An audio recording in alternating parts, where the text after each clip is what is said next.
"I could help you," Kitiara said with a sigh, moving her fingers over Dalamar's chest and up over his shoulders, kneading her hands into his flesh like a cat's paws. Almost convulsively, Dalamar's hands tightened around her, drawing her nearer still. "I could help," Kitiara repeated in a fierce whisper. "You cannot fight him alone." "Ah, my dear," Dalamar regarded her with a wry, sardonic smile. "Who would you help, me or him?"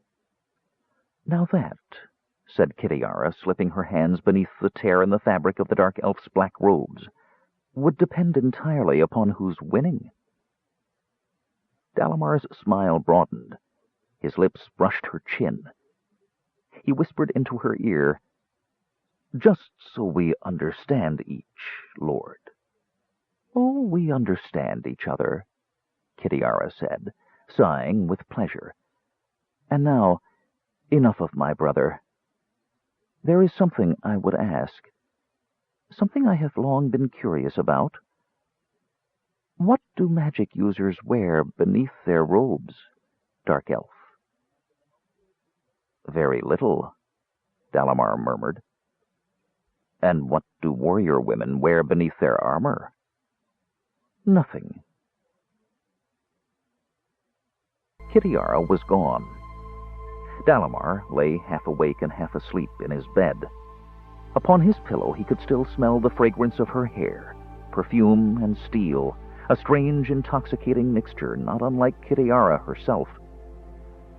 The dark elf stretched luxuriously, grinning. She would betray him, he had no doubt about that. And she knew he would destroy her in a second, if necessary, to succeed in his purpose.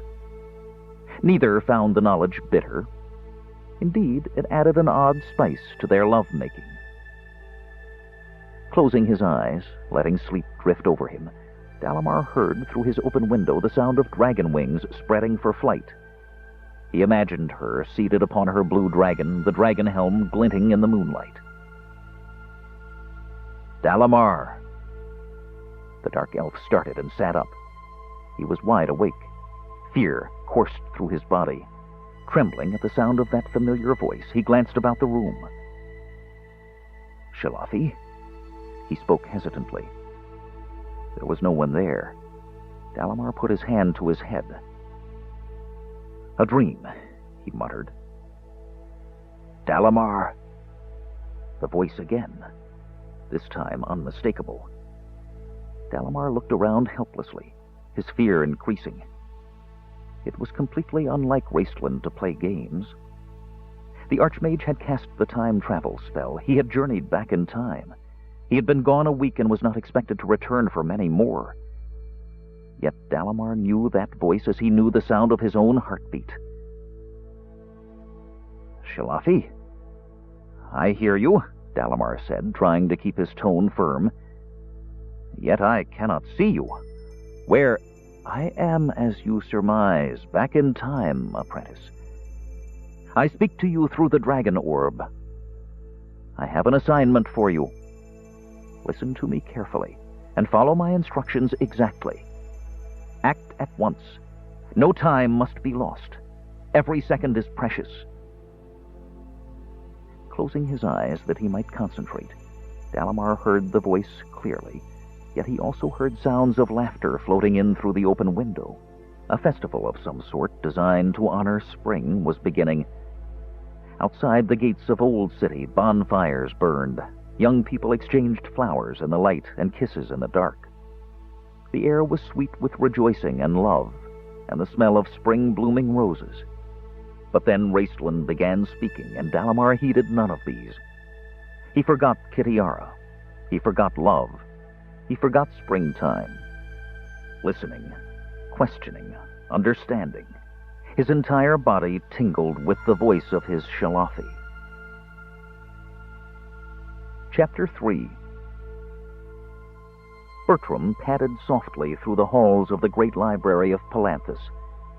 His aesthetics robes whispered about his ankles, their rustle keeping time to the tune Bertram hummed as he went along. He had been watching the spring festival from the windows of the great library, and now, as he returned to his work among the thousands and thousands of books and scrolls housed within the library, the melody of one of the songs lingered in his head. "Ta-tum, ta-tum," Bertram sang in a thin, off-key voice, pitched low so as not to disturb the echoes of the vast vaulted halls of the great library. The echoes were all that could be disturbed by Bertram's singing, the library itself being closed and locked for the night. Most of the other aesthetics, members of the order whose lives were spent in study and maintenance of the great library's collection of knowledge, gathered from the beginning of Kryn's time, were either sleeping or absorbed in their own works. "Ta-tum, ta-tum, my lover's eyes are the eyes of the doe. Ta-tum, ta-tum, and I am the hunter closing in." Bertram even indulged in an impromptu dance step. "Ta-tum, ta-tum, I lift my bow and draw my arrow." Bertram skipped around a corner. "I loose the shaft. It flies to my lover's heart, and ho there! Who are you?" Bertram's own heart leaped into his throat, very nearly strangling the aesthetic as he was suddenly confronted with a tall, black-robed and hooded figure, standing in the center of the dimly lit marble hall. The figure did not answer. It simply stared at him in silence. Gathering his wits and his courage and his robes about him, Bertram glared at the intruder. "What business have you here? The library's closed. Yes, even to those of the black robes." The aesthetic frowned and waved a pudgy hand. "Be gone. Return in the morning and use the front door like everyone else."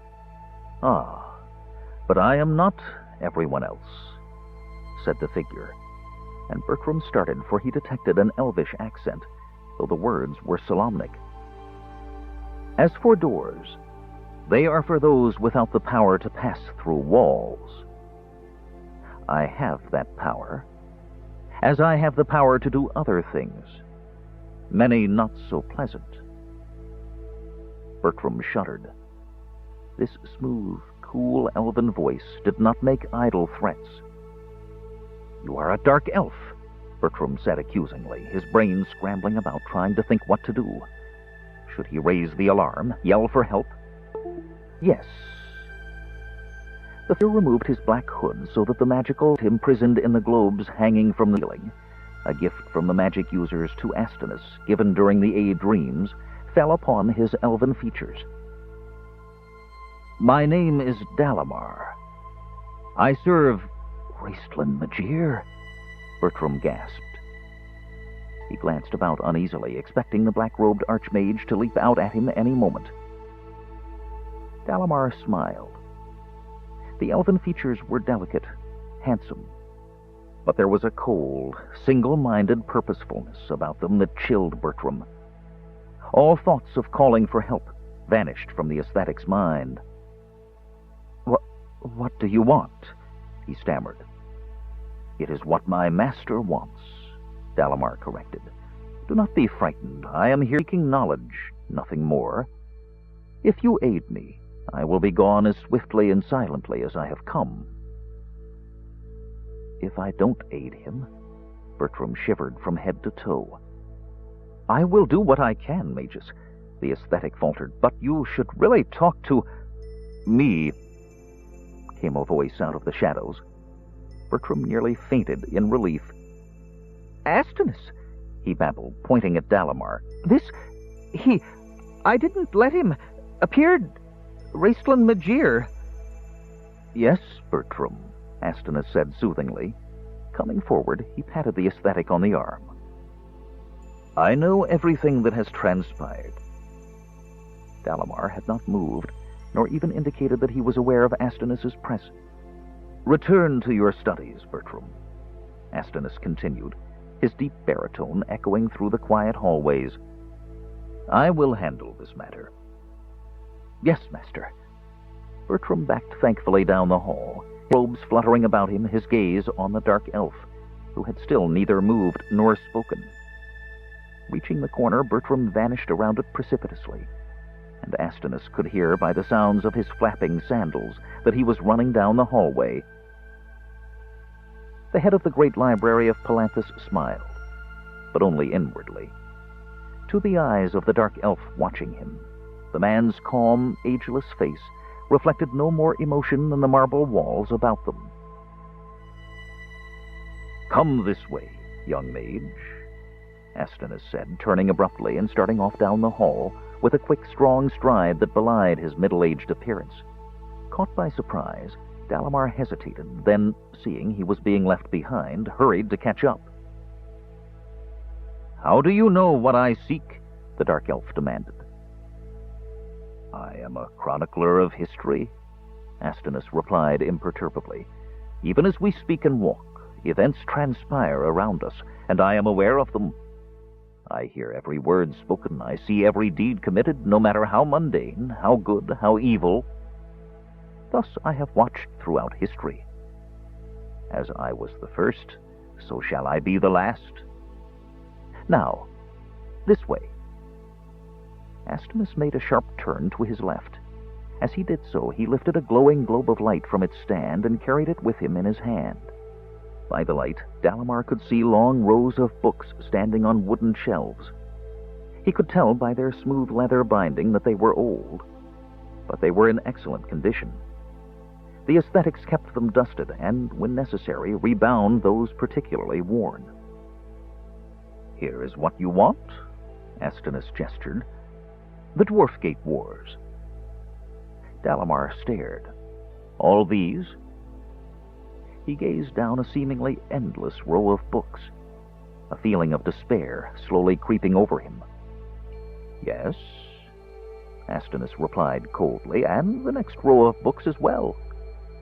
I... Dalamar was completely at a loss. Surely Raistlin had not guessed the enormity of this task. Surely he couldn't expect him to devour the contents of these hundreds of volumes within the specified time limit. Dalamar had never felt so powerless and helpless before in his life. Flushing angrily, he sensed Astinus's ice-like gaze upon him. "Perhaps I can help," the historian said placidly. Reaching up, without even reading the spine, Astinus removed one volume from the shelf. Opening it, he flipped quickly through the thin, brittle pages, his eyes scanning the row after row of neat, precisely written, black-inked letters. "Ah, here it is." Drawing an ivory marker from a pocket of his robes, Astinus laid it across a page in the book, shut it carefully, then handed the book to Dalamar. "Take this with you. Give him the information he seeks. And tell him this. The wind blows. The footsteps in the sand will be erased, but only after he has trod them."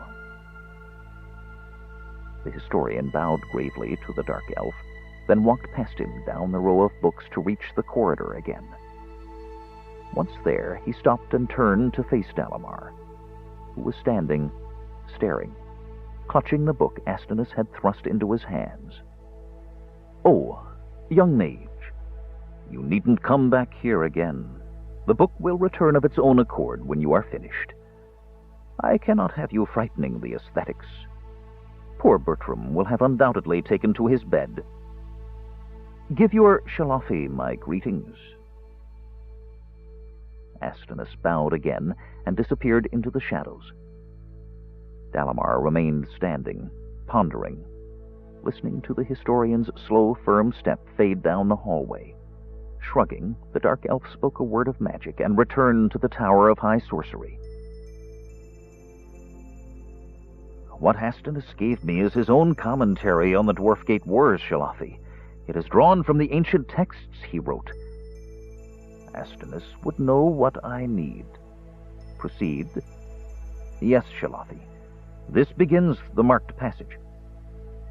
And the great archmage, Fistandatlus, used the dragon orb to call forward in time to his apprentice, instructing him to go to the great library at Palanthus and read the books of history there to see if the result of his great undertaking would prove successful."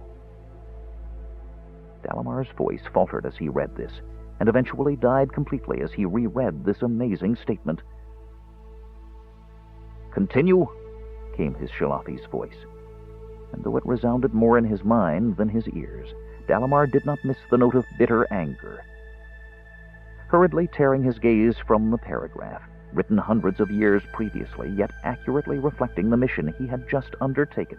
Dalamar continued. It is important here to note this.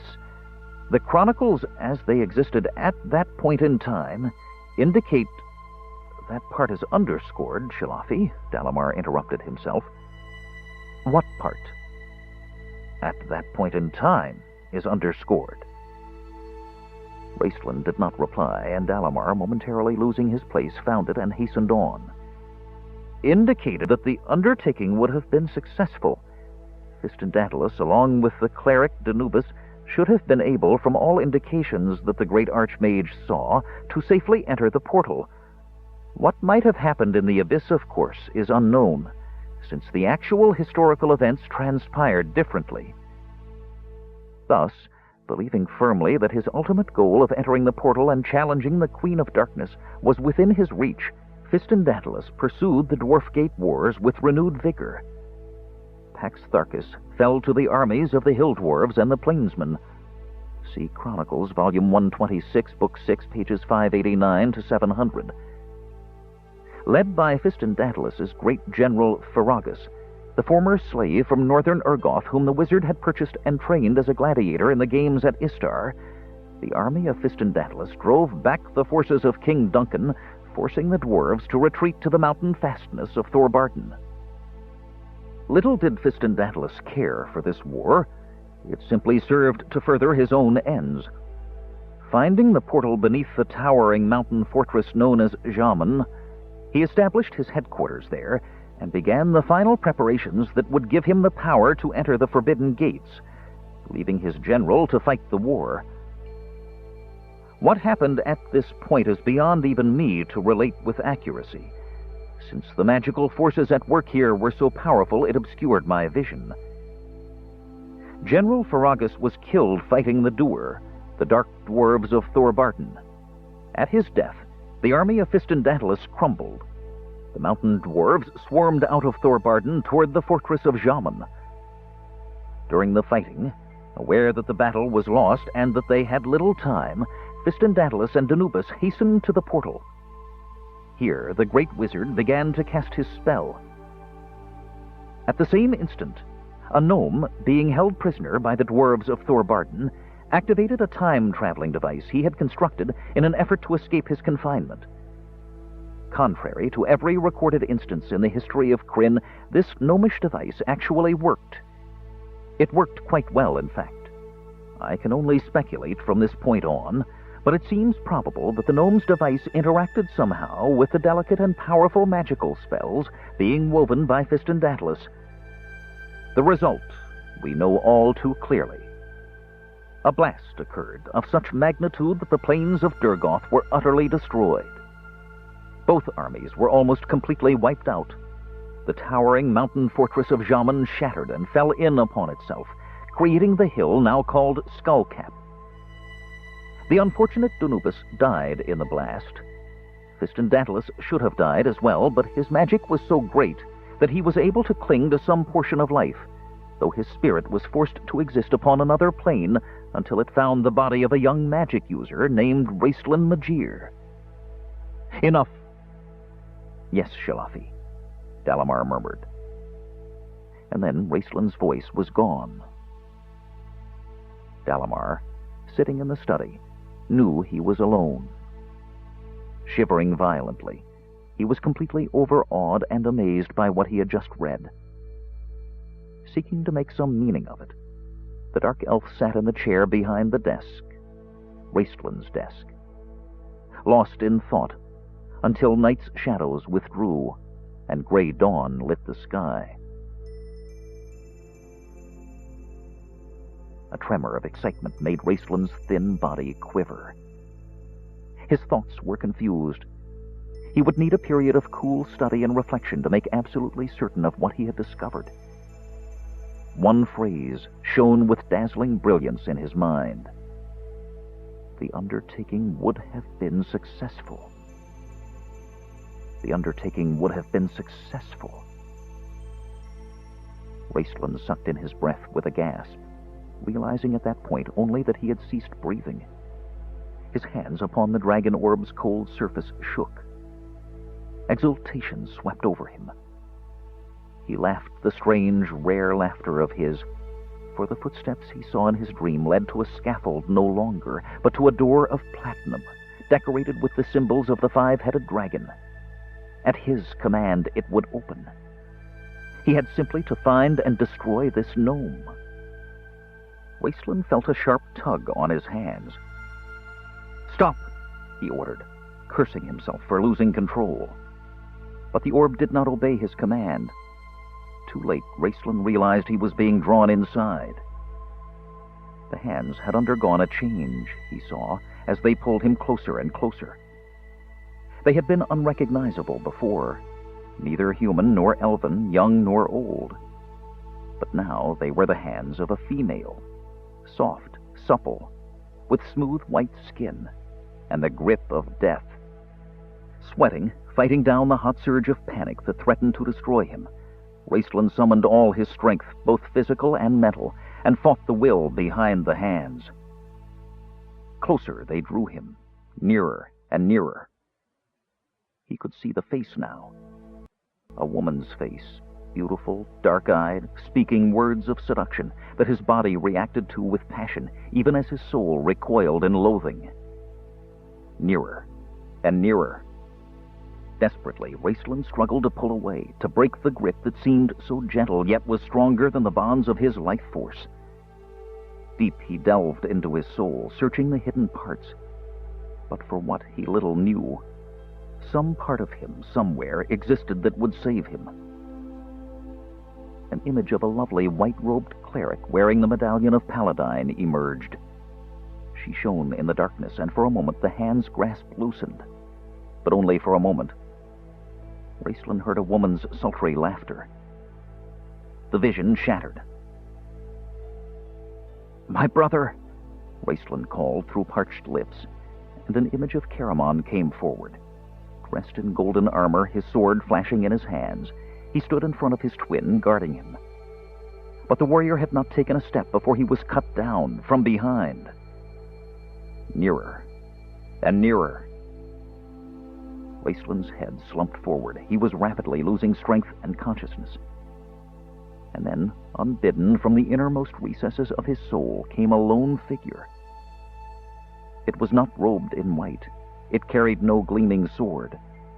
It was small and grubby, and its face was streaked with tears.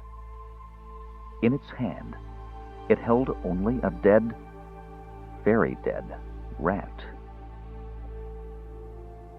Caramon arrived back in camp just as the first rays of dawn were spreading through the sky. He had ridden all night and was stiff, tired, and unbelievably hungry. Fond thoughts of his breakfast and his bed had been comforting him for the last hour, and his face broke into a grin as the camp came into sight. He was about to put the spurs to his weary horse when, looking ahead into the camp itself, the big man reined in his horse and brought his escort to a halt with an upraised hand. "What's going on?" he asked in alarm, all thoughts of food vanishing. Garrick, riding up beside him, shook his head, mystified. Where there should have been lines of smoke rising from morning cooking fires, and the disgruntled snorts of men being roused from a night's sleep, the camp resembled a beehive after a bear's feast.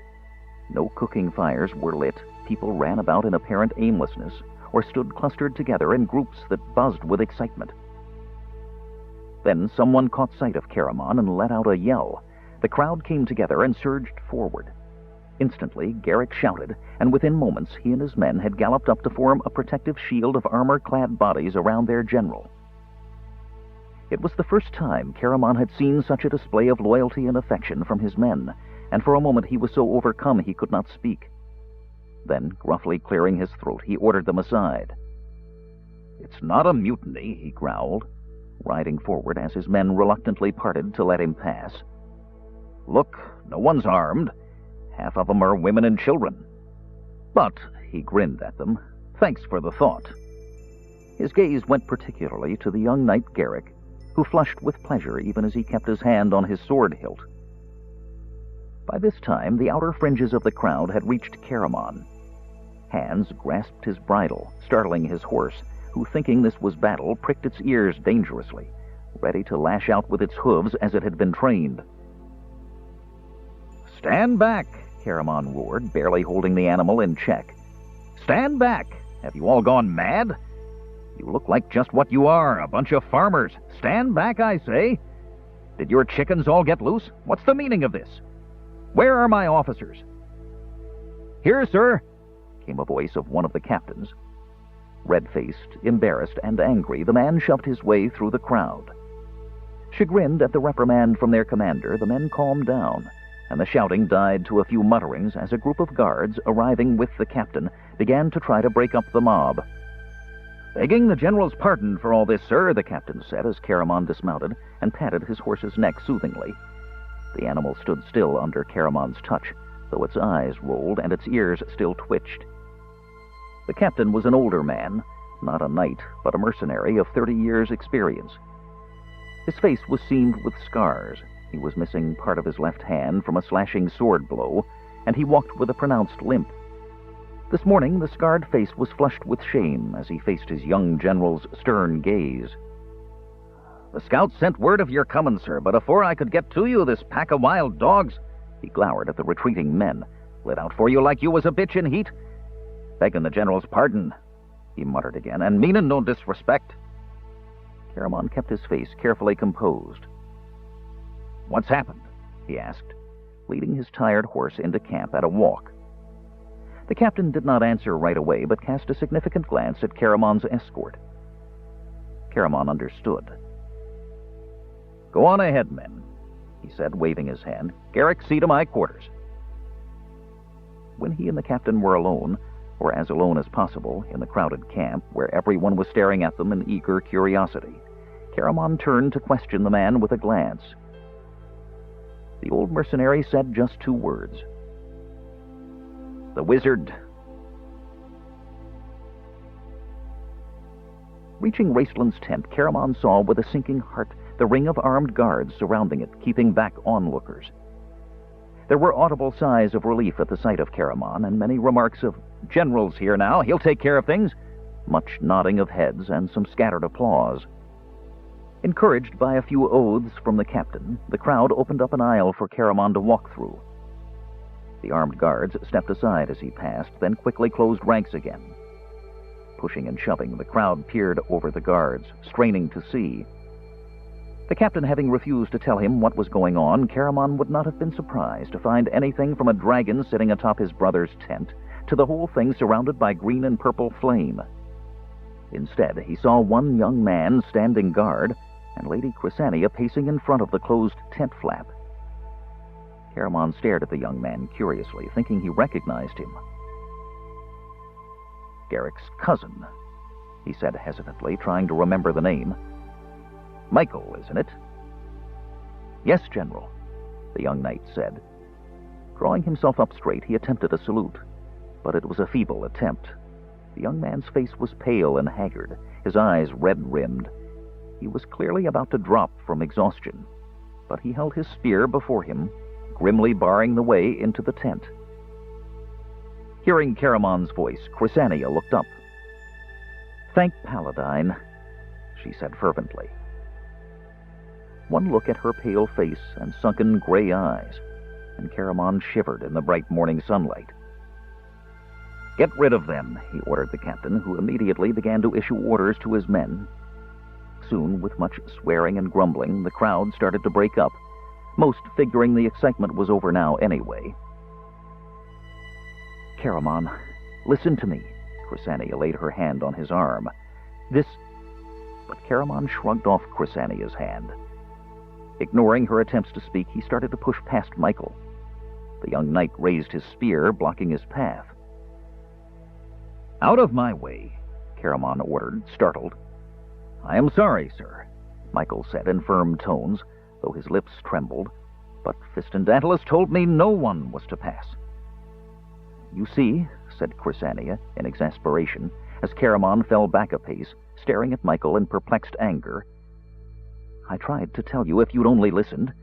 It's been like this all night, and I know something dreadful's happened inside, but Raistlin made him take an oath, By the code and the rules, or some such thing.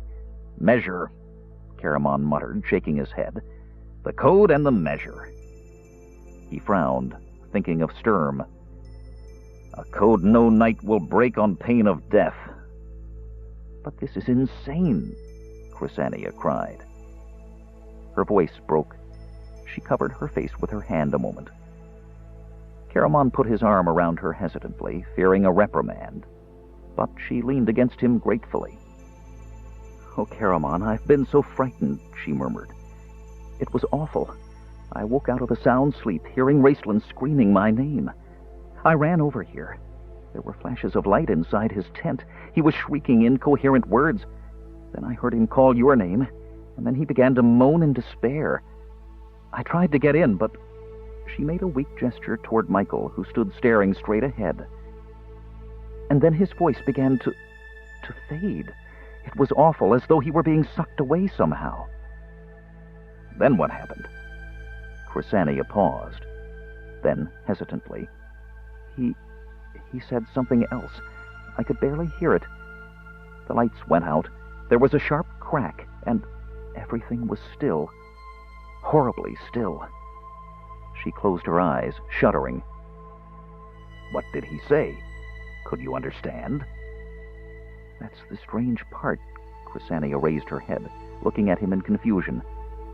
It sounded like Boop. Boopoo, Caramon repeated in astonishment. Are you sure? She nodded. Why would he call out the name of a gully dwarf? Caramon demanded. I haven't any idea. Chrysania sighed wearily, brushing her hair back out of her eyes. I've wondered the same thing, except wasn't that the gully dwarf who told Parsalian how kind Raceland had been to her? Caramon shook his head. He would worry about gully dwarves later. Now his immediate problem was Michael.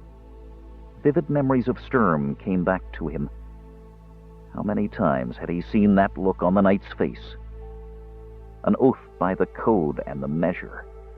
Damn Raceland. Michael would stand at his post now until he dropped, and then, when he awoke to find he had failed, he'd kill himself. There had to be some way around this. Around him. Caramon glanced at Chrysania. She could use her clerical powers to spellbind the young man. Caramon shook his head. That would have the entire camp ready to burn her at the stake. Damn Raceland. Damn clerics. Damn the Knights of Solamnia, and damn their code and their measure. Heaving a sigh, he walked up to Michael. The young man raised his spear threateningly, but Caramon only lifted his hands high to show they were empty. He cleared his throat, knowing what he wanted to say, yet uncertain how to begin. And then, as he thought about Sturm, suddenly he could see the knight's face once again, so clearly that he marveled. But it was not as he had seen it in life, stern, noble, cold. And then Caramon knew. He was seeing Sturm's face in death.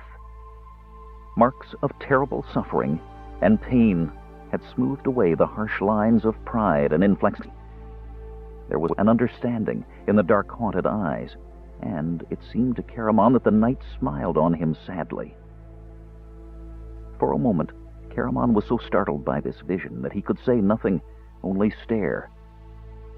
But the image vanished, leaving in its place only the face of a young knight, grim, frightened, exhausted, determined. Michael, Caramon said, keeping his hands raised. I had a friend once, a knight of Solamnia. He's dead now. He died in a war far from here but that doesn't matter. My friend, was like you. He believed in the code and the measure. He was ready to give his life for them. But at the end, he found out there was something more important than the code and the measure. Something that the code and the measure had forgotten. Michael's face hardened stubbornly. He gripped his spear tighter. Life itself, Caramon said softly. He He saw a flicker in the knight's red-rimmed eyes, a flicker that was drowned by a shimmer of tears. Angrily, Michael blinked them away, the look of firm resolution returning, though it seemed to Caramon it was now mingled with a look of desperation. Caramon caught hold of that desperation, driving his words home as if they were the point of a sword seeking his enemy's heart. Life, Michael. That's all there is. That's all we have. Not just our lives, but the lives of everyone on this world. It's what the code and the measure were designed to protect, but somewhere along the line, that got all twisted around, and the code and the measure became more important than life. Slowly, still keeping his hands raised, he took a step toward the young man. I'm not asking you to leave your post for any treacherous reason, and you and I both know you're not leaving it from cowardice. Caramon shook his head. The gods know what you must have seen and heard tonight. I'm asking you to leave it out of compassion. My brother's inside there, maybe dying, maybe dead. When he made you swear that oath, he couldn't have foreseen this happening. I must go to him. Let me pass, Michael. There is nothing dishonorable in that. Michael stood stiffly, his eyes straight ahead, and then his face crumpled. His shoulders slumped, and the spear fell from his nerveless hand. Reaching out, Caramon caught the young man in his big arms and held him close. A shuddering sob tore through the young man's body. Caramon patted his shoulder awkwardly. Here, one of you. He looked around. Find Garrick. Ah, there you are, he said in relief as the young knight came running over. Take your cousin back to the fire. Get some hot food inside him and see that he sleeps. You there, he motioned to another guard. Take over here. As Garrick led his cousin away, Chrysania started to enter the tent, but Caramon stopped her. Better let me go first, lady, he said. Expecting an argument, he was surprised to see her meekly step aside. Caramon had his hand on the tent flap when he felt her hand upon his arm. Startled, he turned. You are as wise as a Liston, Caramon, she said, regarding him intently. I could have said those words to the young man. Why didn't I? Caramon flushed. I just understood him, that's all, he muttered. I didn't want to understand him. Chrysania, her face pale, bit her lip. I just wanted him to obey me. Look, lady, Caramon said grimly, you can do your soul-searching later. Right now, I need your help. Yes, of course. The firm, self-confident look returned to Chrysania's face. Without hesitation, she followed Caramon into Raceland's tent. Mindful of the guard outside and any other curious eyes, Caramon shut the tent flap quickly. It was dark and still inside, so dark that at first neither could make out anything in the shadows. Standing near the entrance, waiting until their eyes grew accustomed to the dimness, Chrysania clutched at Caramon suddenly. I can hear him breathing, she said in relief. Caramon nodded and moved forward slowly. The brightening day was driving night from the tent, and he could see more clearly with each step he took. There, he said. He hurriedly kicked aside a camp stool that blocked his way. Raced, he called softly as he knelt down. The Archmage was lying on the floor. His face was ashen, his thin lips blue. His breathing was shallow and irregular, but he was breathing. Lifting his twin carefully, Caramon carried him to his bed.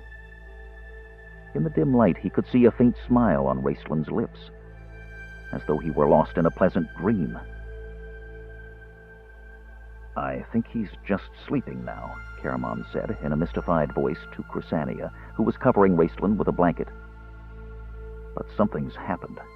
That's obvious. He looked around the tent in the brightening light. I wonder... Name of the gods. Chrysania looked up, glancing over her shoulder. The poles of the tent were scorched and blackened. The material itself was charred, and in some places appeared to have melted. It looked as though it had been swept by fire, yet incongruously it remained standing and did not appear to have been seriously damaged. It was the object on the table, however, that had brought the exclamation from Caramon. "The dragon orb," he whispered in awe. Made by the mages of all three robes long ago, filled with the essence of good, evil, and neutral dragons, powerful enough to span the banks of time, the crystal orb still stood upon the table, resting on the silver stand Raistlin had made for it. Once it had been an object of magical, enchanting light. Now it was a thing of darkness, lifeless, a crack running down its center. Now, "It's broken," Caramon said in a quiet voice. Chapter 4. The army of Fistandantilus sailed across the straits of Shalcia in a ramshackle fleet made up of many fishing boats, rowboats, crude rafts, and gaudily decorated pleasure boats. Though the distance was not great, it took over a week to get the people, animals, and the supplies transported. By the time Caramon was ready to make the crossing, the army had grown to such an extent that there were not enough boats to ferry everyone across at once. Many craft had to make several trips back and forth. The largest boats were used to carry livestock. Converted into floating barns, they had stalls for the horses and the scrawny cattle, and pens for the pigs. Things went smoothly for the most part, though Caramon got only about 3 hours of sleep each night. So busy was he with the problems that everyone was sure only he could solve. Everything from seasick cattle to a chest-load of swords that was accidentally dropped overboard and had to be retrieved. Then, just when the end was in sight and nearly everyone was across, a storm came up.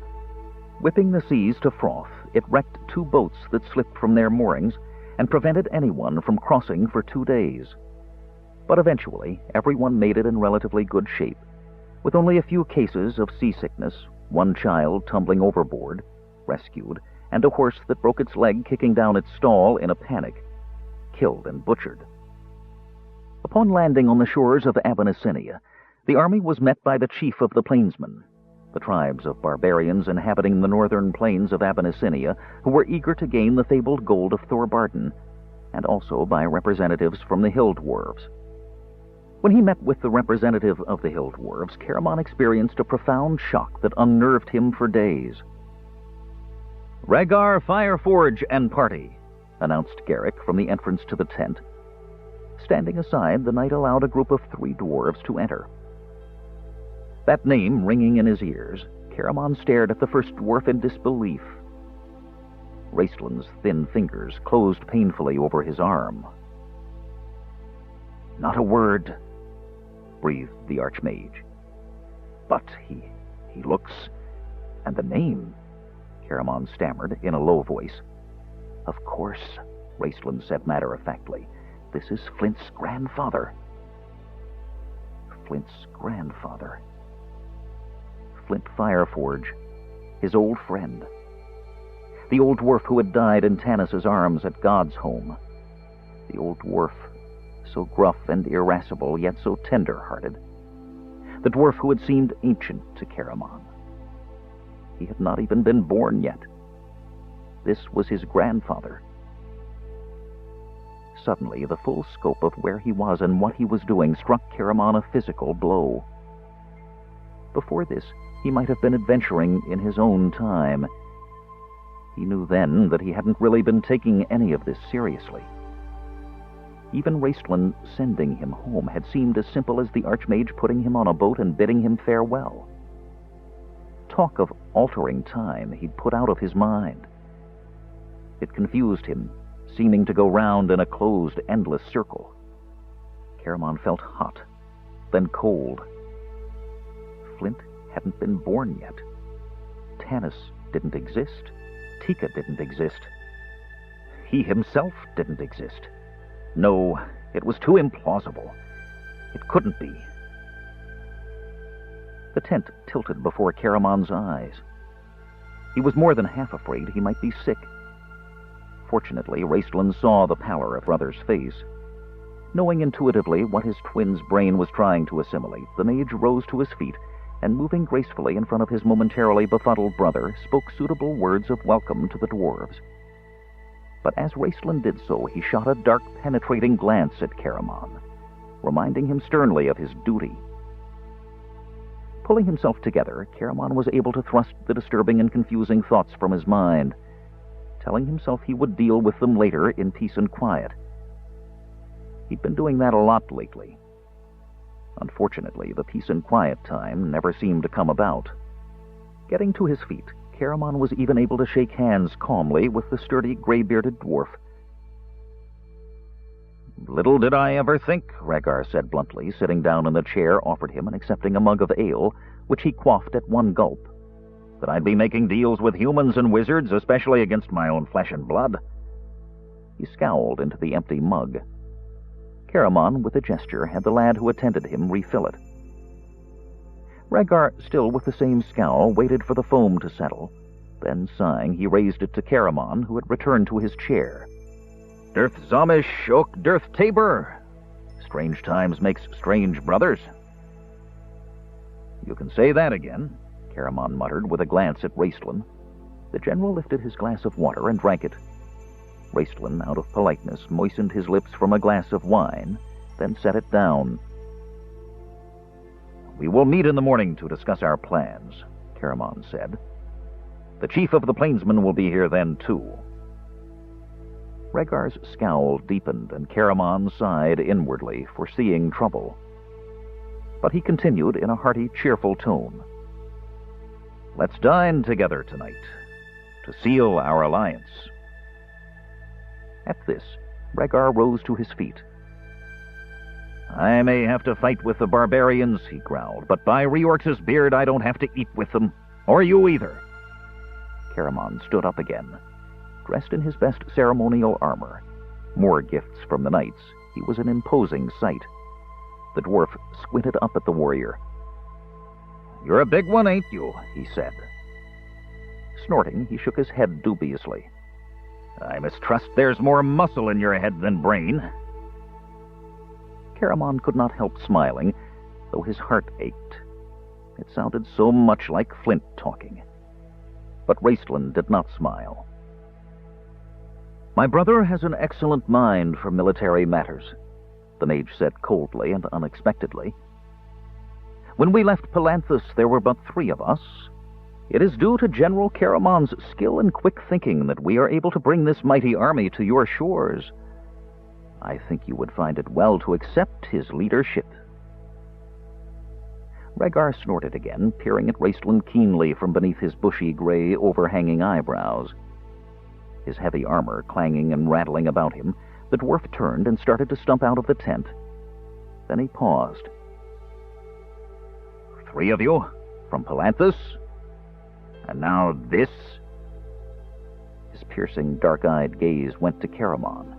His hand made a sweeping gesture, encompassing the tent, the knights in the shining armor who stood guard outdoors, the hundreds of men he had seen working together to unload supplies from the ships, other men practicing their fighting techniques, the row after row of cooking fires. Overwhelmed and astounded by his brother's unaccustomed praise, Karaman couldn't answer. But he managed to nod. The dwarf snorted again, but there was a glint of grudging admiration in his eyes as he clanked and rattled his way out of the tent. Rhaegar suddenly poked his head back inside. "I'll be at your dinner," he snarled ungraciously, then stomped off. "I, too, must be leaving, my brother," Raistlin said absently as he rose to his feet and walked toward the tent entrance. His hands folded in his black robes, he was lost in thought when he felt a touch on his arm. Irritated at the disturbance, he glanced at his brother. "Well, I just want to say thank you." Karaman swallowed, then continued huskily. "For what you said. You never said anything like that about me before." Wasteland smiled. There was no light in his eyes from that thin-lipped smile, but Caramon was too flushed and pleased to notice. "It is only the simple truth, my brother," Wasteland replied, shrugging. "And it helped accomplish our objective, since we need these dwarves as our allies. I have often told you that you have hidden resources, if you would only take the time and trouble to develop them. We are twins, after all," the mage added sardonically. "I did not think we could be so unlike as you had convinced yourself." The mage started to leave again, but once more felt his brother's hand on his arm. Checking an impatient sigh, Wasteland turned. "I wanted to kill you back in Istar, Wasteland." Caramon paused, licking his lips. And I think I had cause. At least from what I knew then. Now I'm not so certain." He sighed, looking down at his feet, then raising his flushed face. I'd like to think that you did this, that you put the mages in a position where they had to send me back in time to help me learn this lesson. That may not be the reason," Caramon hastened to add, seeing his brother's lips compress and the cold eyes grow colder. "And I'm sure it isn't, at least all of it. You are doing this for yourself, I know that. But I think somewhere some part of you cares just a little. Some part of you saw I was in trouble and you wanted to help." Wasteland regarded his brother with amusement. Then he shrugged again. "Very well, Caramon. If this romantic notion of yours will help you fight better, if it will help you plan your strategies better, if it will aid your thinking, and above all, if it will let me get out of this tent and back to my work, then by all means, cradle it to your breast. It matters little to me." Withdrawing his arm from his brother's grasp, the mage stalked to the entrance to the tent. Here, he hesitated. Half turning his hooded head, he spoke in a low voice, his words exasperated, yet tinged with a certain sadness. "You never did understand me, Caramon." Then he left, his black robes rustling around his ankles as he walked. The banquet that evening was held outdoors. Its beginnings were less than propitious. The food was set on long tables of wood, hastily constructed from the rafts that had been used to cross the straits. Rhaegar arrived with a large escort, about 40 dwarves. Dark Knight, chief of the plainsmen, who with his grim face and tall, proud stance reminded Caramon forcibly of Riverwind, brought with him 40 warriors. In turn, Caramon chose 40 of his men, whom he knew or at least hoped could be trusted and could hold their liquor. Caramon had figured that when the groups filed in, the dwarves would sit by themselves, the plainsmen by themselves, and so forth. No amount of talking would get them to mingle. Sure enough, after each group had arrived, all stood staring at each other in grim silence. The dwarves gathered around their leader, the plainsmen around theirs, while Caramon's men looked on uncertainly. Caramon came to stand before them. He had dressed with care, wearing his golden armor and helmet from the gladiatorial games, plus some new armor he'd had made to match. With his bronze skin, his matchless physique, his strong, handsome face, he was a commanding presence, and even the dour dwarves exchanged looks of reluctant approval. Caramon raised his hands. "Greetings to my guests," he called in his loud, booming baritone. "Welcome. This is a dinner of fellowship to mark alliance and newfound friendship among our races." At this, there were muttered, scoffing words and snorts of derision. One of the dwarves even spat upon the ground, causing several plainsmen to grip their bows and take a step forward, this being considered a dreadful insult among plainspeople. Their chief stopped them, and coolly ignoring the interruption, Caramon continued. "We are going to be fighting together, perhaps dying together. Therefore let us start our meeting this first night by sitting together and sharing bread and drink like brothers. I know that you are reluctant to be parted from your kinsmen and friends, but I want you to make new friends. And so, to help us get acquainted, I have decided we should play a little game." At this, the dwarves' eyes opened wide, beards wagged, and low mutterings rumbled through the air like thunder. No grown dwarf ever played games. Certain recreational activities, such as stone strike and hammer throw, were considered sports. Dark Knight and his men brightened, however. The plainsmen lived for games and contests, these being considered almost as much fun as making war on neighboring tribes. Waving his arm, Caramon gestured to a new, huge, cone-shaped tent that stood behind the tables, and had been the object of many curious, suspicious stares from dwarves and plainsmen alike. Standing over 20 feet tall, it was topped by Caramon's banner.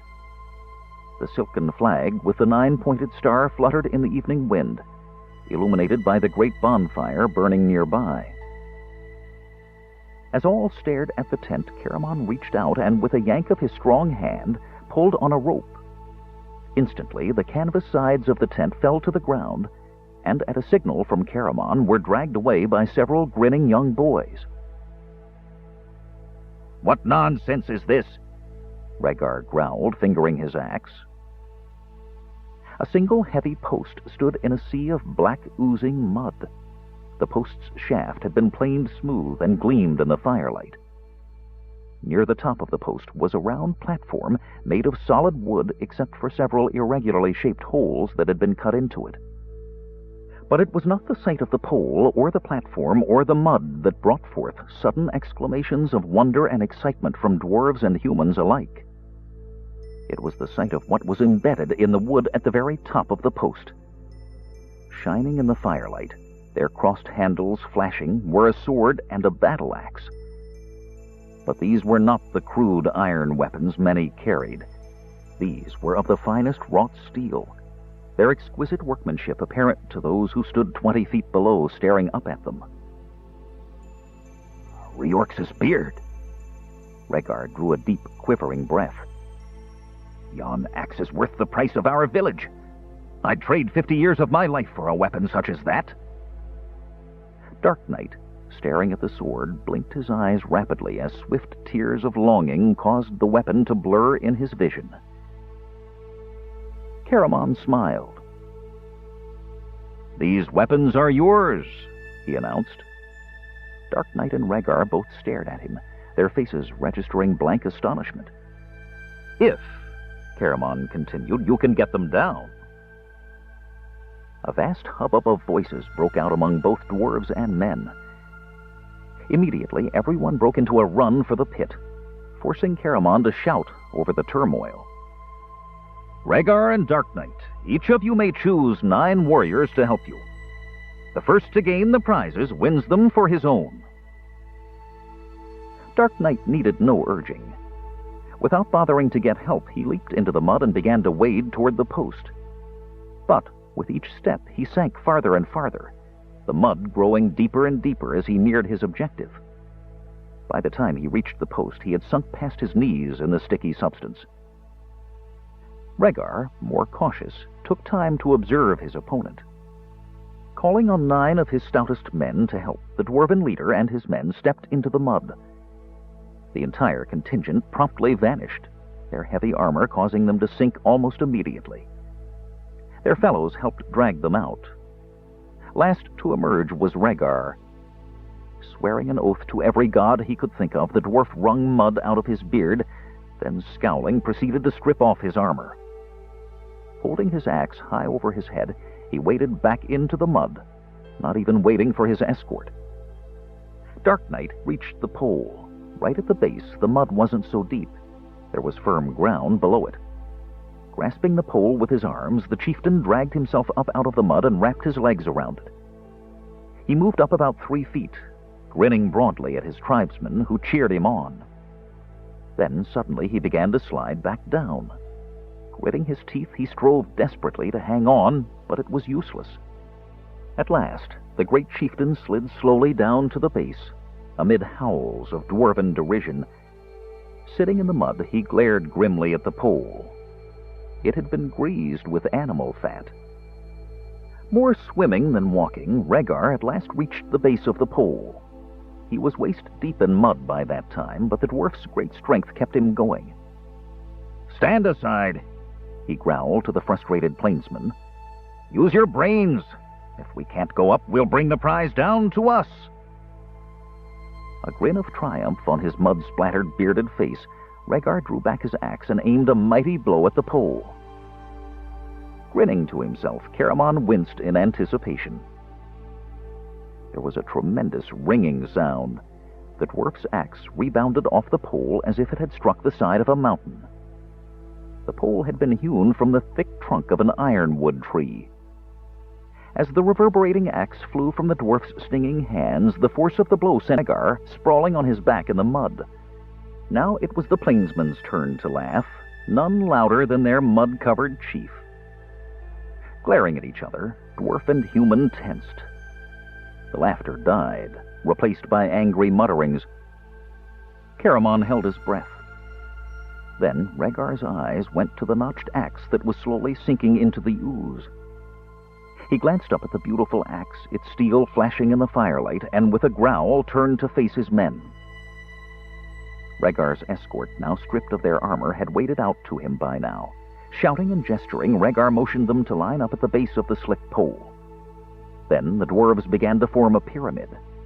3 stood at the bottom, 2 climbed upon their backs, then another. The bottom row sank into mud past their waists, but eventually, finding the firm ground at the bottom, stood fast. Dark Knight watched for a moment in grim silence, then he called to 9 of his warriors. Within moments, the humans were forming their own pyramid. Being shorter, the dwarves were forced to make their pyramid smaller at the base and extended up by single dwarves to reach the top. Rhaegar himself made the final ascent. Teetering on the pinnacle as the dwarves swayed and groaned beneath him, his arms strained to reach the platform, but he wasn't tall enough. Darkness, climbing over the backs of his own men, easily reached the underside of the platform. Then, laughing at the scowl on Rhaegar's mud-covered face, the chieftain tried to pull himself through one of the odd-shaped openings. He couldn't fit. Squeezing, swearing, holding his breath was no help. The human could not force even his wiry-framed body through the small hole. At that moment, Rhaegar made a leap for the platform and missed. The dwarf sailed through the air, landing with a splat in the mud below, while the force of his jump caused the entire dwarven pyramid to topple, sending dwarves everywhere. This time, though, the humans didn't laugh. Staring down at Rhaegar, Dark Knight suddenly jumped down into the mud himself. Landing next to the dwarf, he grabbed hold of him and dragged him to the surface of the ooze. Both were by this time almost indistinguishable, covered head to foot with the black goop. They stood, staring at each other. "You know," said Rhaegar, wiping mud from his eyes, "that I'm the only one who can fit through that hole." "And you know," said Dark Knight through clenched teeth, "that I'm the only one who can get you up there." The dwarf grabbed the plainsman's hand. The two moved quickly over to the human pyramid. Dark Knight climbed first, providing the last link to the top. Everyone cheered as Rhaegar climbed up onto the human's shoulders and easily squirmed through the hole. Scrambling up onto the platform, the dwarf grasped the hilt of the sword and the handle of the axe and raised them triumphantly over his head. The crowd fell silent.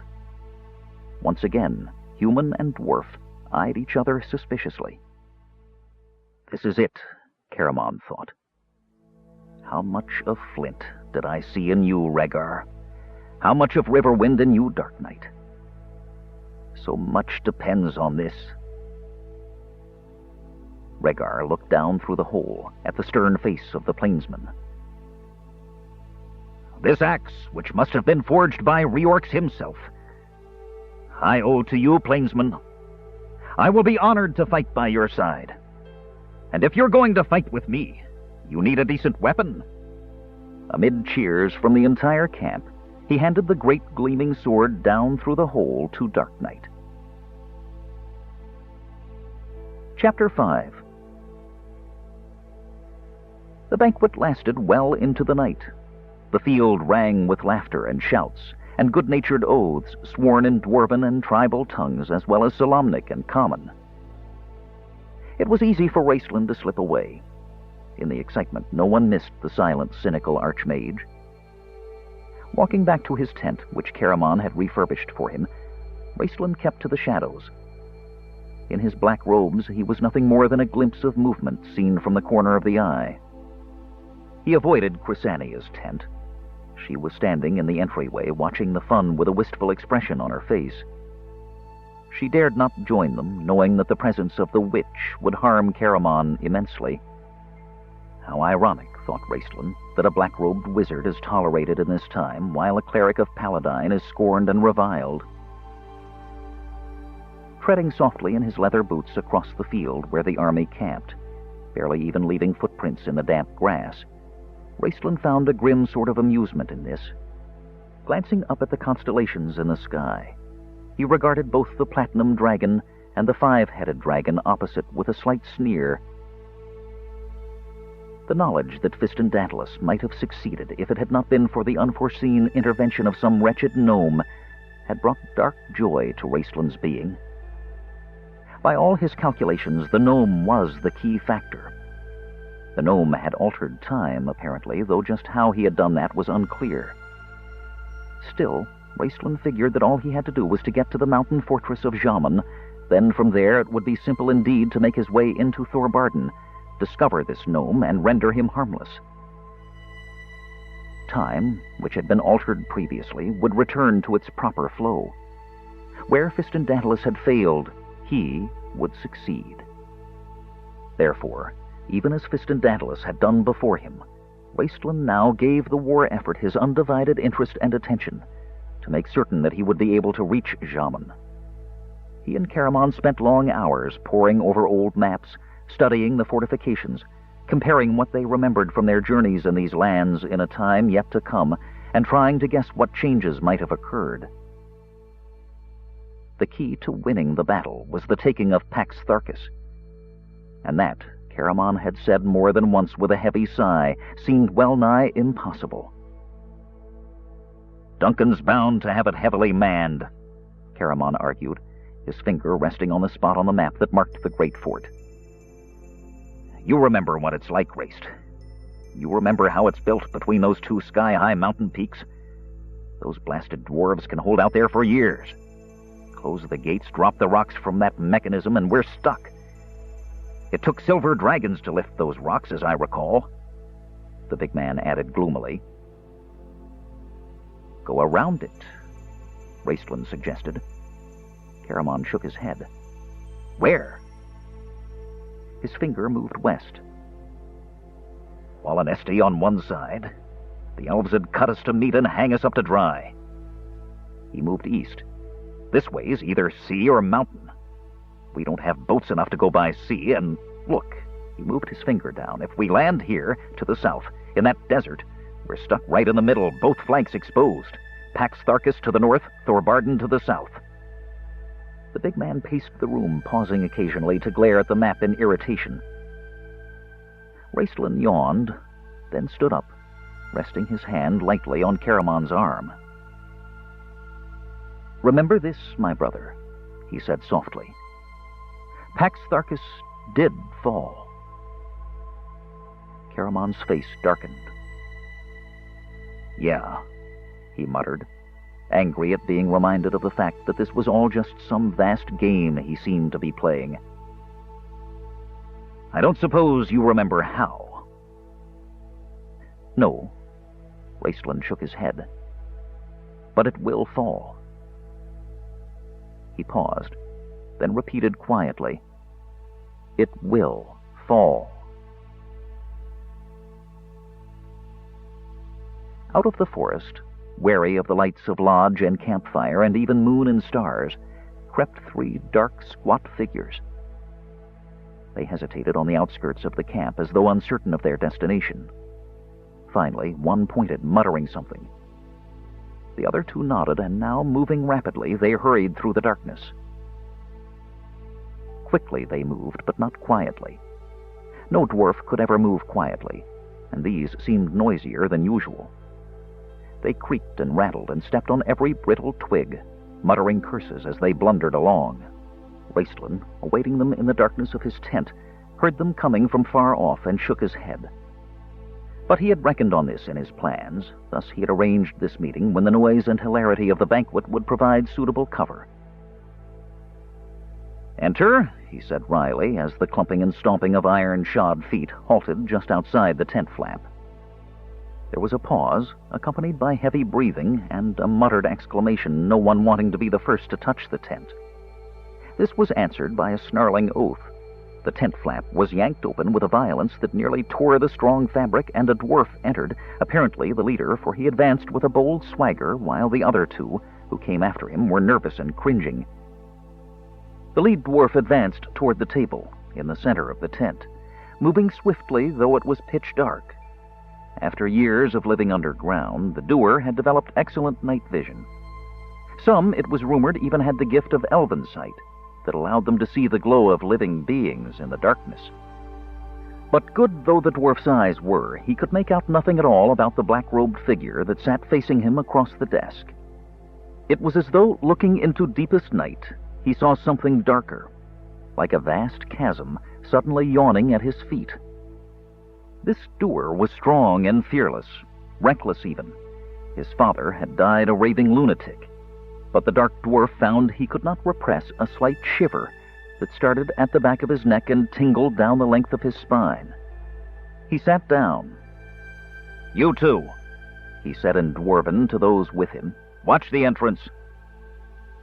They nodded and retreated quickly, only too glad to leave the vicinity of the black-robed figure, and crouched beside the opening, peering out into the shadows. A sudden flare of light made them start up in alarm, however. Their leader raised his arm with a vicious oath, shielding his eyes. "No light! No light!" he cried in crude common. Then his tongue clove to the roof of his mouth, and for a moment all he could make were garbled noises. For the light came not from torch or candle, but from a flame that burned in the palm of the mage's cupped hand. All dwarves are by nature suspicious and distrustful of magic. Uneducated, given to superstition, the doer were terrified of it, and thus even this simple trick that nearly any street illusionist could perform caused the dwarf to suck in his breath in fear. "I see those I deal with," Raistlin said in a soft, whispering voice. "Do not fear.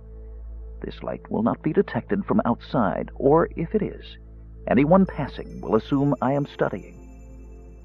Slowly, the doer lowered his arm, blinking his eyes painfully in the brightness of the light. His two associates seated themselves again, even nearer the entrance this time. This doer leader was the same one who had attended Duncan's council meeting. Though his face was stamped with the half-mad, half-calculating cruelty that marked most of his race, there was a glimmer of rational intelligence in his dark eyes that made him particularly dangerous. These eyes were now assessing the mage across from him, even as the mage assessed him. The doer was impressed. He had about as much use for humans as most dwarves. A human magic user was doubly suspect.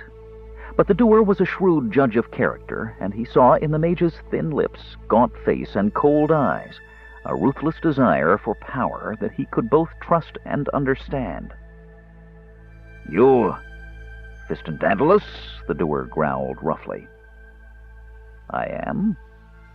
The mage closed his hand, and the flame vanished, leaving them once more in the darkness, for which the dwarf at least was relieved. "And I speak Dwarven so we may converse in your language. I would prefer that, in fact, so that there can be no chance of misunderstanding." "Well and good." The doer leaned forward. "I am Argot, Thane of my clan. I receive your message. We are interested, but we must know more." "Meaning what's in it for us?" Raistlin said in a mocking voice. Extending his slender hand, he pointed to a corner of his tent. Looking in the direction indicated, Argot saw nothing. Then an object in one corner of the tent began to glow, softly at first, then with increasing brilliance. Argot once again sucked in his breath, but this time in wonder and disbelief, rather than fear. Suddenly he cast Raistlin a sharp, suspicious glance. "By all means, go examine it for yourself," Raistlin said with a shrug. "You may take it with you tonight, in fact, if we come to terms." But Argot was already out of his chair, stumbling over to the corner of the tent. Falling to his knees, he plunged his hands into the coffer of steel coins that shone with a bright, magical gleam. For long moments he could do nothing but stare at the wealth with glittering eyes, letting the coins run through his fingers. Then, with a shuddering sigh, he stood up and came back to his seat. "You have plan?" Raistlin nodded. The magical glow of the coins faded, but there was still a faint glimmer that continually drew the dwarf's gaze. "Spies tell us," said Raistlin, "that Duncan plans to meet our army on the plains in front of Pax Tharkis, intending to defeat us there, or if unable to do so, at least inflict heavy casualties.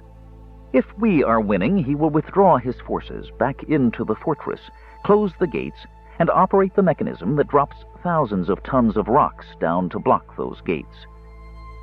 With the stores of food and weapons he has cached there, he can wait until we either give up and retreat, or until his own reinforcements arrive from Thorbarden to pen us up in the valley. Am I correct?" Argot ran his fingers through his black beard. Drawing out his knife, he flipped it into the air and caught it deftly.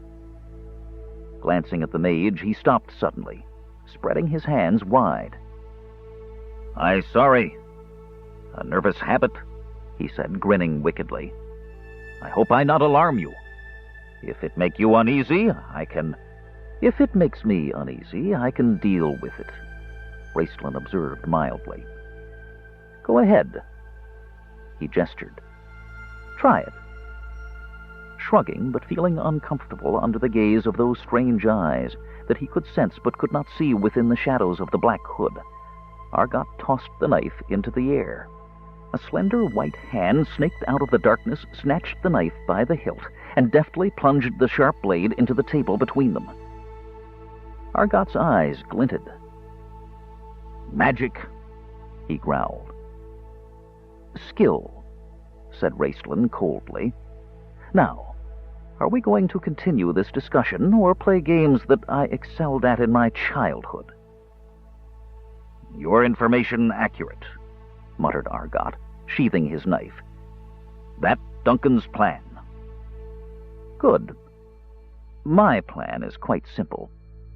Duncan will be inside the fortress itself. He will not take the field. He will give the command to shut the gates." Raistlin sank back into his chair. The tips of his long fingers came together. "When that command comes, the gates will not shut."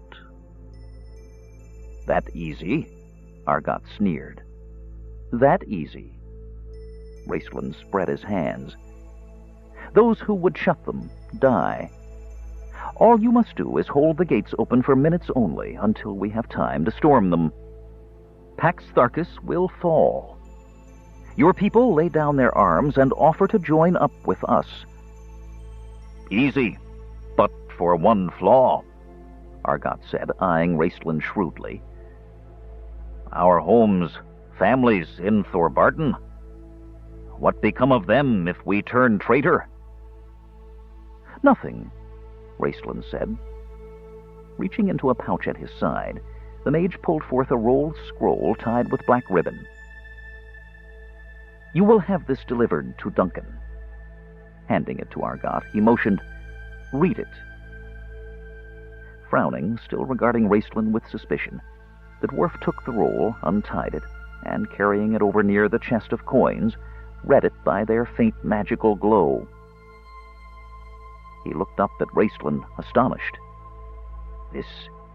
This in language of my people?" Raistlin nodded somewhat impatiently. "Of course. What did you expect? Duncan would not believe it otherwise." "But," Argot gaped, "that language is secret, known only to the doer and a few others, such as Duncan, King." "Read," Raistlin gestured irritably. "I haven't got all night." Muttering an oath to reorcs, the dwarf read the scroll. It took him long moments, though the words were few. Stroking his thick, tangled beard, he pondered. Then, rising, he rolled the scroll back up and held it in his hand, tapping it slowly in his palm. "You're right. This solved everything."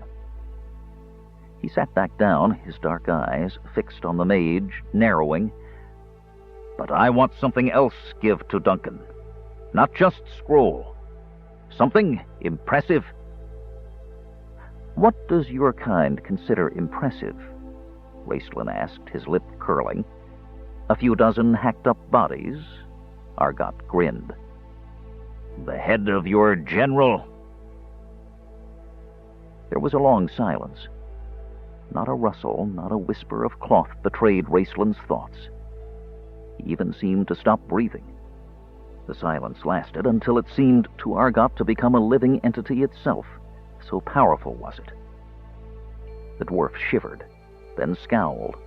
No, he would stick to this demand. Duncan would be forced to proclaim him a hero, like that bastard Karas. "Agreed." Raistlin's voice was level, without tone or emotion.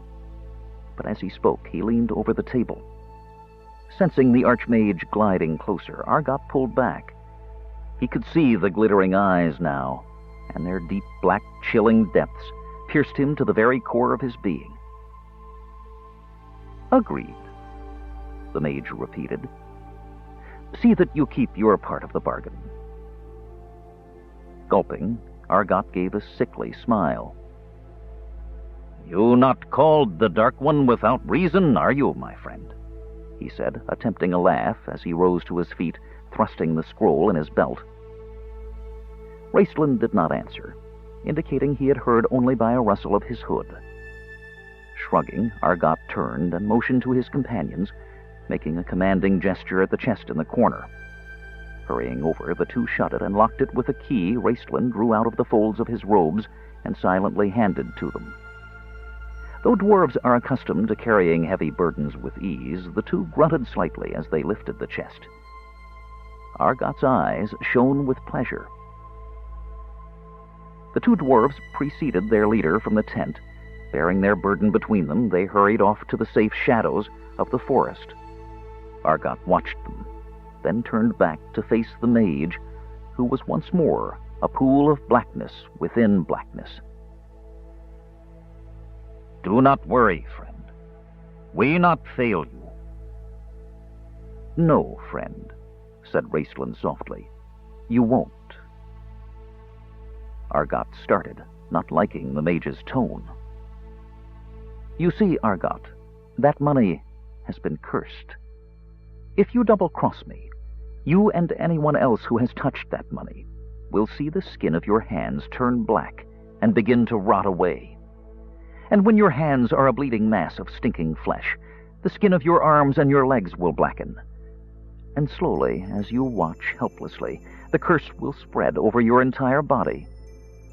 When you can no longer stand on your decaying feet, you will drop over dead." Argot made a strangled, inarticulate sound. You are lying," he managed to snarl. Raistlin said nothing. He might very well have disappeared from the tent for all Argot knew. The dwarf couldn't see the mage or even sense his presence. What he did hear were shouts of laughter from the lodge as the door burst open. Light streamed out. Dwarves and men staggered out into the night air. Cursing under his breath, Argot hurried off. But as he ran, he wiped his hands frantically upon his trousers.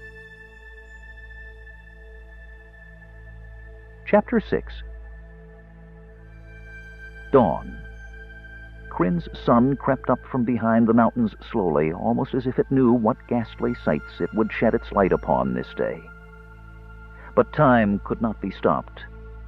Finally appearing over the mountain's peaks, the sun was greeted with cheers, and the clashing of sword against shield by those who were perhaps looking upon dawn for the last time in their lives. Among those who cheered was Duncan, king of the mountain dwarves. Standing atop the battlements of the great fortress of Paxtharcus, surrounded by his generals, Duncan heard the deep, hoarse voices of his men swelling up around him, and he smiled with satisfaction. This would be a glorious day. Only one dwarf was not cheering. Duncan didn't even have to look at him to be aware of the silence that thundered in his heart as loudly as the cheers thundered in his ears. Standing apart from the others was Karas, hero of the dwarves. Tall, splendid in his shining armor, his great hammer clasped in his large hands. He stood staring at the sunrise, and if anyone had looked, they would have seen tears trickling down his face. But no one looked. Everyone's gaze carefully avoided Karas. Not because he wept, though tears are considered a childish weakness by dwarves. No, it was not because Karas wept that everyone kept their eyes averted from him. It was because when his tears fell, they trickled unimpeded down a bare face. Karas had shaved his beard. Even as Duncan's eyes swept the plains before Paxtharcus, even as his mind took in the disposition of the enemy spreading out upon the barren plains, their spear tips glittering in the light of the sun, the Thane could still feel the boundless shock that had overwhelmed his soul that morning when he had seen Karas take his place upon the battlements barefaced. In his hands the dwarf held the long curling tresses of his luxurious beard, and as they watched in horror, Karas hurled them out over the battlements. A beard is a dwarf's birthright, his pride, his family's pride. In deep grief, a dwarf will go through the morning time without combing his beard. But there is only one thing that will cause a dwarf to shave his beard, and that is shame. It is the mark of disgrace, the punishment for murder, the punishment for stealing, the punishment for cowardice, the punishment for desertion. Why? Was all that the stunned Duncan could think of to ask. Staring out over the mountains, Karas answered in a voice that split and cracked like rock. I fight this battle because you order me to fight, Thane. I pledged you my loyalty, and I am honor-bound to obey that pledge. But as I fight, I want all to know that I find no honor in killing my kinsmen, nor even humans who have more than once fought at my side. Let all know Karas goes forward this day in shame. A fine figure you will look to those you lead, Duncan responded bitterly. But Karas shut his mouth and would say no more. Thane! Several men called at once, diverting Duncan's attention back to the plains. But he too had seen the four figures, tiny as toys from this distance, detach themselves from the army and ride toward Paxtharcus. 3 of the figures carried fluttering flags. The 4th carried only a staff, from which beamed a clear, bright light that could be seen in the growing daylight, even at this distance. 2 of the standards Duncan recognized, of course. The banner of the hill dwarves, with its all-too-familiar symbol of anvil and hammer, was repeated in different colors on Duncan's own banner. The banner of the plainsmen he had never seen before, but he knew it at once. It suited them, the symbol of the wind sweeping over prairie grass. The 3rd banner, he presumed, must belong to this upstart general who had ridden out of nowhere. Humph! Duncan snorted, eyeing the banner with its symbol of the 9-pointed star with scorn. From all we've heard, he should be carrying a banner with the sign of the Thieves' Guild upon it, coupled with a mooing cow. The generals laughed. Or dead roses, suggested one. I hear many renegade knights of Solamnia ride among his thieves and farmers. The 4 figures galloped across the plain, their standards fluttering behind, their horses' hooves puffing up clouds of dust. The 4th one in black robes would be the wizard Fistandantalus, Duncan asked gruffly, his heavy brows nearly obliterating his eyes in a frown. Dwarves have no talent for magic, and therefore despise and distrust it above all things. "Yes, Thane," responded a general. "Of all of them, I fear him the most," Duncan muttered in dark tones. "Bah!" An old general stroked his long beard complacently. "You need not fear this wizard. Our spies tell us his health is poor. He uses his magic rarely, if at all, spending most of his time skulking in his tent. Besides, it would take an army of wizards as powerful as he to take this fortress by magic." "I suppose you're right," Duncan said, reaching up to stroke his own beard. Catching a glimpse of Karas out of the corner of his eye, he halted his hand, suddenly uncomfortable, and abruptly clasped his hands behind his back. "Still, keep your eyes on him." He raised his voice. "You sharpshooters, a bag of gold to the one whose arrow lodges in the wizard's ribs."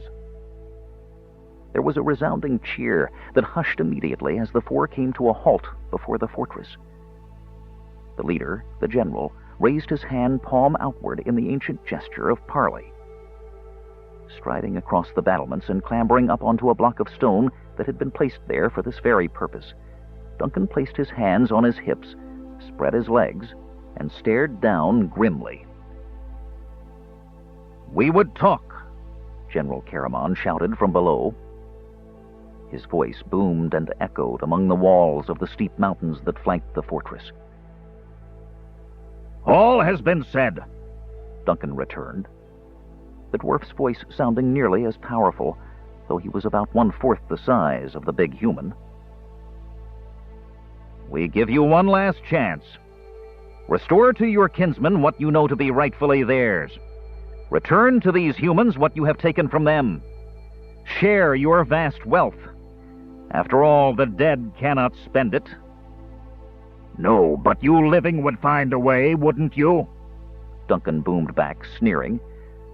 "What we have, we earned by honest toil, working in our homes beneath the mountains, not roaming the land in the company of savage barbarians.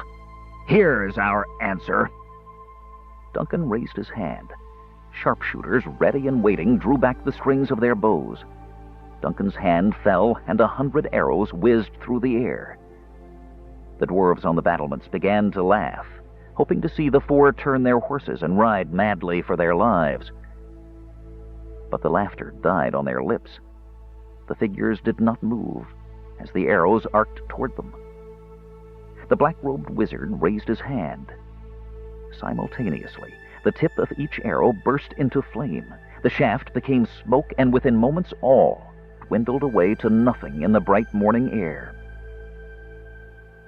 "And there is our answer." The general's stern, cold voice drifted upwards. Turning his horse, he galloped back to his armies, flanked by the black-robed wizard, the hill dwarf, and the plainsman. Hearing his men muttering among themselves, and seeing them cast dour, dubious looks at each other, Duncan firmly squelched his own momentary doubt, and turned to face them, his beard quivering with rage. "What is this?" he demanded angrily. "Are you frightened by the tricks of some street illusionist? What am I leading, an army of men or of children?" Seeing heads lower and faces flush in embarrassment, Duncan climbed down from his vantage point. Striding across to the other side of the battlements, he looked down into the vast courtyard of the mighty fortress that was formed not by man-made walls, but by the natural walls of the mountains themselves. Caves lined the sides. Ordinarily, smoke and the sounds of metal being mined and forged into steel would have poured forth from their gaping mouths, but the mines were shut down today, as were the forges. This morning, the courtyard teemed with dwarves. Dressed in their heavy armor, they bore shields and axes and hammers, favored weapons of the infantry. All heads raised when Duncan appeared, and the cheering that had momentarily died began again. "It is war!" Duncan shouted above the noise, raising his hands. The cheering increased, then stopped. After a moment's silence, the deep dwarven voices raised in song. Under the hills, the heart of the axe arises from cinders, the still core of the fire. Heated and hammered, the handle an afterthought, for the hills are forging the first breath of war. The soldier's heart sires, and brothers the battlefield. Come back in glory, or on your shield. Out of the mountains, in the midst of the air, the axes are dreaming, dreaming of rock, of metal, alive through the ages of ore. Stone on metal, metal on stone.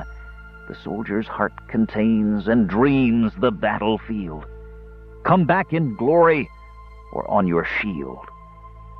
Red of iron imagined from the vein, green of brass, green of copper, sparked in the fire, the forge of the world, consuming in its dream as it dives into bone. The soldier's heart lies down, completes the battlefield. Come back in glory, or on your shield. His blood stirred by the song, Duncan felt his doubts vanish as the arrows had vanished in the still air. His generals were already descending from the battlements, hurrying to take up their positions. Only one remained, Argot, general of the Dur. Karas remained too. Duncan looked over at Karas now, and opened his mouth to speak. But the hero of the dwarves simply regarded his king with a dark, haunted gaze, then, bowing toward his thane, turned and followed after the others to take his place as one of the leaders of the infantry. Duncan glared at him angrily. "May Reorx send his beard up in flames," he muttered as he started to follow. He would be present when the great gates swung open and his army marched out into the plains. Who does he think he is? My own sons would not act so to me. This must not go on. After the battle, he will be put in his place. Grumbling to himself, Duncan was nearly to the stairs leading downward when he felt a hand upon his arm. Looking up, he saw Argot. "I ask you, King," said the dwarf in his crude language, "to think again. Our plan is good one. Abandon worthless hunk of rock. Let them have it." He gestured toward the armies out in the plains. "They not fortify it. When we retreat back to Thorbarden, they chase after us into the plains. Then we retake Pax Tharkas, and bam!" The dark dwarf clapped his hands shut. "We have them! Caught between Pax Tharkas on north and Thorbarden on south." Duncan stared coldly at the Dur. Argot had presented this strategy at the War Council, and Duncan had wondered at the time how he had come up with it. The Dur generally took little interest in military matters, caring about only one thing, their share of the spoils. Was it Karas, trying once again to get out of fighting? Duncan angrily shook off the Dur's arm. "Pax Tharkas will never fall," he said. "Your strategy is the strategy of the coward. I will give up nothing to these rabble, not one copper piece, not one pebble of ground. I'd sooner die here." Stomping away, Duncan clattered down the stairs, his beard bristling in his wrath. Watching him go, Argot's lip twisted in a sneer. "Perhaps you would die upon this wretched rock, Duncan King, but not Argot." Turning to two Dur who had been standing in the shadows of a recessed corner, the dark dwarf nodded his head twice. The dwarves nodded in return, then quickly hurried away. Standing upon the battlements, Argot watched as the sun climbed higher in the sky. Preoccupied, he began to absent-mindedly rub his hands upon his leather armor, as though trying to clean them. The High-Gug was not certain, but he had the feeling something was wrong. Though not terribly perceptive, and understanding little of the complex tactics and strategies of warfare, it occurred to the High-Gug nevertheless that dwarves returning victorious from the field of battle did not come staggering into the fortress covered with blood and fall down dead at his feet. One or two he might have considered the fortunes of war, but the number of dwarves doing this sort of thing seemed to be increasing at a truly alarming rate. The High-Gug decided to see if he could find out what was going on. He took 2 steps forward, then, hearing the most dreadful commotion behind him, came to a sudden halt. Heaving a heavy sigh, the Hygug turned around. He had forgotten his company. "No, no, no!" the Hygug shouted angrily, waving his arms in the air. "How many time I tell you, stay here, stay here! King tell Hygug, you Gugs, stay here! That mean, stay here, you got that?" The Hygug fixed his company with a stern eye, causing those still on their feet and able to meet the gaze of that eye, the other was missing, to tremble in shame. Those gully dwarves in the company who had stumbled over their pikes, those who had dropped their pikes, those who had in the confusion accidentally stabbed a neighbor with a pike, those who were lying prone on the ground, and those who had gotten turned around completely and were now stalwartly facing the rear, heard their commander's voice and quailed. "Look, Gulfunger Slimers!" snarled the Hygug, breathing noisily. "I go find out what go on. It not seem right, everyone coming back into fort like this. No singing, only bleeding. This not the way King tell Hygug things work out. So I go. You stay here, got that? Repeat." "I go," echoed his troops obediently. "You stay here." The Hygug tore at his beard. "No, I go. You... Oh, never mind." Stalking off in a rage, he heard behind him once again the clattering of falling pikes hitting the ground. Perhaps fortunately, the Hygug did not have far to go. Otherwise, when he returned, he would have found about half of his command dead, skewered on the ends of their own pikes. As it was, he was able to discover what he needed to know and return to his troops before they had inadvertently killed more than half a dozen or so. The Hygug had taken only about 20 steps when he rounded a corner and very nearly ran into Duncan, his king. Duncan did not notice him, his back being turned.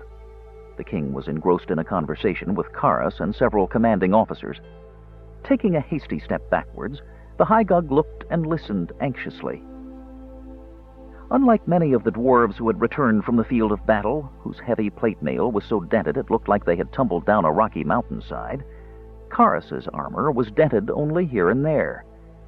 The hero's hands and arms were bloodied to the elbows, but it was the enemy's blood, not his own, that he wore. Few there were who could withstand the mighty swings of the hammer he carried. Countless were the dead that fell by Karas's hand, though many wondered in their last moments why the tall dwarf sobbed bitterly as he dealt the killing blow. Karas was not crying now, however. His tears were gone, completely dry.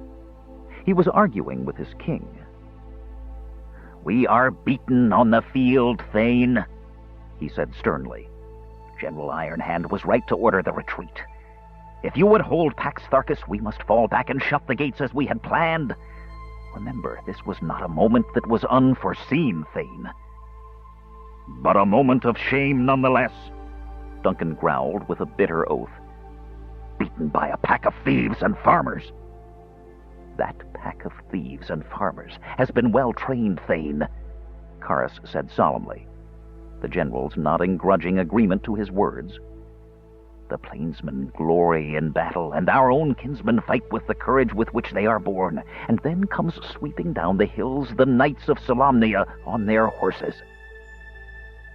"You must give the command, Thane," one of the generals said, "or prepare to die where we stand."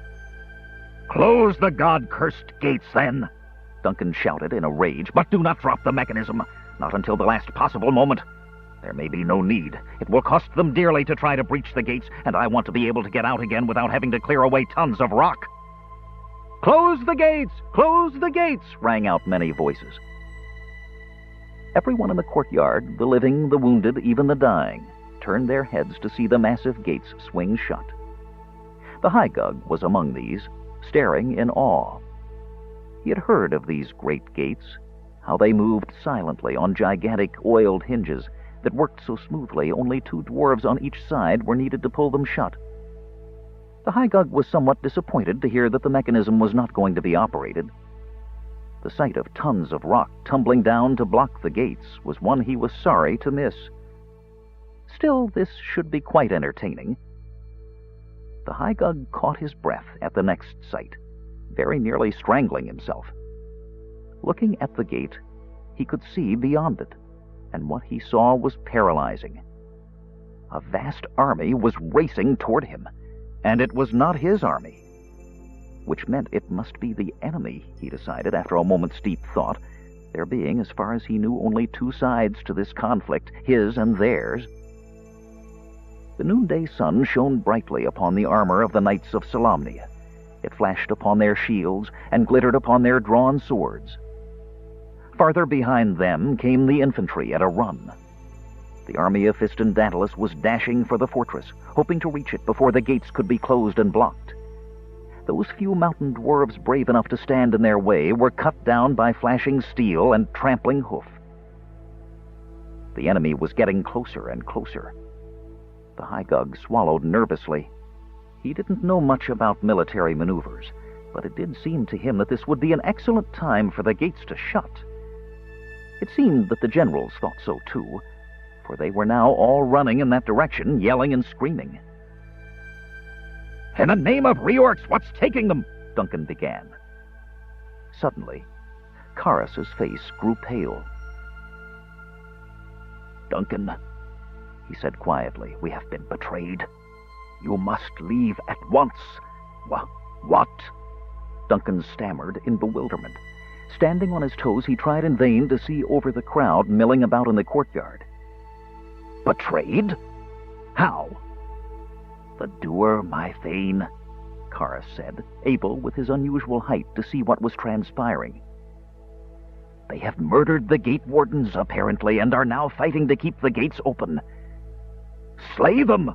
Duncan's mouth frothed in his anger. Saliva dribbled down his beard. "Slay every one of them!" The dwarven king drew his own sword and leaped forward. "I'll personally—" "No, Thane!" Karas caught hold of him, dragging him back. "It is too late! Come, we must get to the griffins. You must go back to Thorbarden, my king." But Duncan was beyond all reason. He fought Karas viciously. Finally, the younger dwarf with a grim face doubled his great fist and punched his king squarely on the jaw. Duncan stumbled backward, reeling from the blow, but not down. "I'll have your head for this," the king swore, grasping feebly for his sword hilt. One more blow from Karas finished the job, however. Duncan sprawled onto the ground and lay there quietly. With a grieving face, Karas bent down, lifted his king, plate mail armor and all, and with a grunt heaved the stout dwarf over his shoulder. Calling for some of those still able to stand and fight to cover him, Karas hurried off toward where the griffins waited, the comatose king hanging, arms dangling over his shoulder. The Hygug stared at the approaching army in horrified fascination. Over and over echoed in his mind Duncan's last command to him. "You stay here!" Turning around, running back to his troop, that was exactly what the Hygug intended to do. Although gully dwarves have a well-deserved reputation for being the most cowardly race living upon Krynn, they can, when driven into a corner, fight with a ferocity that generally amazes an enemy. Most armies, however, use gully dwarves only in support positions, keeping them as far to the rear as possible, since it is almost even odds that a regiment of gully dwarves will inflict as much damage to its own side as it will ever succeed in doing to an enemy. Thus, Duncan had posted the only detachment of gully dwarves currently residing in Pax Tharkas, they were former mine workers, in the center of the courtyard, and told them to stay there, figuring this would be the best way to keep them out of mischief. He had given them pikes in the unlikely event that the enemy would crash through the gates with a cavalry charge, but that was what was happening. Seeing the army of Fistendatalus closing in upon them, knowing that they were trapped and defeated, all the dwarves in Pax Tharkas were thrown into confusion. A few kept their heads. The sharpshooters on the battlements were raining arrows into the advancing foe, slowing them somewhat. Several commanders were gathering their regiments, preparing to fight as they retreated to the mountains, but most were just fleeing, running for their lives to the safety of the surrounding hills. And soon only one group stood in the path of the approaching army, the gully dwarves. "This is it," the Hygug called hastily to his men as he came huffing and puffing back. His face was white beneath the dirt, but he was calm and composed. He had been told to stay here, and by Reorx's beard, he was going to stay here. However, seeing that most of his men were starting to edge away, their eyes wide at the sight of the thundering horses, which could now be seen approaching the open gates, the Hygug decided this called for a little morale boost.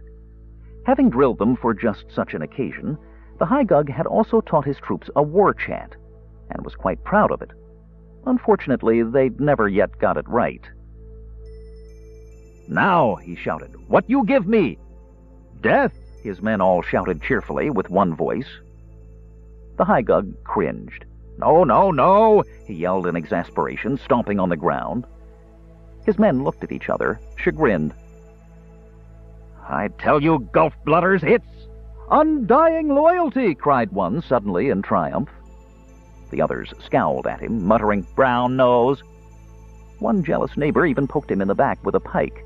Fortunately, it was the butt end. He was holding it upside down, or serious damage might have been incurred.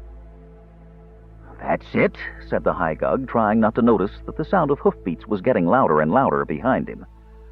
"Now, we try again. What you give me?" Dying loyalty." This was rather straggled sounding, many stumbling over the difficult words. It certainly seemed to lack the ring or the enthusiasm of the first. A hand shot up in the back. "Well, what is it, Gugsnug?" snarled the Hygug. "Us got to give undying loyalty when dead?" The Hygug glared at him with his one good eye. "No, you funger whoop," he snapped, gritting his teeth. "Death or undying loyalty, whichever come first." The gully dwarves grinned, immensely cheered by this. The Hygug, shaking his head and muttering, turned around to face the enemy. "Set pikes!" he shouted. That was a mistake, and he knew it as soon as he said it, hearing the vast turmoil and confusion and swearing and a few groans of pain behind him. But by that time, it didn't matter. The sun set in a blood-red haze, sinking down into the silent forests of Qualinesti. All was quiet in Pax Tharkas, the mighty, impregnable fortress having fallen shortly after midday. The afternoon had been spent in skirmishes with pockets of dwarves who were retreating, fighting, back into the mountains. Many had escaped, the charge of the knights having been effectively held up by a small group of pikesmen who had stood their ground when the gates were breached, stubbornly refusing to budge. Karas, carrying the unconscious king in his arms, flew by Griffin back to Thorbarden, accompanied by those of Duncan's officers still alive. The remainder of the army of the mountain dwarves, at home in the caves and rocks of the snow-covered passes, were making their way back to Thorbarden. The Duer who had betrayed their kinsmen were drinking Duncan's captured ale and boasting of their deeds, while most of Caramon's army regarded them with disgust. Tonight, as the sun set, the courtyard was filled with dwarves and humans celebrating their victory, and by officers trying in vain to stem the tide of drunkenness that was threatening to wash everyone under. Shouting, bullying, and smashing a few heads together, they managed to drag off enough to post the watch and form burial squads. Chrysania had passed her trial by blood. Though she had been kept well away from the battle by a watchful Caramon, she had, once they entered the fort, managed to elude him. Now, cloaked and hooded, she moved among the wounded, surreptitiously healing those she could without drawing unwanted attention to herself. And in later years, those who survived would tell stories to their grandchildren, claiming that they had seen a white-robed figure bearing a shining light around her neck, who laid her gentle hands upon them and took away their pain. Caramon was meanwhile meeting with officers in a room in Pax Tharkas, planning their strategy, though the big man was so exhausted he could barely think straight. Thus, few saw the single black-robed figure entering the open gates of Pax Tharkas. It rode upon a restive black horse that shied at the smell of blood. Pausing, the figure spoke a few words to his mount, seeming to soothe the animal. Those that did see the figure paused for a moment in terror, many having the fevered or drunken impression that it was death in person, come to collect the unburied. Then someone muttered, "The wizard?" and they turned away, laughing shakily or breathing a sigh of relief. His eyes, obscured by the depths of his black hood, yet intently observing all around him, Raistlin rode forward until he came to the most remarkable sight on the entire field of battle: the bodies of 100 or more gully dwarves, lying for the most part in even rows, rank upon rank. Most still held their pikes, many upside down, clutched tightly in their dead hands. There were also, lying among them though, a few horses that had been injured, generally accidentally, by the wild stabs and slashings of the desperate gully dwarves. More than one animal, when hauled off, was noted to have teeth marks sunk into its forelegs.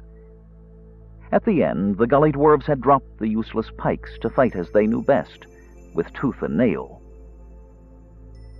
"This wasn't in the histories," Raistlin murmured to himself, staring down at the wretched little bodies, his brow furrowed. His eyes flashed. "Perhaps," he breathed, "this means time has already been altered." For long moments he sat there pondering. Then suddenly he understood. None saw Raistlin's face, hidden as it was by his hood, or they would have noted a swift, sudden spasm of sorrow and anger pass across it. "No," he said to himself bitterly. The pitiful sacrifice of these poor creatures was left out of the histories, not because it did not happen. It was left out simply because... He paused, staring grimly down at the small broken bodies. No one cared. Chapter 7. "I must see the general." The voice pierced through the soft, warm cloud of sleep that wrapped Caramon like the down-filled comforter on the bed. The first real bed he'd slept in for months. "Go away," mumbled Caramon, and heard Garrick say the same thing, or close enough. "Impossible. The general is sleeping. He's not to be disturbed. I must see him. It's urgent. He hasn't slept in almost 48 hours. I know, but..." The voices dropped. Good, Caramon thought, now I can go back to sleep. But he found, unfortunately, that the lowered voices only made him more wakeful. Something was wrong, he knew it. With a groan, he rolled over, dragging the pillow on top his head.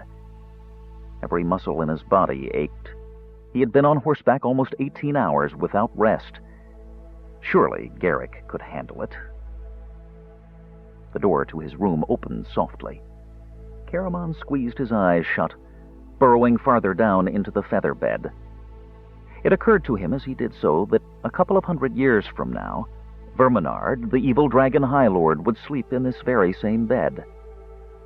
Had someone wakened him like this, that morning the heroes had freed the slaves of Pax Tharkas? "General?" said Garrick's soft voice. "Caramon?" There was a muttered oath from the pillow. "Perhaps when I leave I'll put a frog in the bed," Caramon thought viciously. "It would be nice and stiff in 200 years. "General," Garrick persisted, "I'm sorry to wake you, sir, but you're needed in the courtyard at once." "What for?" growled Caramon, throwing off the blankets and sitting up, wincing at the soreness in his thighs and back. Rubbing his eyes, he glared at Garrick. "The army, sir. It's leaving." Caramon stared at him. "What? You're crazy." "No, sir," said a young soldier who had crept in after Garrick and now stood behind him, his eyes wide with awe at being in the presence of his commanding officer, despite the fact that the officer was naked and only half awake. They're gathering in the courtyard now, sir. The dwarves and the plainsmen and some of ours." "Not the knights," Garrick added quickly. Well, Caramon stammered, then waved his hand. "Tell them to disperse, damn it! This is nonsense." He swore. "Name of the gods, 3/4 of them were dead drunk last night."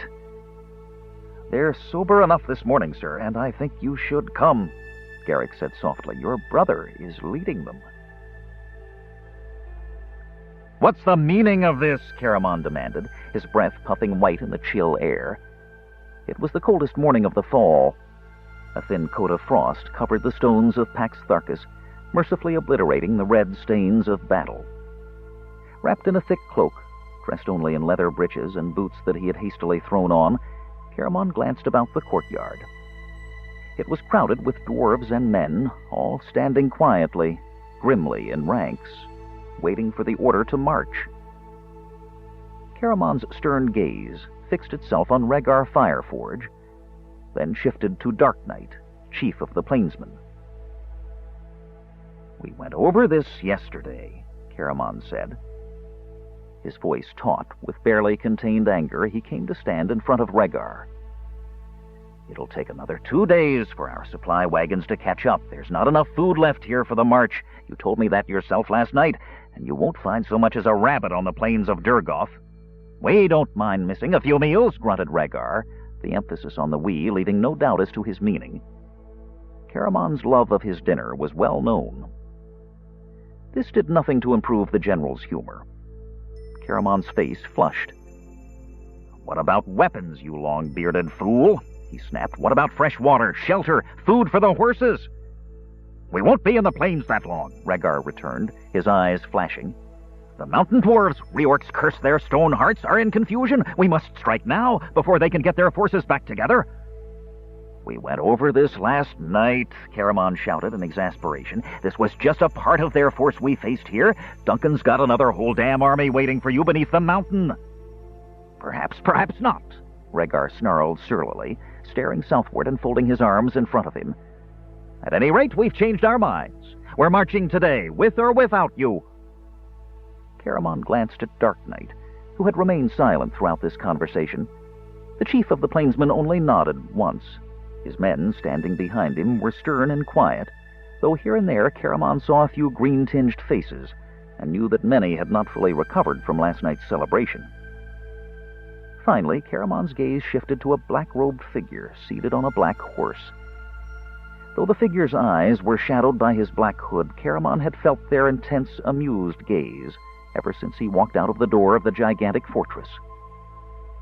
Turning abruptly away from the dwarf, Caramon stalked over to Raistlin. He was not surprised to find Lady Chrysania on her horse, muffled in a thick cloak. As he drew nearer, he noticed that the bottom of the cleric's cloak was stained dark with blood. Her face, barely visible above a scarf she had wound around her neck and chin, was pale but composed. He wondered briefly where she had been and what she had been doing during the long night. His thoughts were centered, however, on his twin. "This is your doing," he said in a low voice, approaching Raistlin and laying his hand upon the horse's neck. Raistlin nodded complacently, leaning forward over the pommel of the saddle to talk to his brother. Caramon could see his face, cold and white as the frost on the pavement beneath their feet. "What's the idea?" Caramon demanded, still in the same low voice. "What's this all about? You know we can't march without supplies." "You're playing this much too safely, my brother," said Raistlin. He shrugged and added, "The supply trains will catch up with us. As for weapons, the men have picked up extra ones here after the battle. Rhaegar is right. We must strike quickly before Duncan can get organized." "You should have discussed this with me," Caramon growled, clenching his fist. "I am in command." Raistlin looked away, shifting slightly in his saddle. Caramon, standing near him, felt his brother's body shiver beneath the black robes. "There wasn't time," the Archmage said after a moment. "I had a dream last night, my brother. She came to me, my queen, Takhisis. It is imperative that I reach Jamin as soon as possible." Caramon gazed at his brother in silent, sudden understanding. "They mean nothing to you," he said softly, gesturing to the men and dwarves standing, waiting behind him. "You're interested in one thing only, reaching your precious portal." His bitter gaze shifted to Chrysania, who regarded him calmly, though her gray eyes were dark and shadowed from a sleepless, horror-filled night spent among the wounded and dying. "You too? You support him in this? The trial of blood, Caramon, she said softly. It must be stopped. Forever. I have seen the ultimate evil mankind can inflict upon itself. I wonder, Caramon muttered, glancing at his twin. Reaching up with his slender hands, Raistlin slowly drew back the folds of his hood, leaving his eyes visible. Caramon recoiled, seeing himself reflected in the flat surface, seeing his face, haggard, unshaven, his hair uncombed, fluttering raggedly in the wind. And then, as Raistlin stared at him, holding him in an intense gaze as a snake charms a bird, words came into Caramon's mind. You know me well, my brother. The blood that flows in our veins speaks louder than words sometimes. Yes, you are right. I care nothing for this war. I have fought it for one purpose only, and that is to reach the portal. These fools will carry me that far. Beyond that, what does it matter to me whether we win or lose? I have allowed you to play General, Caramon, since you seem to enjoy your little game. You are, in fact, surprisingly good at it. You have served my purpose adequately. You will serve me still. You will lead the army to Jaman. When Lady Chrysania and I are safely there, I will send you home. Remember this, my brother. The battle on the plains of Durgoth was lost. You cannot change that. I don't believe you, Caramon said thickly, staring at Raistlin with wild eyes. You wouldn't ride to your own death. You must know something. Caramon choked, half-strangled. Raistlin drew nearer to him, seeming to suck the words out of his throat. My counsel is my own to keep. What I know or do not know does not concern you, so do not tax your brain with fruitless speculation. I'll tell them, Caramon said, forcing the words out through clenched teeth. I'll tell them the truth. Tell them what? That you have seen the future. That they are doomed. Seeing the struggle in Caramon's anguish-filled face, Raistlin smiled. I think not, my brother.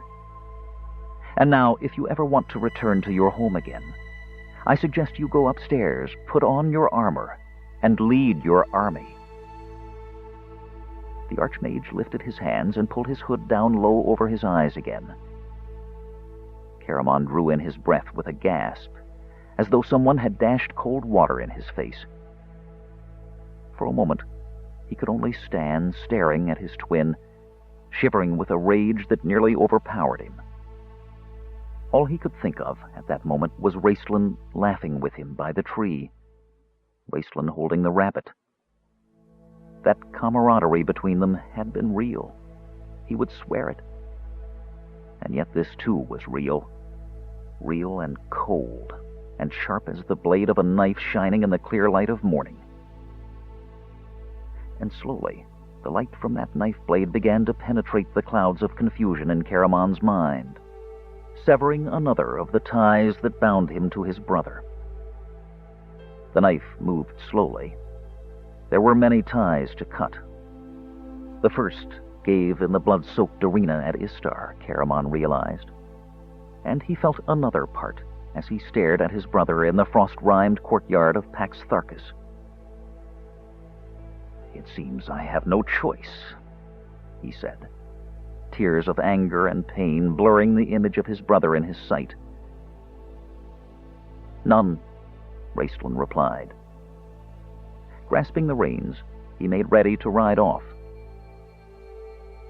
There are things I must attend to. Lady Chrysania will ride with you, of course, in the vanguard. Do not wait for me.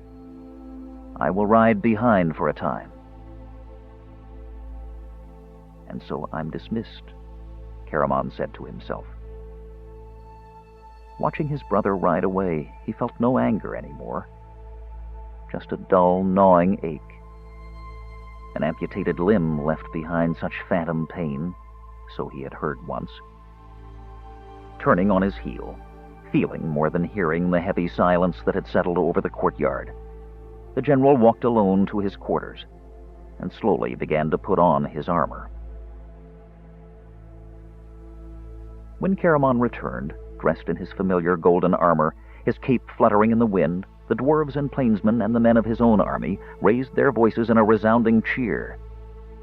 Not only did they truly admire and respect the big man, but all credited him with the brilliant strategy that had brought them victory the day before. General Caramon was lucky, it was said, blessed by some god. After all, wasn't it luck that had kept the dwarves from closing the gates? Most had felt uncomfortable when it was rumored they might be riding off without him. There had been many dark glances cast at the black-robed wizard, but who dared voice disapproval? The cheers were immensely comforting to Caramon, and for a moment he could say nothing. Then, finding his voice, he gruffly issued orders as he made ready to ride. With a gesture, Caramon called one of the young knights forward. "Michael, I'm leaving you here in Pax Tharkis in command," he said, pulling on a pair of gloves. The young knight flushed with pleasure at this unexpected honor, even as he glanced behind at the hole his leaving made in the ranks. "Sir, I'm only a low-ranking... Surely someone more qualified." Smiling at him sadly, Caramon shook his head. "I know your qualifications, Michael. Remember? You were ready to die to fulfill a command, and you found the compassion to disobey. It won't be easy, but do the best you can. The women and children will stay here, of course, and I'll send back any wounded. When the supply trains arrive, see that they're sent on as quickly as possible." He shook his head. "Not that it is likely to be soon enough," he muttered. Sighing, he added, "You can probably hold out the winter here if you have to, no matter what happens to us." Seeing the knights glance at each other, their faces puzzled and worried, Caramon abruptly bit off his words. No, his bitter foreknowledge must not be allowed to show. Feigning cheerfulness, therefore, he clapped Michael upon the shoulder, added something brave and inane, then mounted his horse amidst wild yelling. The yells increased as the standard-bearer raised the army's standard. Caramon's banner with its 9-pointed star gleamed brightly in the sun. His knights formed ranks behind him. Chrysania came up to ride with them, the knights parting with their usual chivalry to let her take her place. Though the knights had no more use for the witch than anyone else in camp, she was a woman, after all, and the code required them to protect and defend her with their lives. "Open the gates!" Caramon shouted. Pushed by eager hands, the gates swung open. Casting a final glance around to see that all was in readiness, Caramon's eyes suddenly encountered those of his twin. Raistlin sat upon his black horse within the shadows of the great gates. He did not move, nor speak. He simply sat, watching, waiting. For as long as it took to draw a shared, simultaneous breath, the twins regarded each other intently. Then Caramon turned his face away. Reaching over, he grabbed his standard from his bearer. Holding it high over his head, he cried out one word. "Thorbarden!" The morning sun, just rising above the peaks, burned golden on Caramon's armor. It sparkled golden on the threads of the banner's star, glittered golden on the spear tips of the long ranks behind him. "Thorbarden!" he cried once again, and spurring his horse, he galloped out of the gates. "Thorbarden!" His cry was echoed by thunderous yells and the clashing of sword against shield. The dwarves began their familiar, eerie, deep-throated chant. "Stone and metal, metal and stone, stone and metal, metal and stone," stomping their iron-shod feet to it in stirring rhythm as they marched out of the fort in rigid lines. They were followed by the plainsmen, who moved in less orderly fashion. Wrapped in their fur cloaks against the chill, they walked in leisurely fashion, sharpening weapons, tying feathers in their hair, or painting strange symbols on their faces. Soon, growing tired of the rigid order, they would drift off the road to travel in their accustomed hunting packs. After the barbarians came Karaman's troop of farmers and thieves, more than a few of them staggering from the after-effects of last night's victory party. And finally, bringing up the rear, were their new allies, the Doer. Argot tried to catch Raistlin's eye as he and his men trooped out, but the wizard sat wrapped in black upon his black horse, his face hidden in darkness. The only flesh and blood part of him visible were the slender white hands holding the horse's reins. Raistlin's eyes were not on the Doer, nor on the army marching past him. They were on the gleaming golden figure riding at the army's head. And it would have taken a sharper eye than the Doer's to note that the wizard's hands gripped the reins with an unnatural tightness, or that the black robes shivered for just a moment, as if with a soft sigh. The Doer marched out, and the courtyard was empty, except for the camp followers. The women wiped away their tears, and chatting among themselves, returned to their tasks. The children clambered up onto the walls to cheer the army as long as it was in sight. The gates to Pax Tharkas swung shut at last, sliding smoothly and silently upon their oiled hinges. Standing on the battlements alone, Michael watched the great army surge southward, their spear tips shining in the morning sun, their warm breath sending up puffs of mist, the chanting of the dwarves echoing through the mountains. Behind them rode a single solitary figure, cloaked in black. Looking at the figure, Michael felt cheered. It seemed a good omen. Death now rode behind the army instead of in front. The sun shone upon the opening of the gates of Pax Tharkas. It set upon the closing of the gates of the great mountain fastness of Thorbarton. As the water-controlled mechanism that operated the gates groaned and wheezed, part of the mountain itself appeared to slide into place upon command. When shut and sealed, in fact, the gates were impossible to tell from the face of the rock of the mountain itself. So cunning was the craftsmanship of the dwarves who had spent years constructing them. The shutting of the gates meant war. News of the marching of the army of Fistendantilus had been reported, carried by spies upon the swift wings of griffins. Now the mountain fastness was alive with activity. Sparks flew in the weapons makers' shops. Armorers fell asleep, hammers in their hands. The taverns doubled their business overnight as everyone came to boast of the great deeds they would accomplish on the field of battle. Only one part of the huge kingdom beneath the ground was quiet, and it was to this place that the hero of the dwarves turned his heavy footsteps 2 days after Karaman's army had left Pax Tharkas. Entering the great hall of audience of the king of the mountain dwarves, Karas heard his boots ring hollowly in the bowl-shaped chamber that was carved of the stone of the mountain itself. The chamber was empty now, save for several dwarves seated at the front on a stone dais. Karas passed the long rows of stone benches, where last night thousands of dwarves had roared approval as their king declared war upon their kinsmen. Today was a war meeting of the Council of Thanes. As such, it did not require the presence of the citizenry, so Karas was somewhat startled to find himself invited. The hero was in disgrace. Everyone knew it. There was speculation even that Duncan might have Karas exiled. Karas noted as he drew near that Duncan was regarding him with an unfriendly eye.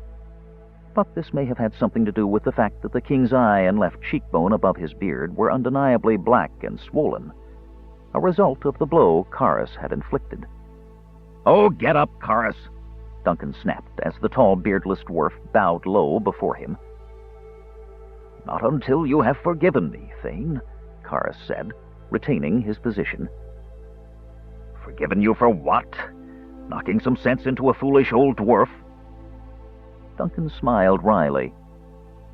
"No, you're not forgiven for that. You are thanked." The king rubbed his jaw. "Duty is painful, goes the proverb. Now I understand.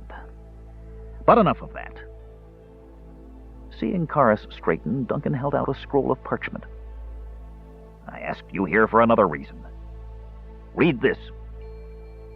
Puzzled, Karis examined the scroll. It was tied with black ribbon, but was not sealed. Glancing at the other Thanes, who were all assembled, each in his own stone chair, sitting somewhat lower than the king's, Karis's gaze went to one chair in particular. A vacant chair, the chair of Argot, Thane of the Doer. Frowning, Karis unrolled the scroll and read aloud, stumbling over the crude language of the Doer. "Duncan, of the dwarves of Thorbarden, king. Greetings from those you now call traitor. This scroll is delivered to you from us who know that you will punish Doer under the mountain for what we did at Pax Tharkus. If this scroll is delivered to you at all, it means that we succeed in keeping the gates open. You scorn our plan in council. Perhaps now you see wisdom. The enemy is led by the wizard now. Wizard is friend of ours. He make army march for the plains of Durgoff. We march with them, friend with them. When the hour to come, those you call traitor will strike. We will attack the enemy from within and drive them under your axe blades. If you too have doubt of our loyalty, hold our people hostage beneath the mountain until such time we return. We promise great gift we deliver to you as proof loyalty. Argot of the Doer, Thane." Karis read the scroll through twice, and his frown did not ease. If anything, it grew darker. "Well?" demanded Duncan. "I have nothing to do with traitors," Karis said, rolling up the scroll and handing it back in disgust. "But if they are sincere," Duncan pursued, "this could give us a great victory." Karis raised his eyes to meet those of his king, who sat on the dais above him. "If, at this moment, Thane, I could talk to our enemy's general, this Caramon Magir, who by all accounts is a fair and honorable man, I would tell him exactly what peril threatens him, even if it meant that we ourselves would go down in defeat." The other Thanes snorted or grumbled. "You should have been a knight of Solamnia," one muttered, a statement not intended as a compliment. Duncan cast them all a stern glance, and they fell into a sulking silence. "Karis," Duncan said patiently, "we know how you feel about honor, and we applaud you for that. But honor will not feed the children of those who may die in this battle, nor will it keep our kinsmen from picking clean our bones if we ourselves fall. No," Duncan continued, his voice growing stern and deep. "There is a time for honor and a time when one must do what he must." Once again he rubbed his jaw. "You yourself showed me that." Karis's face grew grim. Absent-mindedly raising a hand to stroke the flowing beard that was no longer there, he dropped his hand uncomfortably and, flushing, stared down at his feet. "Our scouts have verified this report," Duncan continued. "The army has marched." Karis looked up, scowling. "I don't believe it," he said. "I didn't believe it when I heard it. They have left Pax Tharkus before their supply wagons got through? It must be true, then. The wizard must be in charge. No general would make that mistake. They will be on the plains within the next 2 days. Their objective is, according to our spies, the fortress of Jaman, where they plan to set up headquarters. We have a small garrison there that will make a token defense and then retreat, hopefully drawing them out into the open." "Jaman," Karis muttered, scratching his jaw since he could no longer tug at his beard. Abruptly, he took a step forward, his face now eager. "Thane, if I can present a plan that will end this war with a minimum of bloodshed, will you listen to it and allow me to try?" "I'll listen," said Duncan dubiously, his face setting into rigid lines. "Give me a hand-picked squadron of men, Thane, and I will undertake to kill this wizard, this Fiston Daedalus. When he is dead, I will show this scroll to his general and to our kinsmen, They will see that they have been betrayed. They will see the might of our army lined up against them. They must surely surrender. And what are we to do with them if they do surrender? Duncan snapped irritably, though he was going over the plan in his mind even as he spoke. The other Thanes had ceased muttering into their beards and were looking at each other, heavy brows nodding over their eyes. Give them Pax Tharkas, Thane, Karas said, his eagerness growing. Those who want to live there, of course. Our kinsmen will undoubtedly return to their homes. We could make a few concessions to them. Very few, he added hastily, seeing Duncan's face darken. That would be arranged with the surrender terms, but there would be shelter and protection for the humans and our kinsmen during the winter. They could work in the mines. The plan has possibilities, Duncan muttered thoughtfully. Once you're in the desert, you could hide in the mounds. He fell silent, pondering. Then he slowly shook his head. But it is a dangerous course, Karas, and all may be for naught. Even if you succeed in killing the Dark One, and I remind you that he is said to be a wizard of great power, there is every possibility you will be killed before you can talk to this General Majir. Rumor has it he is the wizard's twin brother. Karas smiled wearily, his hand still on his smooth-shaven jaw. That is a risk I will take gladly, Thane, if means that no more of my kinsmen will die at my hands. Duncan glared at him then. Rubbing his swollen jaw, he heaved a sigh. Very well, he said. You have our leave. Choose your men with care. When will you go? Tonight, Thane, with your permission. The gates of the mountain will open to you, then they will close. Whether they open again to admit you victorious or to disgorge the armed might of the mountain dwarves will be dependent upon you, Karas. May Reorx's flame shine on your hammer. Bowing, Karas turned and walked from the hall, his step swifter and more vigorous than it had been when he arrived. There goes one we can ill afford to lose, said one of the Thanes, his eyes on the retreating figure of the tall, beardless dwarf. He was lost to us from the beginning, Duncan snapped harshly. But his face was haggard and lined with grief as he muttered, Now we must plan for war. Chapter 8. No water again, Caramon said quietly. Rhaegar scowled. Though the general's voice was carefully expressionless, the dwarf knew that he was being held accountable. Realizing that he was, in large part, to blame didn't help matters. The only feeling more wretched and unbearable than guilt is the feeling of well-deserved guilt. There'll be another water hole within half a day's march, Rhaegar growled, his face setting into granite. They were all over the place in the old days, like pockmarks. The dwarf waved an arm. Caramon glanced around. As far as the eye could see, there was nothing. Not tree, not bird, not even scrubby bushes. Nothing but endless miles of sand, dotted here and there with strange domed mounds. Far off in the distance, the dark shadows of the mountains of Thorbarton hovered before his eyes, like the lingering remembrance of a bad dream. The army of Thistan Daedalus was losing before the battle even started. After days of forced marching, they had finally come out of the mountain pass from Pax Tharkas, and were now upon the plains of Durgoth. Their supplies had not caught up with them, and because of the rapid pace at which they were moving, it looked as if it might be more than a week before the lumbering wagons found them. Raistlin pressed the need for haste upon the commanders of the armies, and though Caramon opposed his brother openly, Rhaegar supported the Archmage and managed to sway the plainsmen to their side as well. Once again, Caramon had little choice but to go along.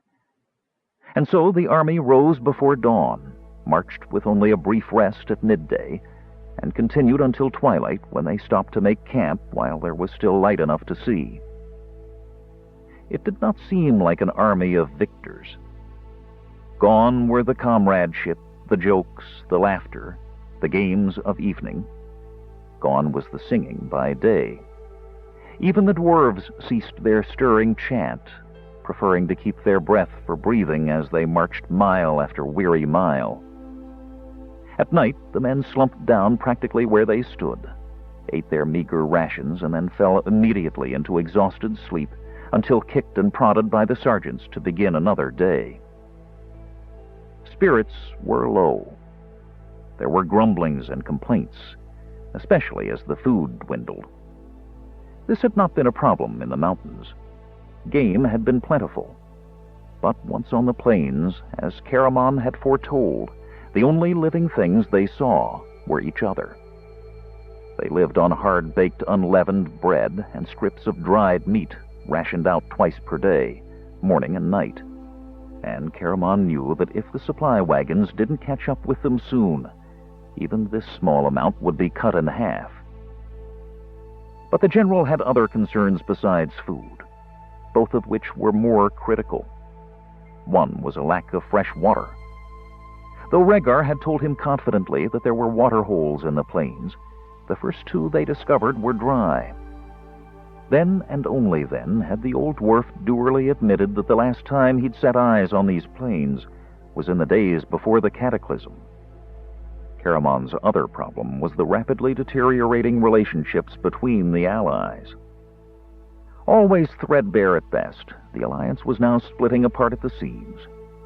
The humans from the north blamed their current problems on the dwarves and the plainsmen since they had supported the wizard. The plainsmen, for their part, had never been in the mountains before. They discovered that fighting and living in mountainous terrain was cold and snowy, and as the chief put it crudely to Caramon, "It is either too up or too down." Now, seeing the gigantic mountains of Thorbarden looming on the southern horizon, the plainsmen were beginning to think that all the gold and steel in the world wasn't as beautiful as the golden, flat grasslands of their home. More than once, Caramon saw their dark eyes turn northward, and he knew that one morning he would awaken and find they had gone. The dwarves, for their part, viewed the humans as cowardly weaklings who ran crying home to Mama the minute things got a little tough. Thus, they treated the lack of food and water as a petty annoyance. The dwarf who even dared hint he was thirsty was immediately set upon by his fellows. Caramon thought of this, and he thought of his numerous other problems as he stood in the middle of the desert that evening, kicking at the sand with the toe of his boot. Then, raising his eyes, Caramon's gaze rested on Rhaegar. Thinking Caramon was not watching him, the old dwarf lost his rocky sternness. His shoulders slumped, and he sighed wearily. His resemblance to Flint was painful in its intensity. Ashamed of his anger, knowing it was directed more at himself than anyone else, Caramon did what he could to make amends. "Don't worry. We've enough water to last the night. Surely we'll come on a water hole tomorrow, don't you think?" he said, patting Rhaegar clumsily on the back. The old dwarf glanced up at Caramon, startled and instantly suspicious, fearing he might be the butt of some joke. But seeing Caramon's tired face smiling at him cheerfully, Rhaegar relaxed. "Aye," the dwarf said with a grudging smile in return. "Tomorrow for sure." Turning from the dry water hole, the two made their way back to camp. Night came early to the plains of Durgoth. The sun dropped behind the mountains rapidly, as though sick of the sight of the vast, barren desert wasteland. Few campfires glowed. Most of the men were too tired to bother lighting them, and there wasn't any food to cook anyway. Huddling together in their separate groups, the hill dwarves, the northerners, and the plainsmen regarded each other suspiciously. Everyone, of course, shunned the doer. Caramon, glancing up, saw his own tent, sitting apart from them all, as though he had simply written them off.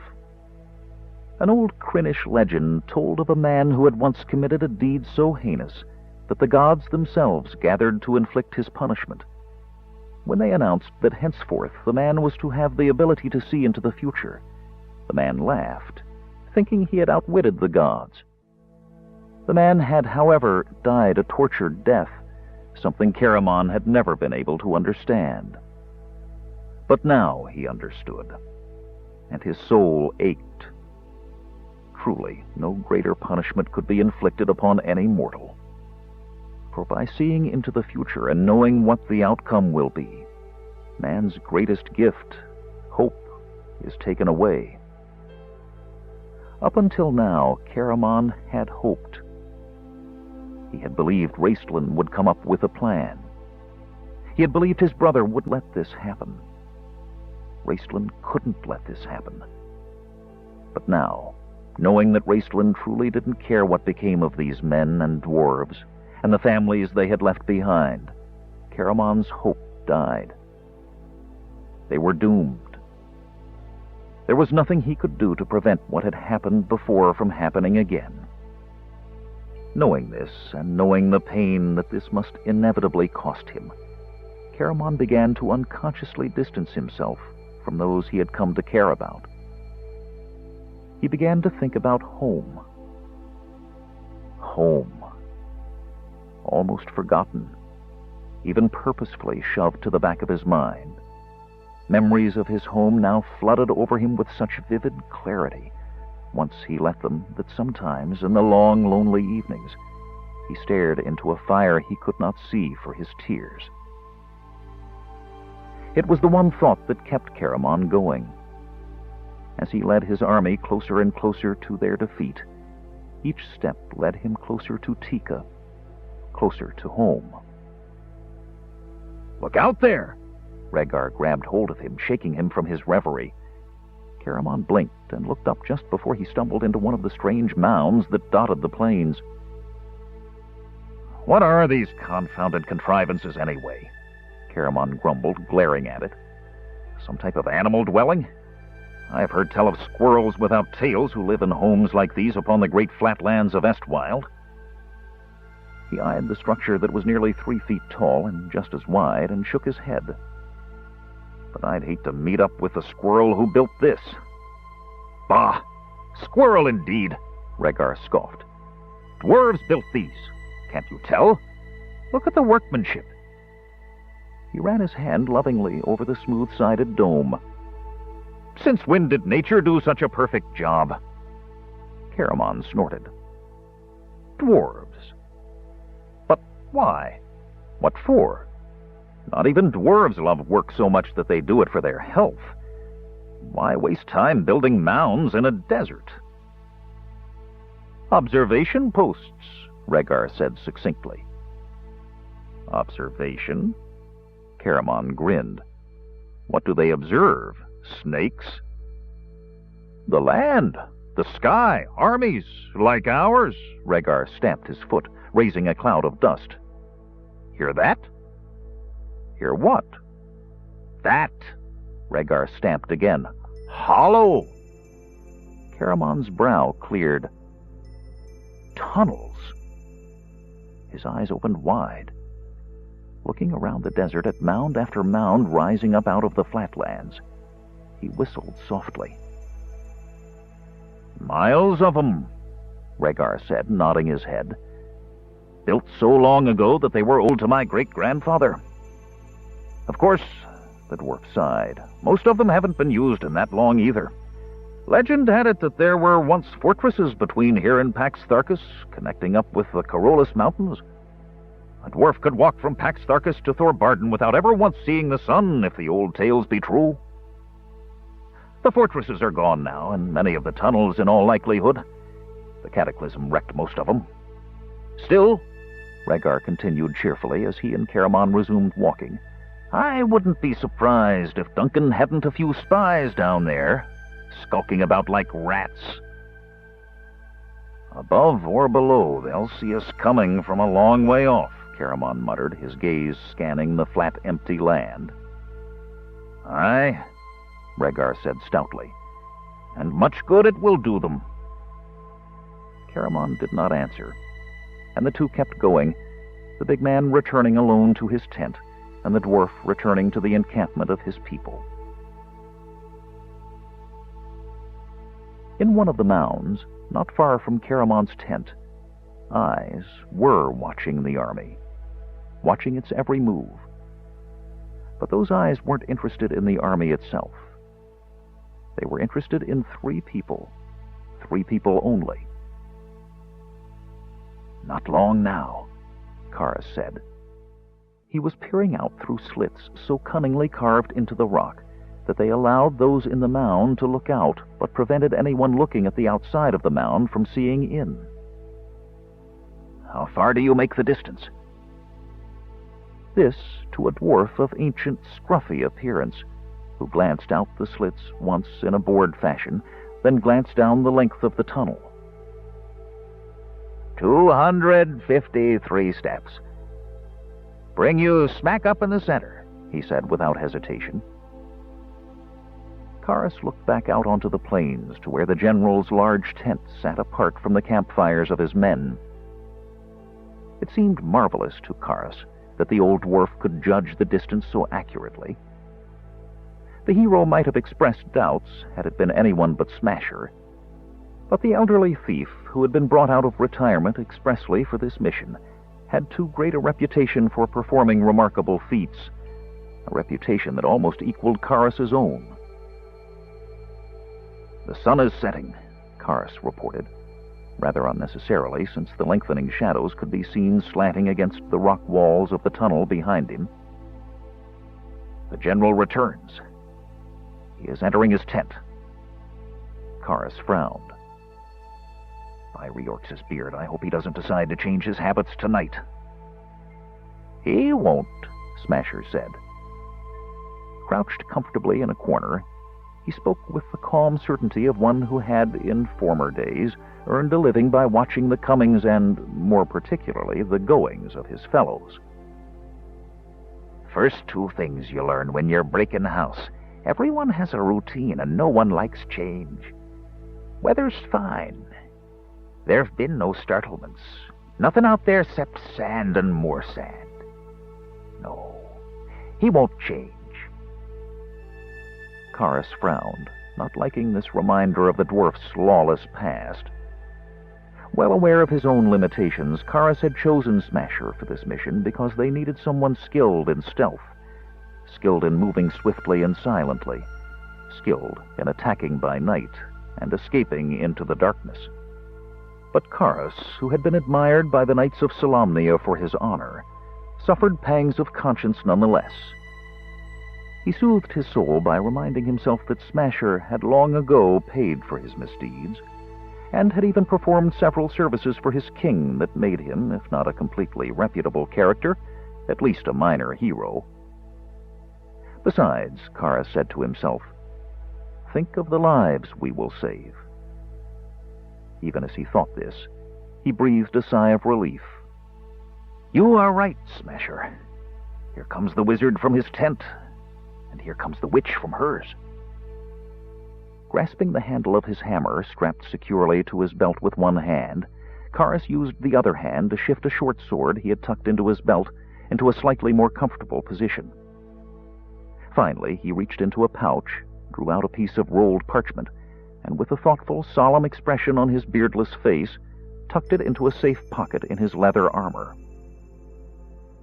Turning to the 4 dwarves who stood behind him, he said, Remember, do not harm the woman or the general any more than is necessary to subdue them. But the wizard must die, and he must die quickly, for he is the most dangerous.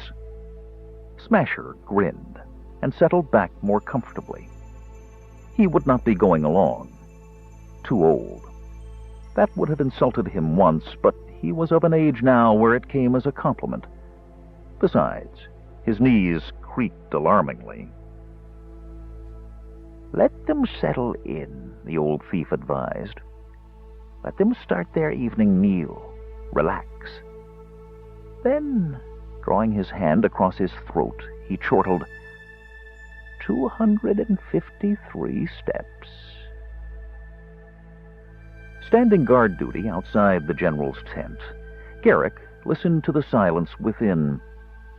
It was more disturbing and seemed to echo louder than the most violent quarrel. Glancing inside through the tent flap opening, he saw the three sitting together as they did every night, quiet, muttering only occasionally, each one apparently wrapped in his or her own concerns. The wizard was deeply involved in his studies. Rumor had it that he was planning some great powerful spells that would blow the gates of Thorbarden wide open. As for the witch, who knew what she was thinking? Garrick was thankful at least that Caramon was keeping an eye on her. There had been some weird rumors about the witch among the men. Rumors of miracles performed at Pax Tharkus, of the dead returning to life at her touch, of limbs growing back onto bloody stumps. Garrick discounted these, of course. Still, there was something about her these days that made the young man wonder if his first impressions had been correct. Garrick shifted restlessly in the cold wind that swept over the desert. Of the three in the tent, he worried most about his general. Over the past months, the young knight had come to revere and idolize Caramon. Observing him closely, trying to be as much like him as possible, Garrick noticed Caramon's obvious depression and unhappiness, which the big man thought he was doing quite well at hiding. For Garrick, Caramon had taken the place of the family he had lost, and now the young knight brooded over Caramon's sorrow as he would have brooded about an older brother. "It's those blasted dark dwarves," Garrick muttered out loud, stomping his feet to keep them from going numb. "I don't trust 'em, that's for certain. I'd send them packing, and I'll bet the general would too if it weren't for his Garrick stopped, holding his breath, listening. Nothing, but he could have sworn. Hand on the hilt of his sword, the young knight stared out into the desert. Though hot by day, it was a cold and forbidding place at night. Off in the distance, he saw the campfires. Here and there he could see the shadows of men passing by. Then he heard it again. A sound behind him. Directly behind him. The sound of heavy, iron-shod boots. "What was that?" Caramon asked, lifting his head. "The wind," Chrysania muttered, glancing at the tent and shivering, watching as the fabric rippled and breathed like a living thing. "It blows incessantly in this horrid place." Caramon half rose, hand on his sword hilt. "It wasn't the wind." Raceland glanced up at his brother. "Oh, sit down," he snarled softly in irritation, "and finish your dinner so that we can end this. I must return to my studies." The Archmage was going over a particularly difficult spell chant in his mind. He had been wrestling with it for days, trying to discover the correct voice inflection and pronunciation needed to unlock the secrets of the words. So far, they had eluded his grasp and made little sense.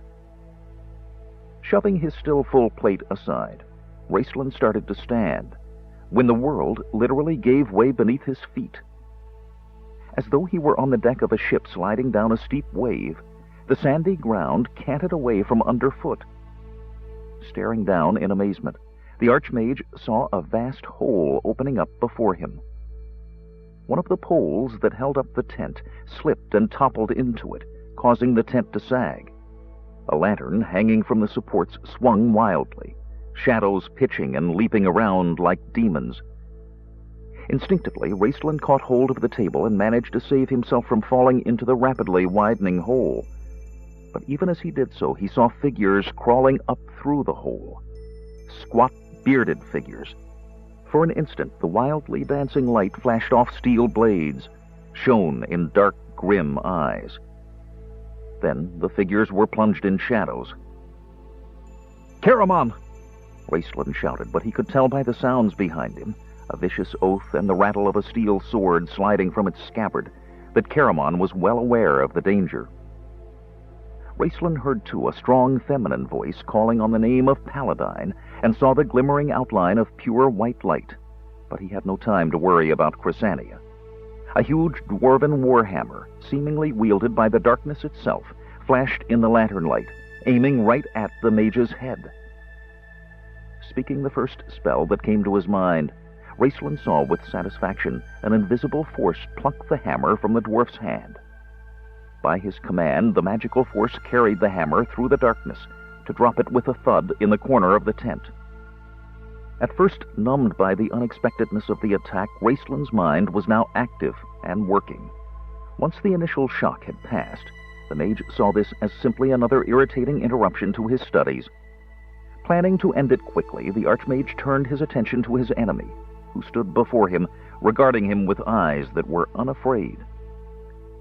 Feeling no fear himself, calm in the knowledge that nothing could kill him since he was protected by time, Raistlin called upon his magic in cool, unhurried fashion. He felt it coiling and gathering within his body, felt the ecstasy course through him with a sensual pleasure. This would be a pleasant diversion from his studies, he decided. An interesting exercise. Stretching out his hands, he began to pronounce the words that would send bolts of blue lightning sizzling through his enemy's writhing body. Then he was interrupted. With the suddenness of a thunderclap, two figures appeared before him, leaping out of the darkness at him as though they had dropped from a star. Tumbling at the mage's feet, one of the figures stared up at him in wild excitement. "Oh, look, it's Raistlin! We made it, Nimsh! We made it! Hey, Raistlin, bet you're surprised to see me, huh? And, oh, have I got the most wonderful story to tell you. You see, I was dead. Well, I wasn't actually, but Hasselhoff," Raistlin gasped.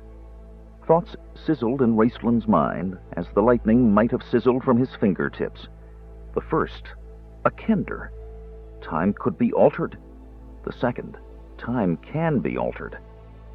The third, I can die. The shock of these thoughts jolted through Raistlin's body, burning away the coolness and calmness so necessary to the magic user for casting his complex spells.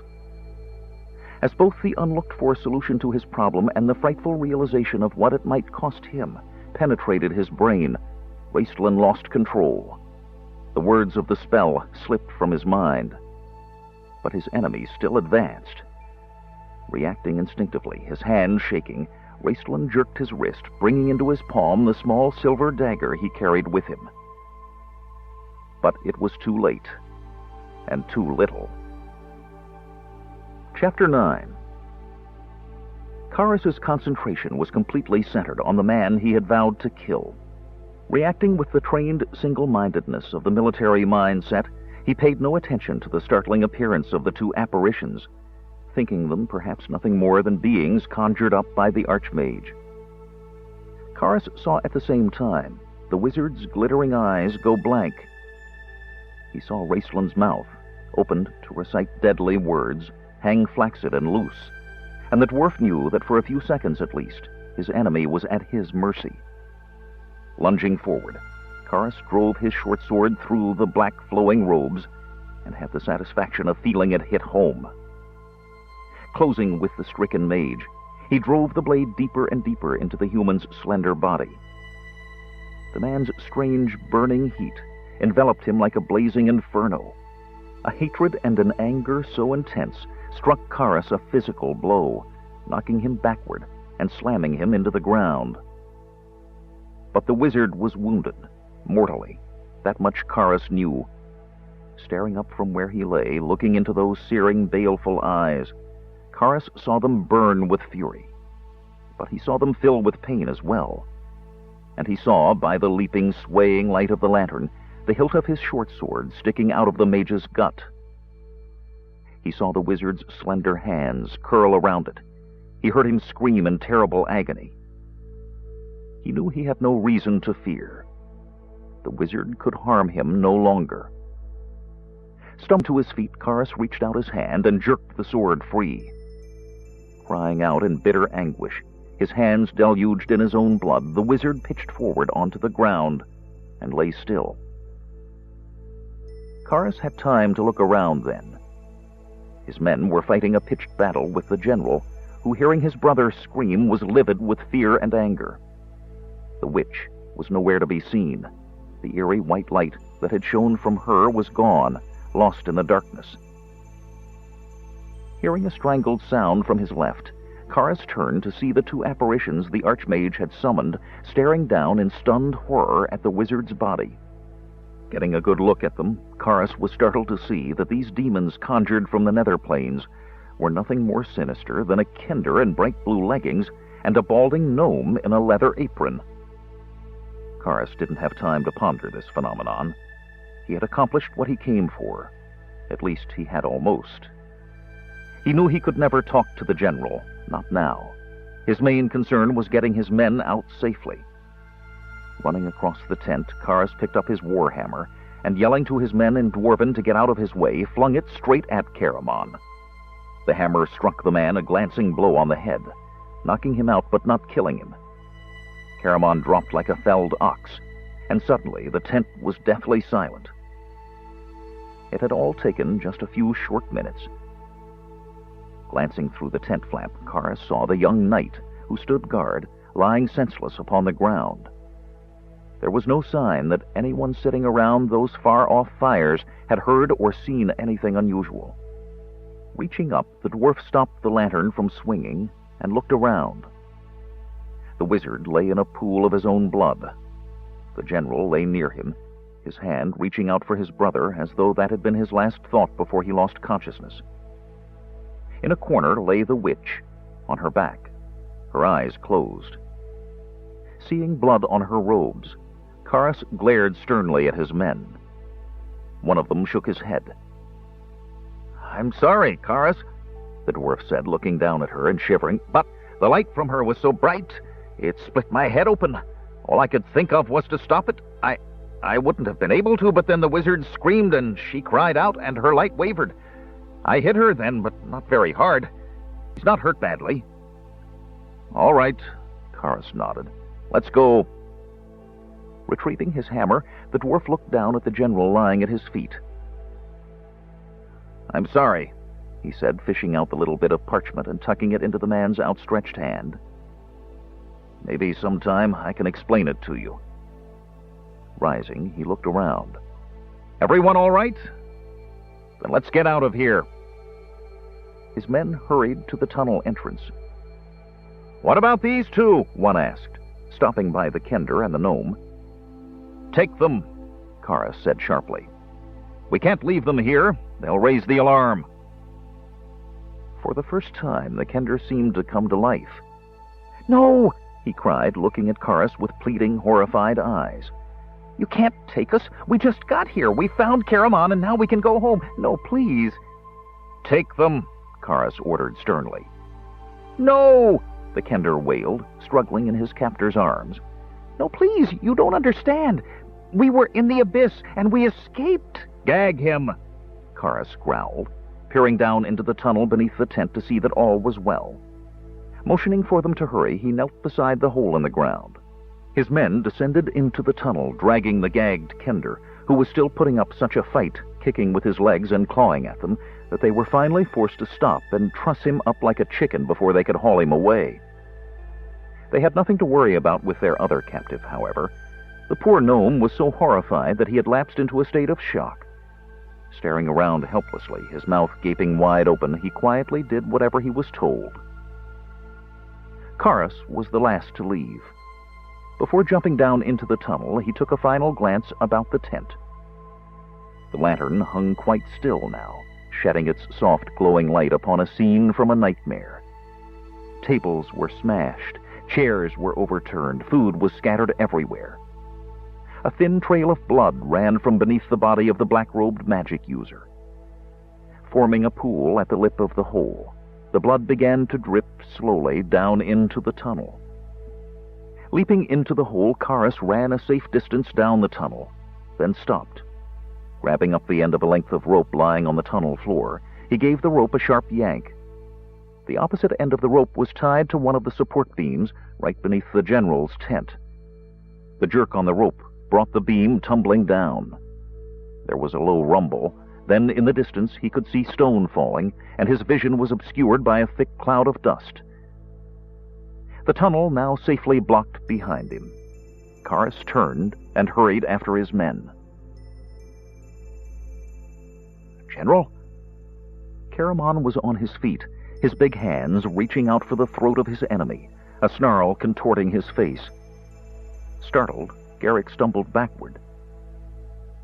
"General," he cried. "Caramon, it's me!"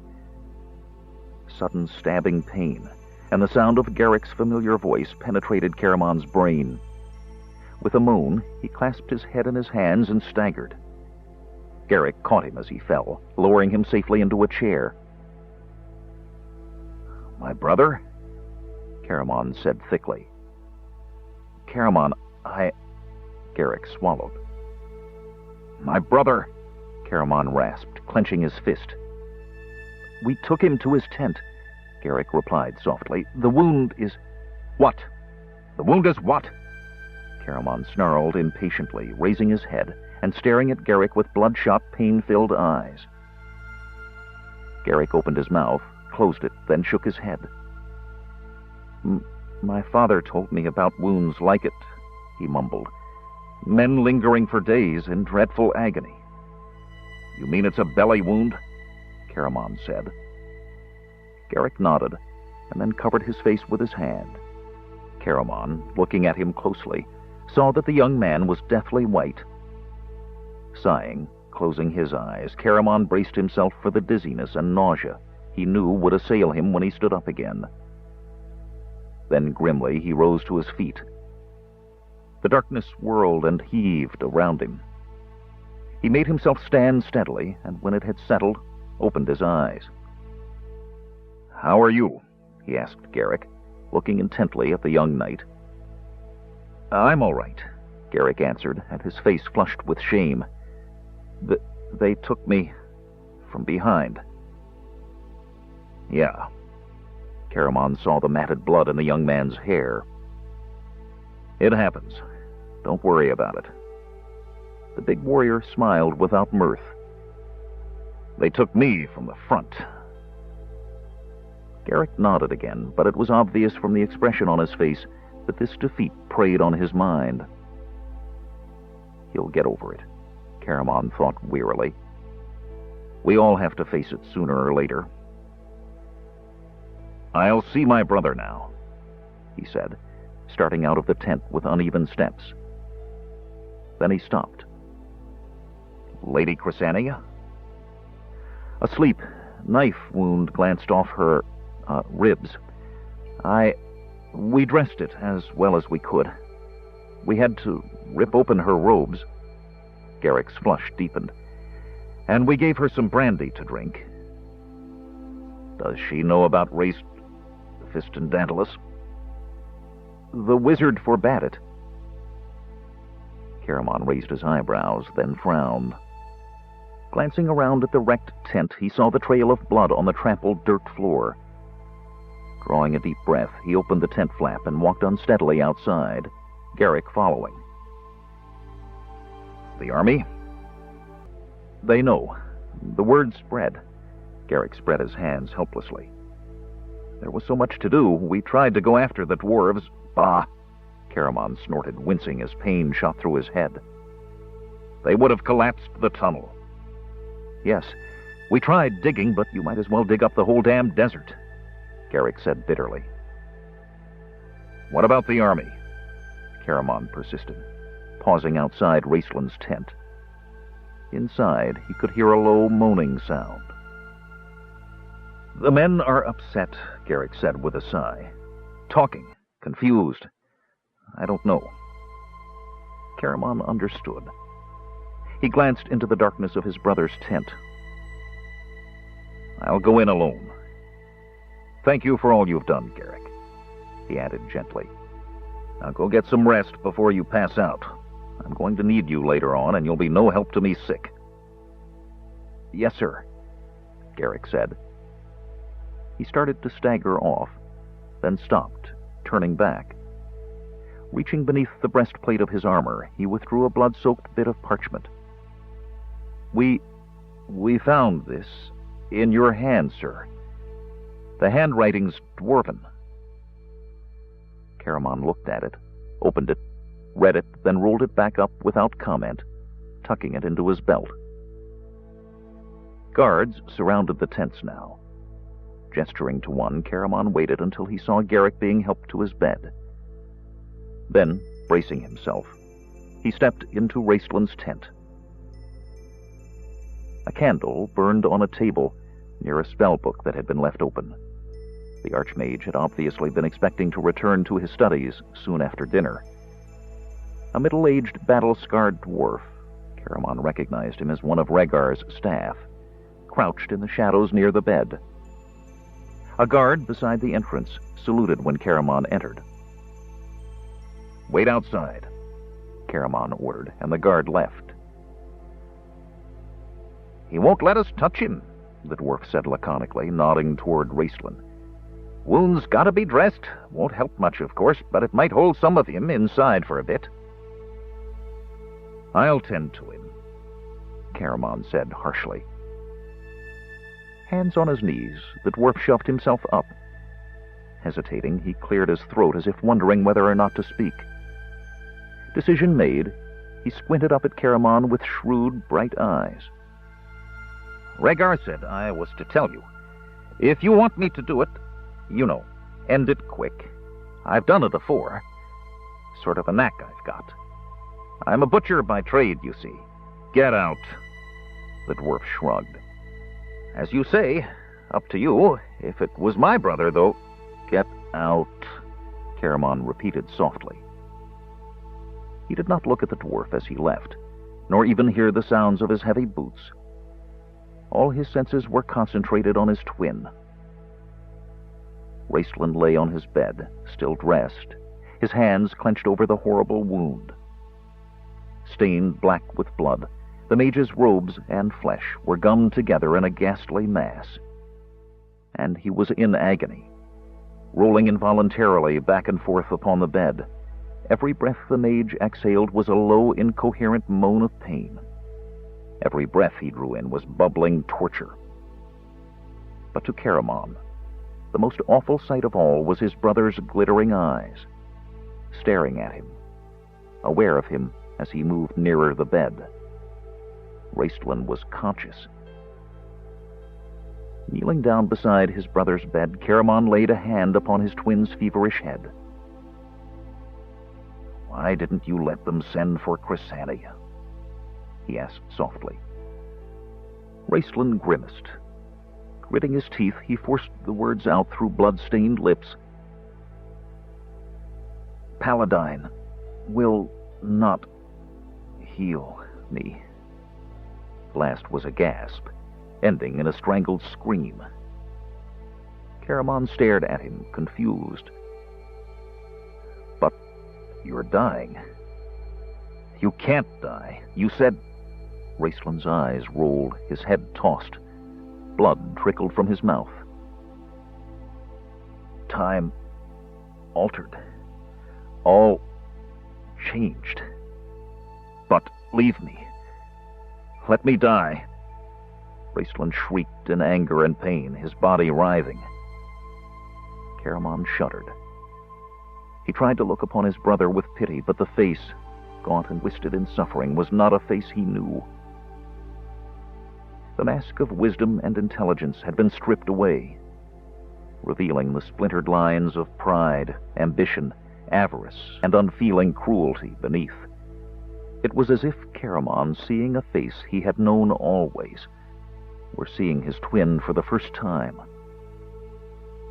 Perhaps Caramon thought Dalamar saw this face in the Tower of High Sorcery, as Raistlin burned holes in his flesh with his bare hands. Perhaps Daedalus, too, saw the face as he died. Repulsed, very soul shaken with horror, Caramon tore his gaze from that hideous skull-like visage, and hardening his own expression, reached out his hand. "At least let me dress the wound." Raistlin shook his head vehemently. A blood-covered hand wrenched itself free from holding his very life inside him to clutch at Caramon's arm. "No. End it. I have failed. The gods are laughing. I can't bear—" Caramon stared at him. Suddenly, irrationally, anger took hold of the big man, Anger that rose from years of sarcastic jibes and thankless servitude. Anger that had seen friends die because of this man. Anger that had seen himself nearly destroyed. Anger that had seen love devoured, love denied. Reaching out his hand, Caramon grasped hold of the black robes and jerked his brother's head up off the pillow. "No, by the gods!" Caramon shouted with a voice that literally shook with rage. "No, you will not die. Do you hear me?" His eyes narrowed. "You will not die, my brother. All your life you have lived only for yourself. Now, even in your death, you seek the easy way out for you. You'd leave me trapped here without a second's thought. You'd leave Chrysania. No, brother, you will live, damn you. You'll live to send me back home. What you do with yourself after that is your concern." Raistlin looked at Caramon, and despite his pain, a gruesome parody of a smile touched his lips. It almost seemed he might have laughed, but a bubble of blood burst in his mouth instead. Caramon loosened his hold of his brother's robes, almost but not quite, hurling him backward. Raistlin collapsed back upon the pillow. His burning eyes devoured Caramon. At that moment, the only life in them was bitter hatred and rage. "I'm going to tell Chrysania," Caramon said grimly, rising to his feet, ignoring Raistlin's glare of fury. "At least she must have the chance to try to heal you. Yes, if looks could kill, I know I'd be dead right now, but listen to me, Raistlin, or Fist and Daedalus, or whoever you are. If it is Paladine's will that you die before you can commit greater harm in this world, then so be it. I'll accept that fate, and so will Chrysania. But if it is his will that you live, we'll accept that too, and so will you." Raistlin, his strength nearly spent, kept hold of his bloody clasp around Caramon's arm, clutching at him with fingers already seeming to stiffen in death. Firmly, his lips pressed together, Caramon detached his brother's hand. Rising to his feet, he left his brother's bedside, hearing behind him a ragged moan of agonized torment. Caramon hesitated, that moan going straight to his heart. Then he thought of Tika. He thought of home. Caramon kept walking, stepping outside into the night, heading quickly for Chrysania's tent. The big warrior glanced to one side and saw the dwarf, standing nonchalantly in the shadows, whittling a piece of wood with a sharp knife. Reaching into his armor, Caramon withdrew the piece of parchment. He had no need to reread it. The words were few and simple. "The wizard has betrayed you and the army. Send a messenger to Thorbarton to learn the truth." Caramon tossed the parchment upon the ground. What a cruel joke. What a cruel and twisted joke. Through the hideous torment of his pain, Raistlin could hear the laughter of the gods.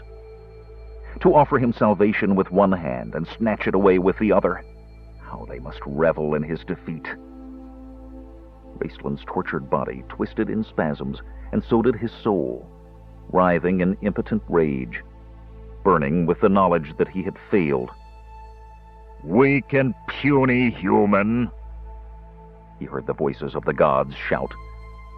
"Thus do we remind you of your mortality." He would not face Paladine's triumph, to see the gods sneering at him, glorying in his downfall. No, better to die swiftly. Let his soul seek what dark refuge it could find. But that bastard brother of his, that other half of him, the half he envied and despised, the half he should have been by rights, to deny him this last blessed solace. Pain convulsed his body. "Caramon!" Raistlin cried alone into the darkness. "Caramon! I need you! Caramon, don't leave me!" He sobbed, clutching his stomach, curling up in a tight ball. "Don't leave me! To face this alone!" And then his mind lost the thread of its consciousness. Visions came to the mage as his life spilled out from between his fingers. Dark dragon wings, a broken dragon orb, Tasselhoff, a gnome, my salvation, my death. Bright white light, pure and cold and sharp as a sword, pierced the mage's mind. Cringing, he tried to escape, tried to submerge himself in warm and soothing darkness. He could hear himself begging with Caramon to kill him and end the pain, end the bright and stabbing light. Raistlin heard himself say those words, but he had no knowledge of himself speaking. He knew he spoke only because, in the reflection of the bright, pure light, he saw his brother turn away from him. The light shone more brightly, and it became a face of light. A beautiful, calm, pure face with dark, cool gray eyes. Cold hands touched his burning skin. "Let me heal you." The light hurt, worse than the pain of steel. Screaming, twisting, Raistlin tried to escape, but the hands held him firmly.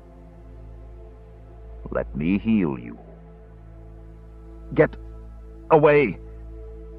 "Let me heal you."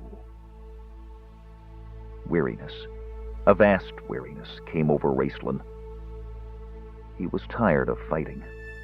Fighting the pain, fighting the ridicule, fighting the torment he'd lived with all his life. Very well. Let the god laugh. He's earned it, after all, Raistlin thought bitterly.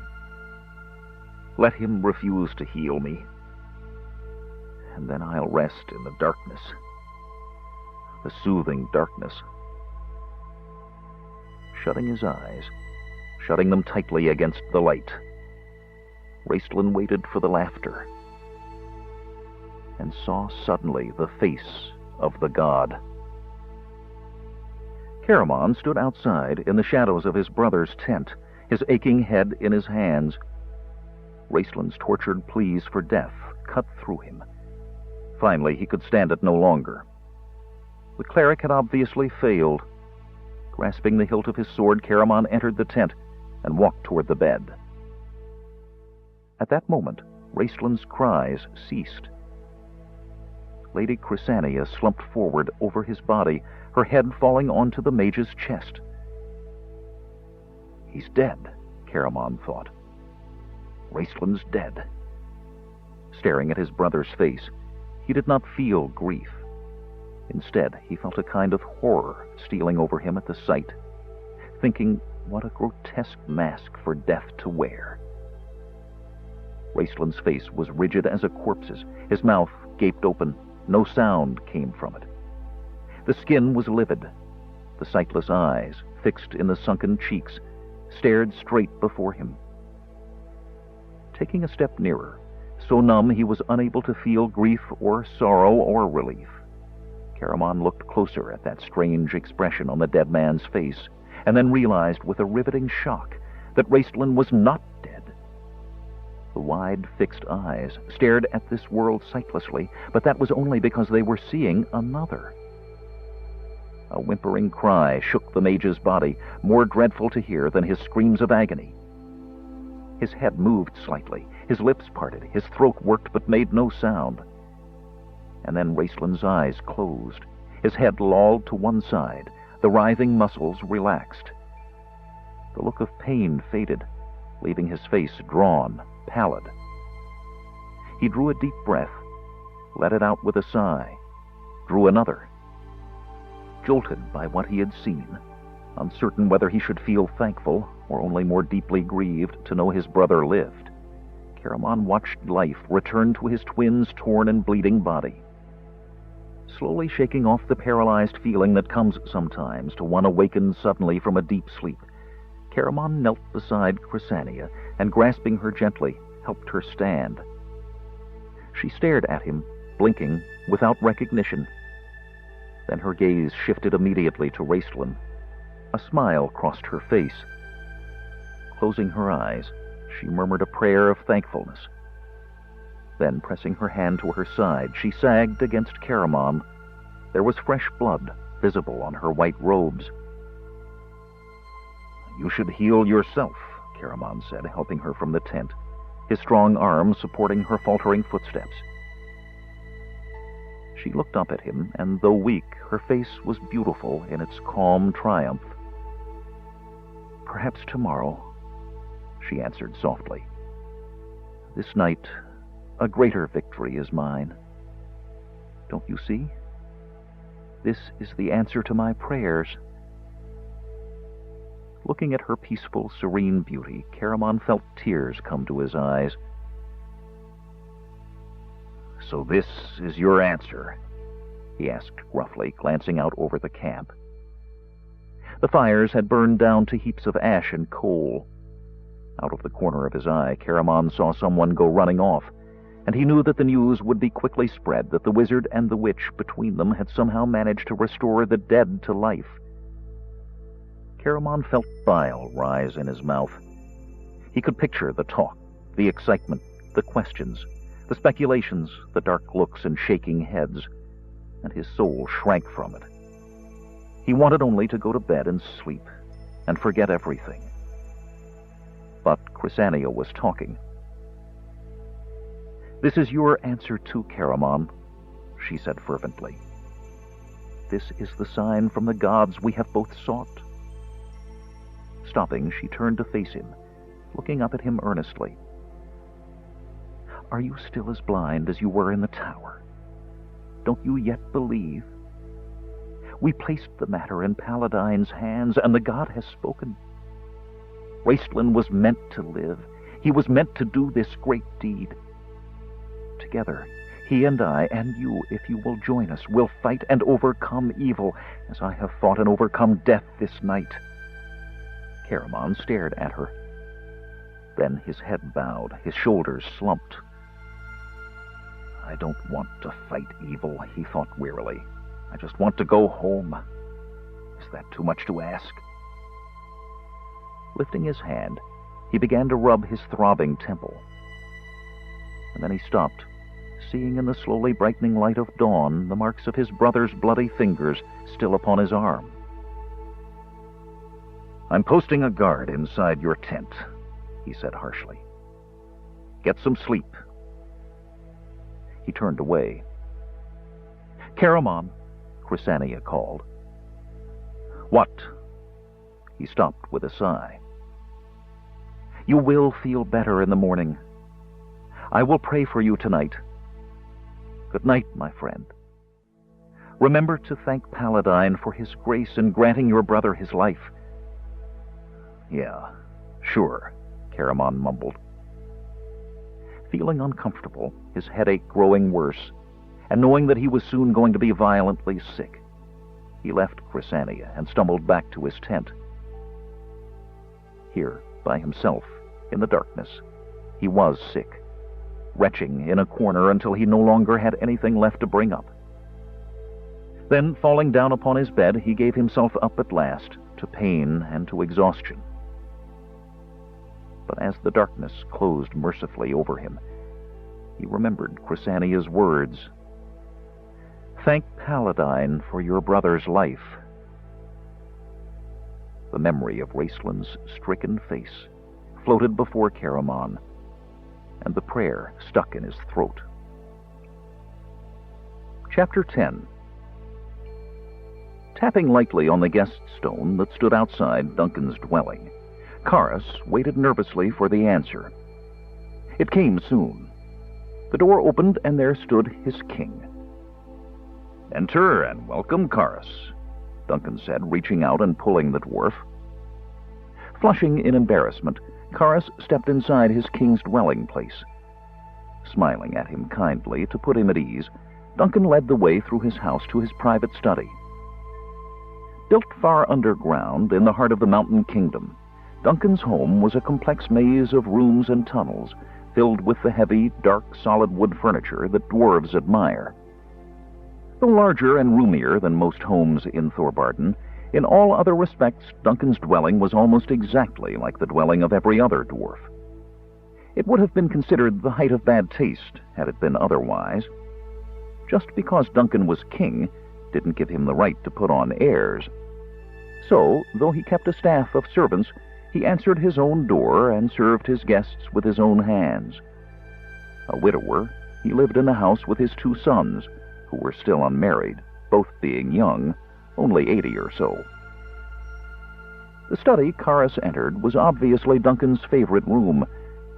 Battle axes and shields decorated the walls, along with a fine assortment of captured hobgoblin swords with their curved blades, a minotaur trident won by some distant ancestor, and of course hammers and chisels and stoneworking tools. Duncan made his guest comfortable with true dwarvish hospitality, offering him the best chair, pouring out the ale, and stirring up the fire. Karis had been here before, of course, many times, in fact, but now he felt uncomfortable and ill at ease, as though he had entered the house of a stranger. Perhaps it was because Duncan, though he treated his friend with the usual courtesy, occasionally regarded the beardless dwarf with an odd, penetrating gaze. Noticing this unusual look in Duncan's eyes, Karis found it impossible to relax, and sat fidgeting in his chair, nervously wiping the foam from his mouth with the back of his hand while waiting for the formalities to end. They did, quickly. Pouring himself a mug of ale, Duncan drained it at a sitting. Then, placing the mug on the table by his arm, he stroked his beard, staring at Karis with a dark, somber expression. "Karis," he said finally, "you told us the wizard was dead?" "Yes, Thane," Karis replied, startled. "It was a mortal blow I struck him. No man could have survived." "He did," Duncan replied shortly. Karis scowled. "Are you accusing me?" Now it was Duncan who flushed. "No, my friend. Far be it. I am certain that whatever may have happened, you truly believed you killed him." Duncan sighed heavily. "But our scouts report seeing him in camp. He was wounded, apparently. At least he could no longer ride. The army moved on to Jaman, however, carrying the wizard with them in a cart." "Thane," Karis protested, his face flushing in anger. "I swear to you, his blood washed over my hands. I yanked the sword from his body. By Reorx," the dwarf shuddered, "I saw the death look in his eyes." "I don't doubt you, son," Duncan said earnestly, reaching out to pat the young hero's shoulder.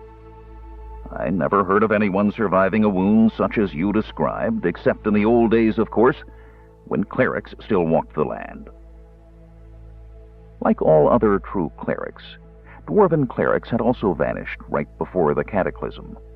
Unlike other races on Krynn, the dwarves, however, never abandoned their belief in their ancient god Reorx, the forger of the world.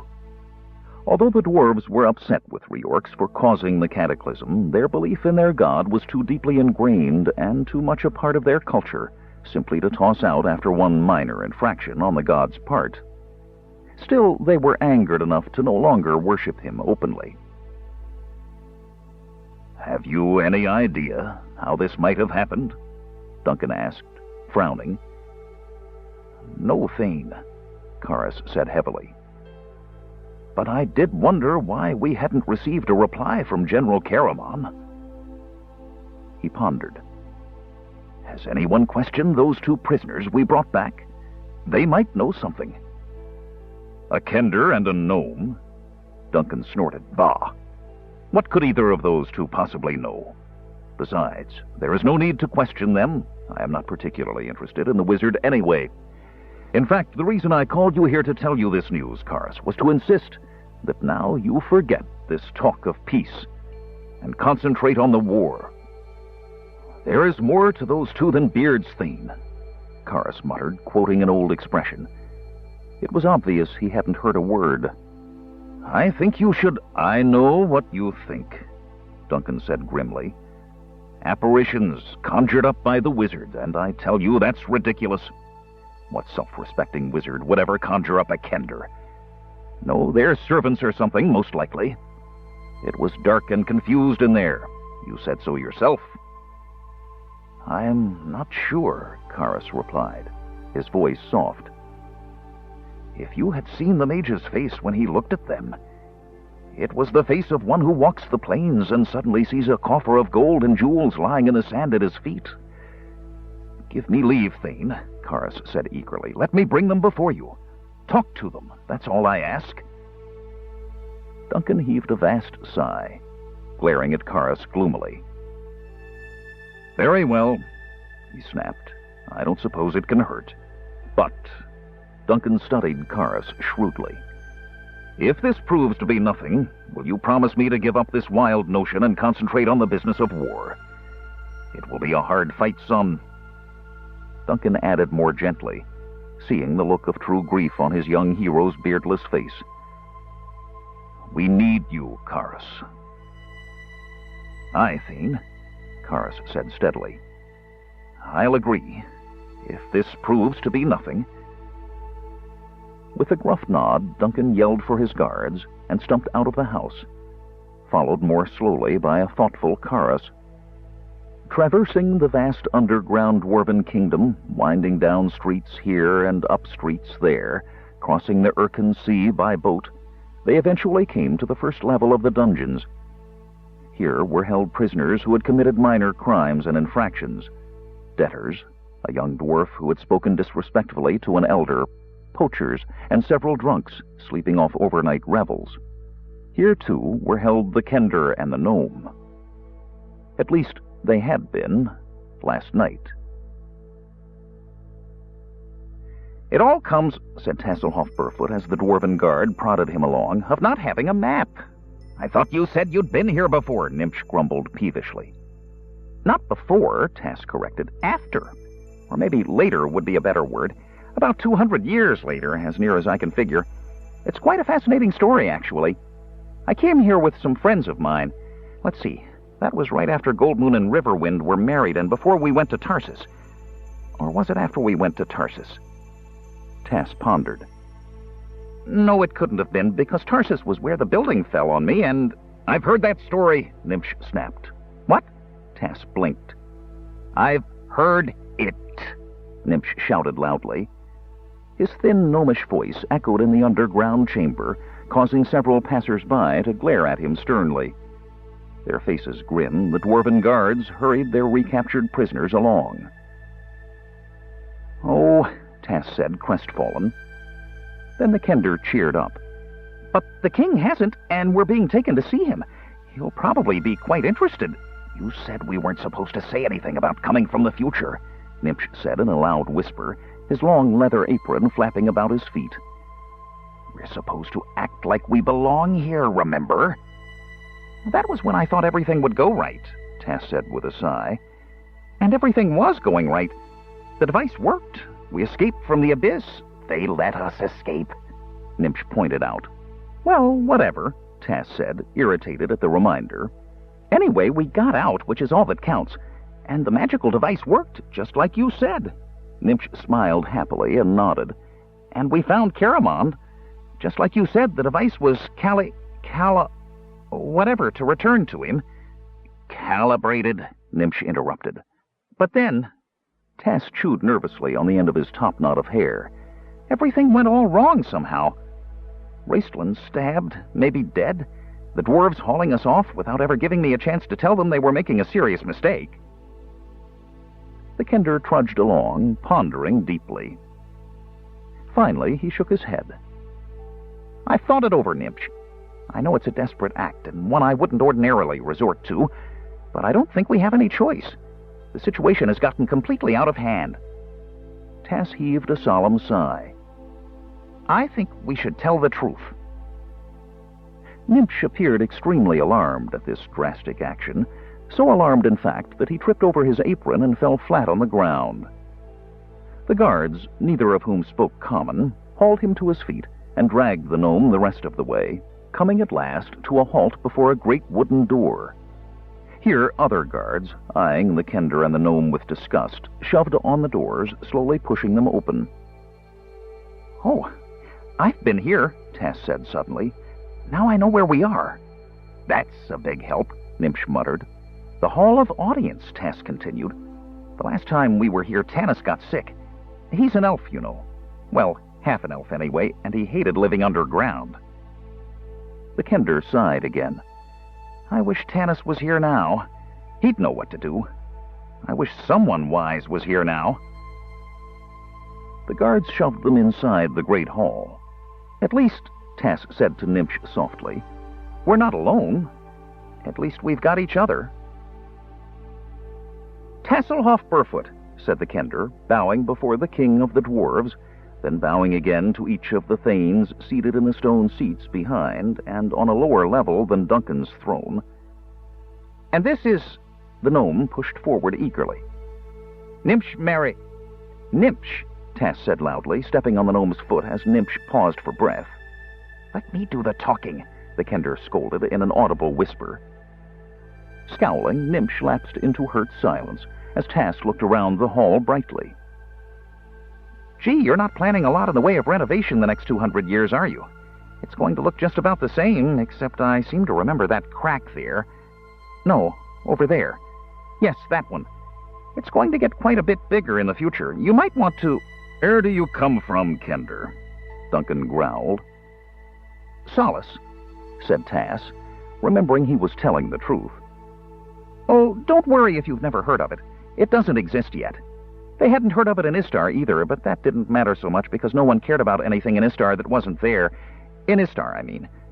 Solace is north of Haven, which isn't there either, but will be sooner than Solace if you take my meaning.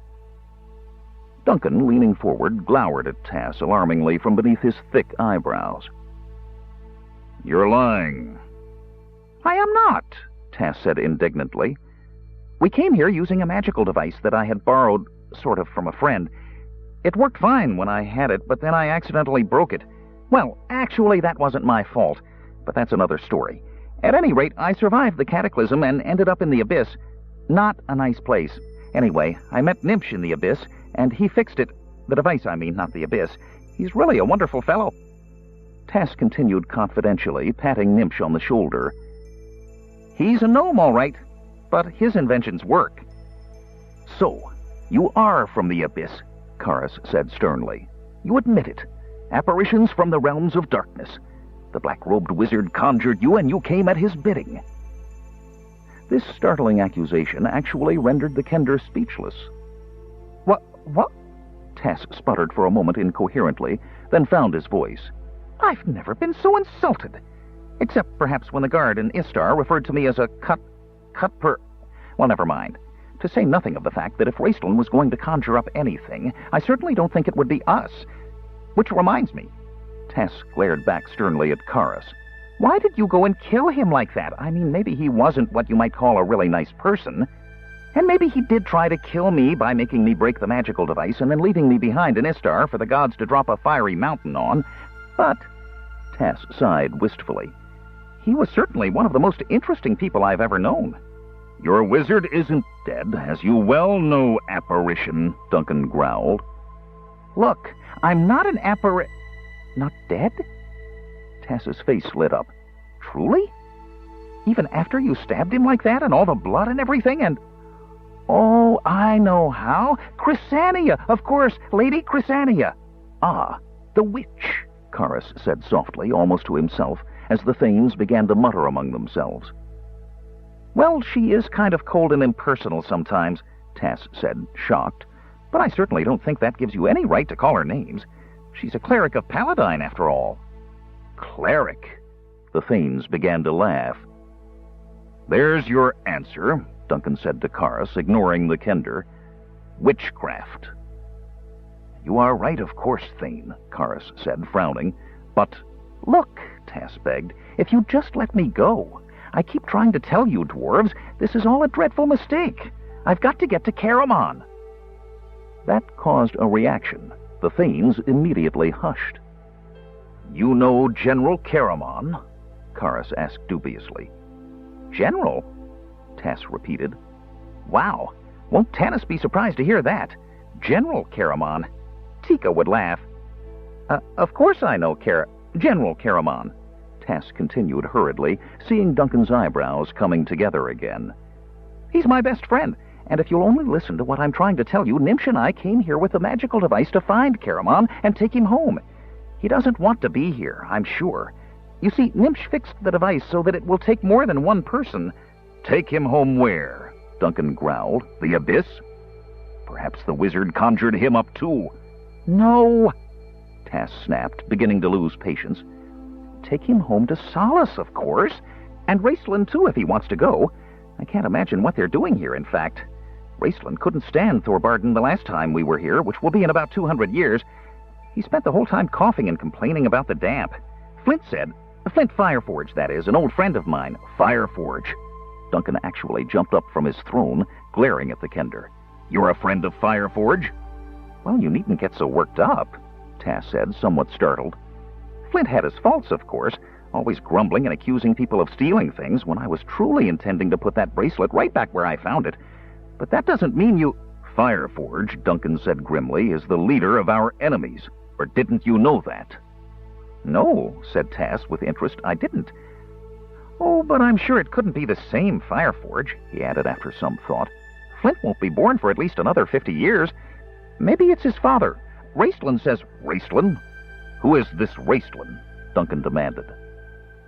Tasselhoff fixed the dwarf with a stern eye. You're not paying attention. Raceland is the wizard, the one you killed. The one you didn't kill. The one you thought you killed but didn't. His name isn't Raceland. It's Fistendantulus, Duncan snorted. Then, his face grim, the Dwarven King resumed his seat.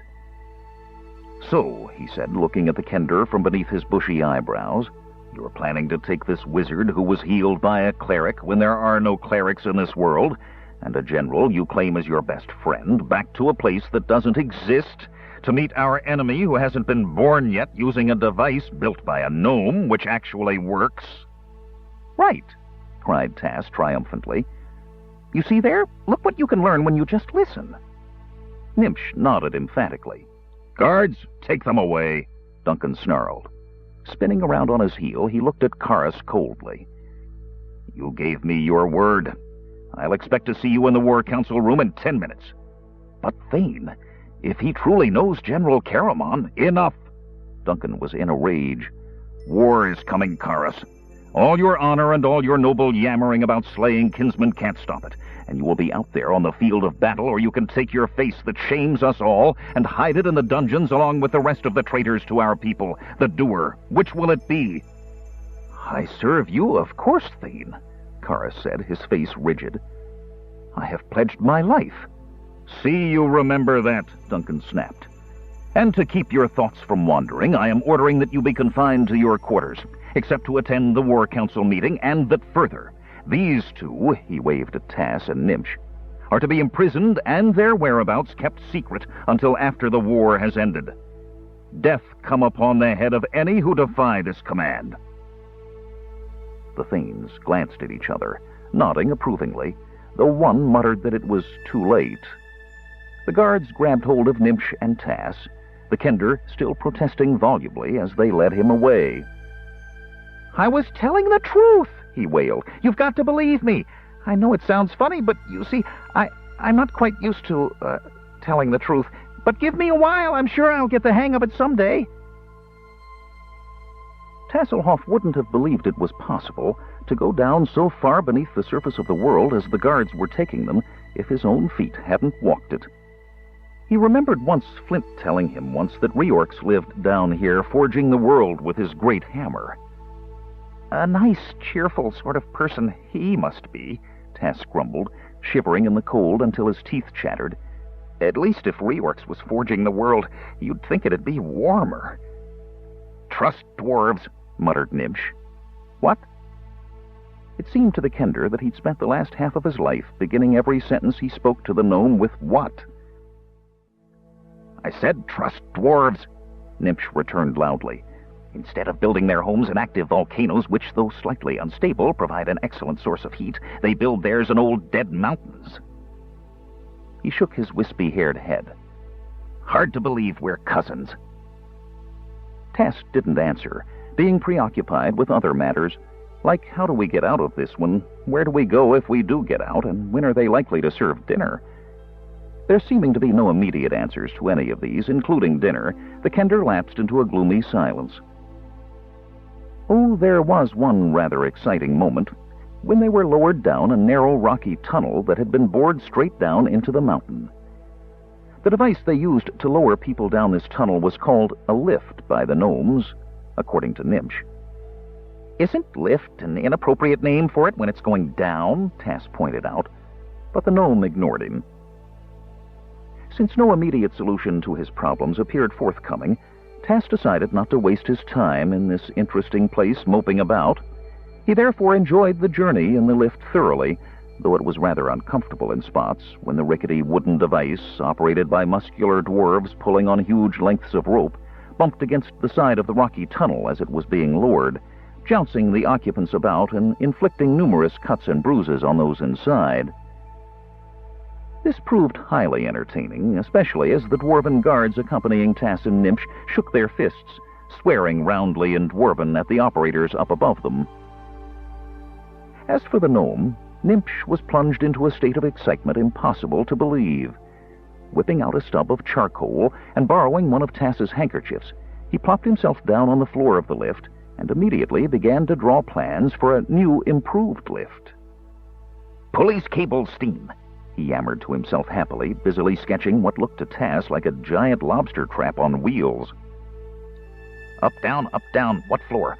Step to the rear, capacity 32, stuck, alarms, bells, whistles, horns.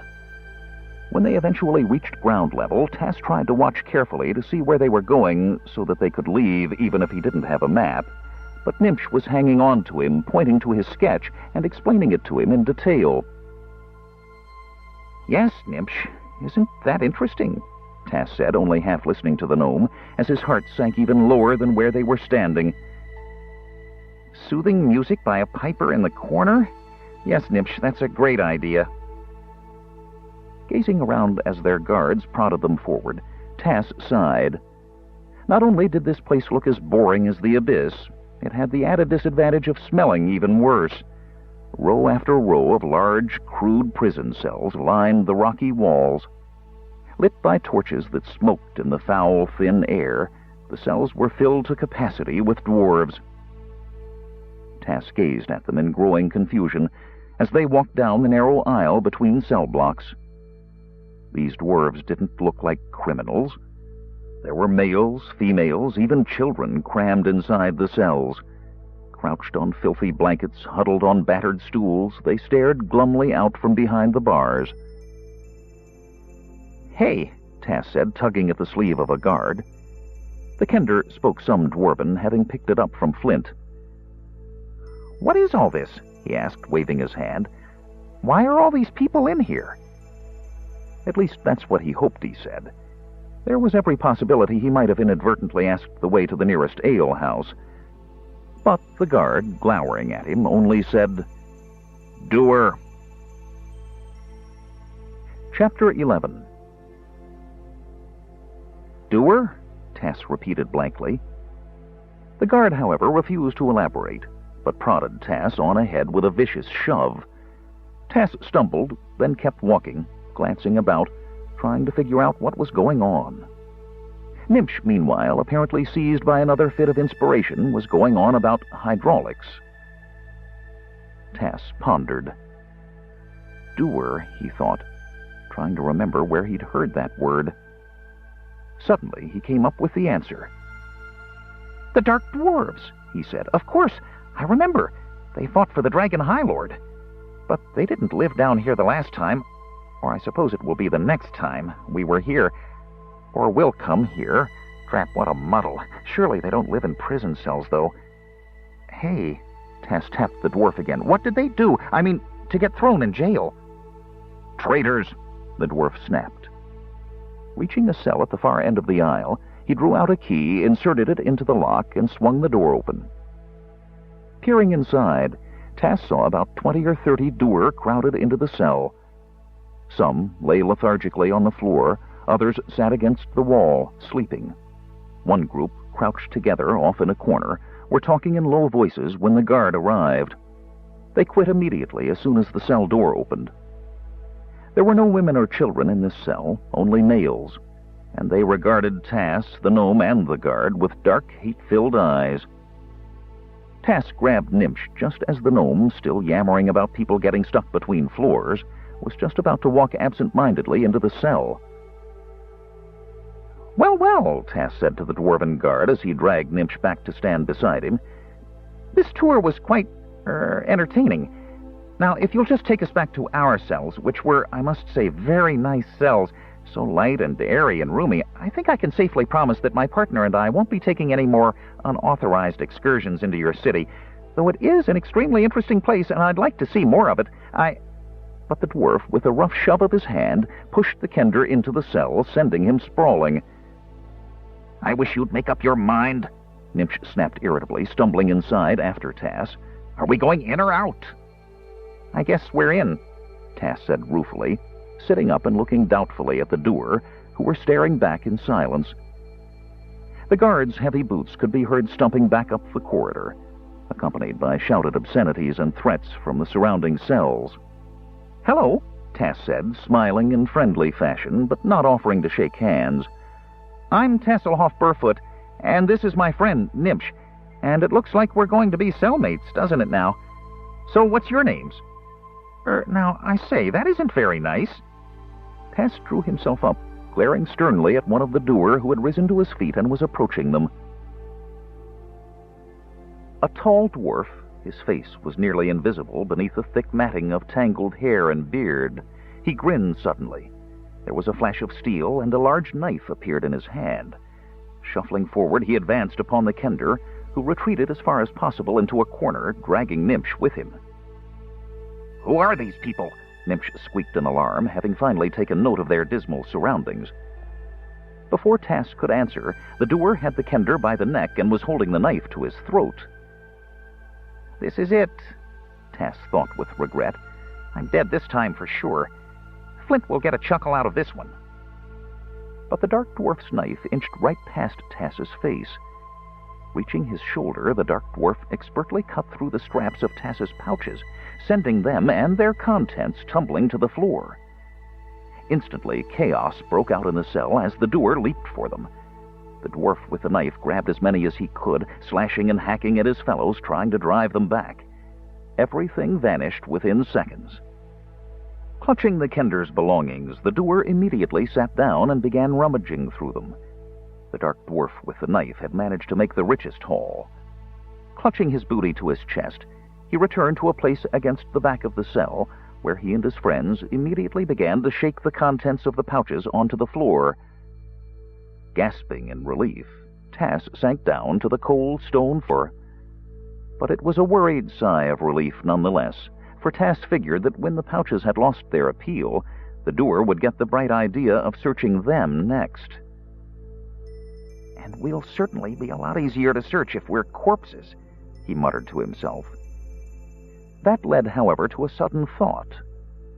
"Nimsh," he whispered urgently. "The magical device. Where is it?" Nimsh, blinking, patted one pocket in his leather apron and shook his head. Patting another, he pulled out a T-square and a bit of charcoal. He examined these carefully for a moment, then, seeing that neither was the magical device, stuffed them back into his pockets. Tass was seriously considering throttling him when, with a triumphant smile, the gnome reached into his boot and pulled out the magical device. During their last incarceration, Nimsh had managed to make the device collapse again. Now it had resumed the size and shape of a rather ordinary, nondescript pendant, instead of the intricate and beautiful scepter that it resembled when fully extended. "Keep it hidden," Tass warned. Glancing at the doer, he saw that they were absorbed in fighting over what they'd found in his pouches. "Nimsh," he whispered, "this thing worked to get us out of the abyss, and you said it was Callie whatever to go straight to Caramon, since he was the one Parsalian gave it to. Now, I really don't want it to take us anywhere in time again, but do you think it would work for, say, just a short hop? If Caramon is general of that army, he can't be far from here." "That's a great idea." Nimsh's eyes began to shine. "Just a minute, let me think." But they were too late. Tass felt a touch on his shoulder. His heart leaping into his throat, the Kender whirled around with what he hoped was the grim expression of a hardened killer on his face. Apparently it was, for the doer who had touched him stumbled back in terror, hurriedly flinging his hands up for protection. Noting that this was a youngish-appearing dwarf with a halfway sane look in his eye, Tasselhoff sighed and relaxed, while the doer, seeing that the Kender wasn't going to eat him alive, quit shaking and looked at him hopefully. "What is it?" Tass asked in Dwarven. "What do you want?" "Come. You come." The doer made a beckoning gesture. Then, seeing Tass frown, he pointed, then beckoned again, hedging back farther into the cell. Tass rose cautiously to his feet. "Stay here, Nimsh," he said. But the gnome wasn't listening. Muttering happily to himself, Nimsh was occupied with twisting and turning little somethings on the device. Curious, Tass crept after the doer. Maybe this fellow had discovered the way out. Maybe he'd been digging a tunnel. The doer, still motioning, led the Kender to the center of the cell.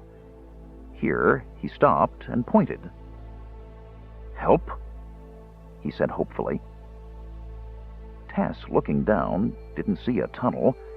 What he saw was a doer lying on a blanket. The dwarf's face was covered with sweat, his hair and beard were soaking wet, his eyes were closed, and his body jerked and twitched spasmodically. At the sight, Tass began to shiver. He glanced around the cell. Then, his gaze coming back to the young doer, he regretfully shook his head. "No," Tass said gently. "I'm sorry. There's nothing I can do. I'm sorry." He shrugged helplessly. The doer seemed to understand, for he sank back down beside the sick dwarf, his head bowed disconsolately. Tass crept back to where Nimsh was sitting, feeling all numb inside. Slumping down into the corner, he stared into the dark cell, seeing and hearing what he should have seen and heard right away. The wild, incoherent ramblings, cries of pain, cries for water, and here and there, the awful silence of those who lay very, very still. "Nimsh," Tass said quietly, "these dwarves are sick. Really sick. I've seen it before in days to come. These dwarves have the plague."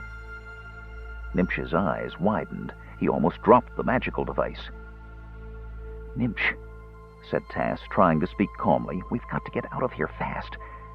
The way I see it, the only choices we have down here are dying by knife point, which, while undoubtedly interesting, does have its drawbacks, or dying rather slowly and boringly of the plague." "I think it will work," Nimsh said, dubiously eyeing the magical device. "Of course, it might take us right back to the abyss." "Not really a bad place," Tass said, slowly rising to his feet and helping Nimsh to his. "Takes a bit getting used to, and I don't suppose they'd be wildly happy to see us again, but I think it's definitely worth a try." "Very well, just let me make an adjustment." "Do not touch it." The familiar voice came from the shadows and was so stern and commanding that Nimsh froze in his tracks, his hand clutching the device. "Raistlin!" cried Tass, staring about wildly. "Raistlin! We're here! We're here!" "I know where you are," the Archmage said coldly, materializing out of the smoky air to stand before them in the cell.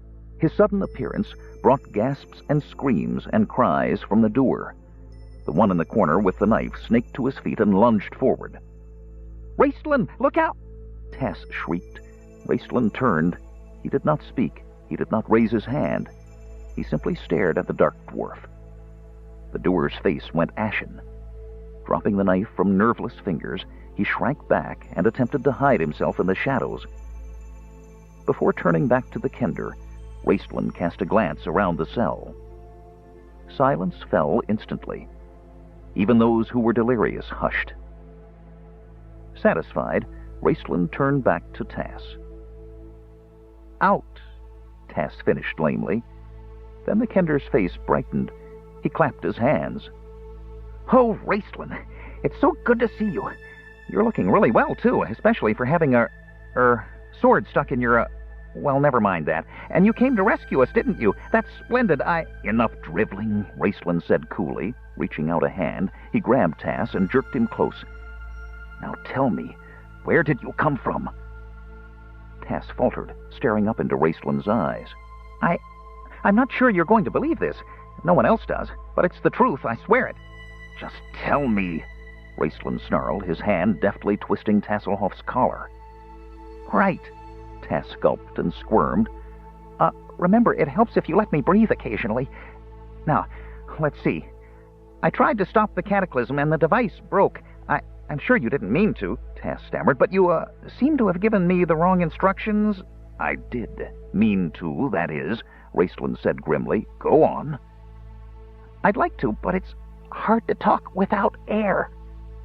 Raistland loosened his hold on the kender slightly. Tass drew a deep breath. Good. Where was I? Oh, yes. I followed Lady Chrysania down into the very bottom part of the temple in Istar when it was falling apart, you know, and I saw her go into this room, and I knew she must be going to see you because she said your name, and I was hoping you'd fix the device. Be quick. Right. Speeding up as much as possible, Tass became nearly incomprehensible. And then there was a thud behind me, and it was Caramon, only he didn't see me, and everything went dark, and when I woke up, you were gone, and I looked up in time to see the gods throw the fiery mountain. Tass drew a breath. Now that was something. Would you like to hear about? No. Well, some other time. I guess I must have gone back to sleep again, because I woke up and everything was quiet. I thought I must be dead, only I wasn't.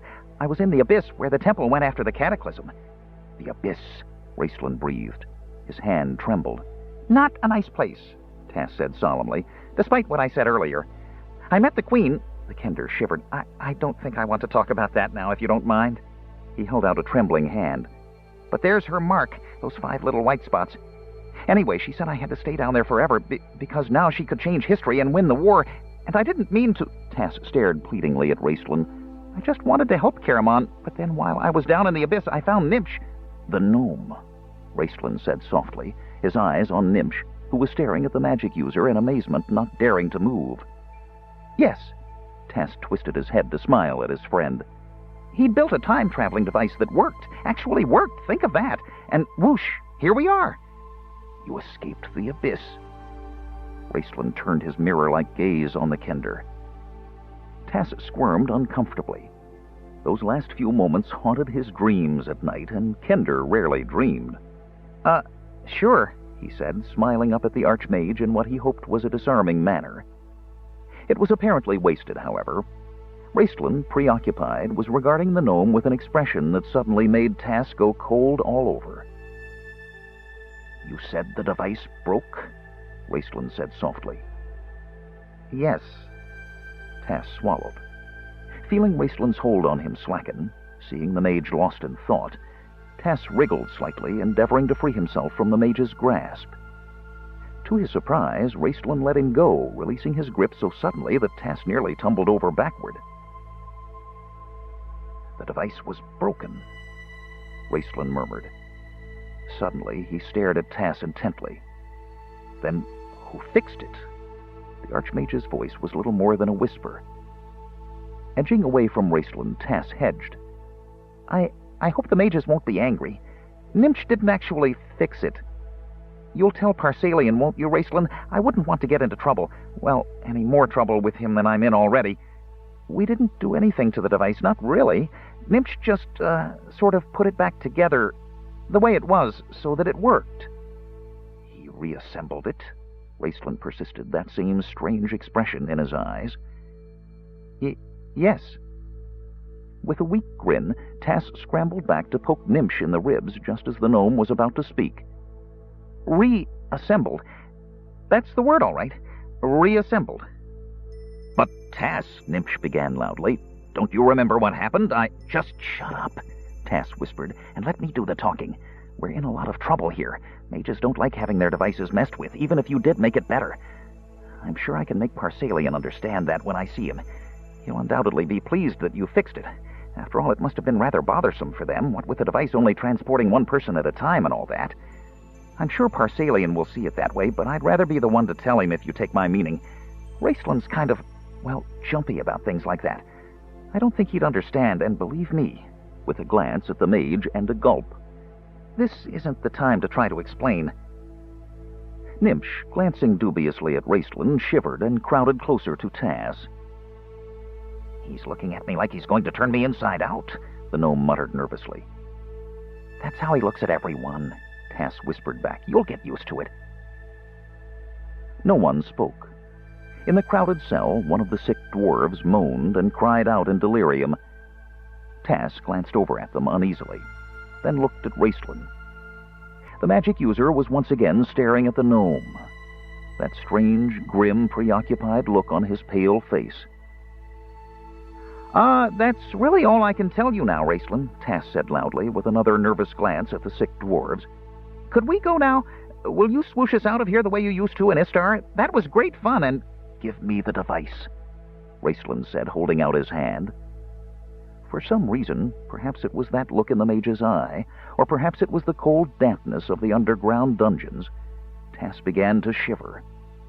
Nimsh, holding the device in his hand, looked at Tass questioningly. Would you mind if we just sort of kept it a while? Tass began. I won't lose it. Give me the device. Raistlin's voice was soft. Tass swallowed again. There was a funny taste in his mouth. You better give it to him, Nimsh. The gnome, blinking in a befuddled manner and obviously trying to figure out what was going on, only stared at Tass questioningly. It'll be all right, Tass said, trying to smile, though his face had suddenly gone all stiff. Raistlin's a friend of mine, you see. He'll keep it safe. Shrugging, Nimsh turned, and taking a few shuffling steps forward, held out the device in his palm. The pendant looked plain and uninteresting in the dim torchlight. Stretching forth his hand, Raistlin slowly and carefully took hold of the device. He studied it closely, then slipped it into one of the secret pockets in his black robes. Come to me, Tass, Raistlin said in a gentle voice, beckoning to him. Nimsh was still standing in front of Raistlin, staring disconsolately at the pocket into which the device had disappeared. Catching hold of the gnome by the strings of his leather apron, Tass dragged Nimsh back away from the mage. Then, clasping Nimsh by the hand, Tass looked up. We're ready, Raistlin, he said brightly. Whoosh away! Gee, won't Caramon be surprised? I said, come here, Tass, Raistlin repeated in that soft, expressionless voice. His eyes were on the gnome. Oh, Raistlin, you're not going to leave him here, are you? Tass wailed. Dropping Nimsh's hand, he took a step forward. Because if you are, I'd just as soon stay. I mean, he'll never get out of this by himself, and he's got this wonderful idea for a mechanical lift. Raistlin's hand snaked out, caught hold of Tass by the arm, and yanked him over to stand beside him. No, I'm not going to leave him here, Tass. You see? He's going to whoosh us back to Caramon. The magic's great fun, Tass began, twisting around to face Nimsh and trying to grin, though the mage's strong fingers were hurting him most dreadfully. But at the sight of Nimsh's face, Tass's grin vanished. He started to go back to his friend, but Raistlin held him fast. The gnome was standing all by himself, looking thoroughly confused and pathetic, still clutching Tass's handkerchief in his hand. Tass squirmed. Oh, Nimsh, please. It'll be all right. I told you, Raistlin's my friend. Raising one hand, holding Tass by the collar with the other, the Archmage pointed a finger at the gnome. Raistlin's soft voice began to chant. Ost, Karanan, Care. Horror broke over Tass. He had heard those words of magic before. No! He shrieked in anguish. Whirling, he looked up into Raistlin's eyes. No! He screamed again, hurling himself bodily at the mage, beating at him with his small hands. Garderm Sotharn Sa Kali Jalaran, Raistlin finished calmly. Tass, his hands still grasping Raistlin's black robes, heard the air begin to crack and sizzle. Turning with an incoherent cry, the Kender watched bolts of flame shoot from the mage's fingers straight into the gnome. The magical lightning struck Nimsh in the chest. The terrible energy lifted the gnome's small body and flung it backward, slamming it into the stone wall behind. Nimsh crumpled to the floor without so much as a cry. Smoke rose from his leather apron. There was the sweet, sickening smell of burning flesh. The hand holding the Kender's handkerchief twitched, and then was still. Tass couldn't move. His hands still entangled in Raistlin's robes, he stood, staring. "Come along, Tass," Raistlin said. Turning, Tass looked up at Raistlin. "No," he whispered, trembling, trying to free himself from Raistlin's strong grip. Then he cried out in agony. "You murdered him! Why? He was my friend!" "My reasons are my own," Raistlin said, holding on to the writhing Kender firmly. "Now you are coming with me." "No, I'm not," Tass cried, struggling frantically. "You're not interesting or exciting. You're evil, like the Abyss. You're horrible and ugly, and I won't go anywhere with you, ever. Let me go! Let me go!" Blinded by tears, kicking and screaming and flailing out with his clenched fists, Tass struck at Raistlin in a frenzy. Coming out of their terror, the doer in the cell began shouting in panic, arousing the attention of dwarves in the other cells. Shrieking and yelling, other doer crowded close against the bars, trying to see what was going on. Pandemonium broke out. Above the cries and shouts could be heard the deep voices of the guards, yelling something in Dwarven. His face cold and grim, Raistlin laid a hand on Tasselhoff's forehead and spoke swift, soft words. The Kender's body relaxed instantly.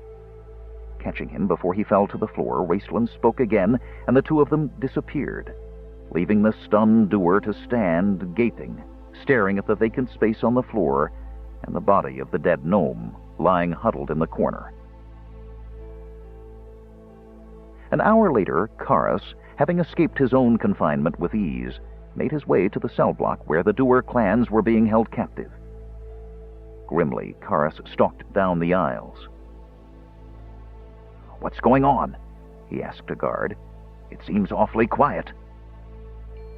Some sort of riot a while back," the guard muttered. "We never could figure out what the matter was."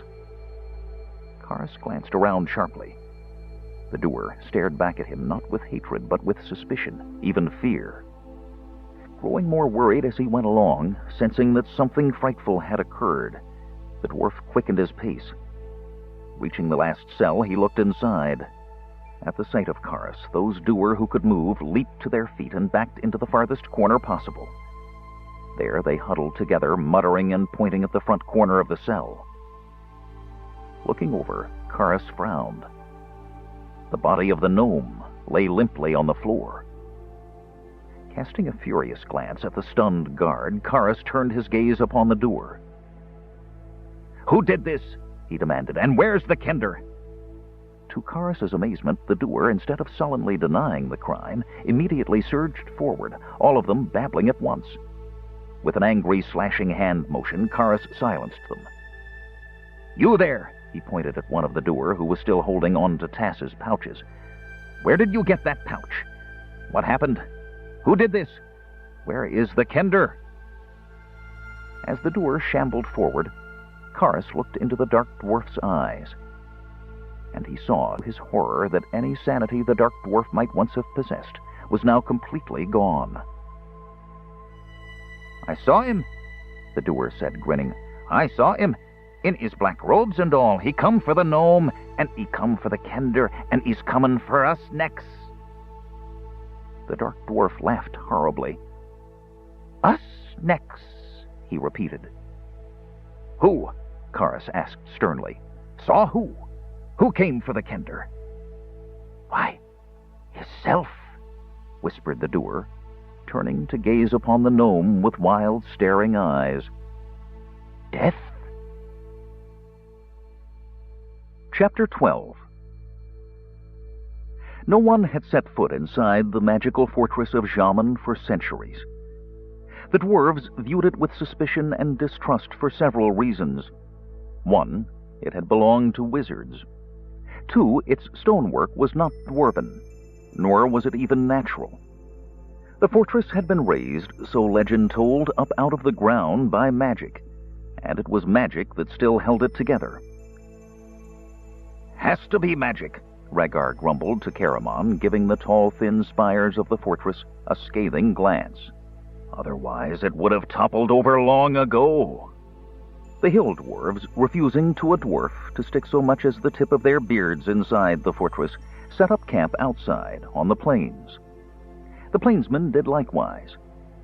Not so much from fear of the magical building, though they looked at it askance and whispered about it in their own language, but from the fact that they felt uneasy in any building.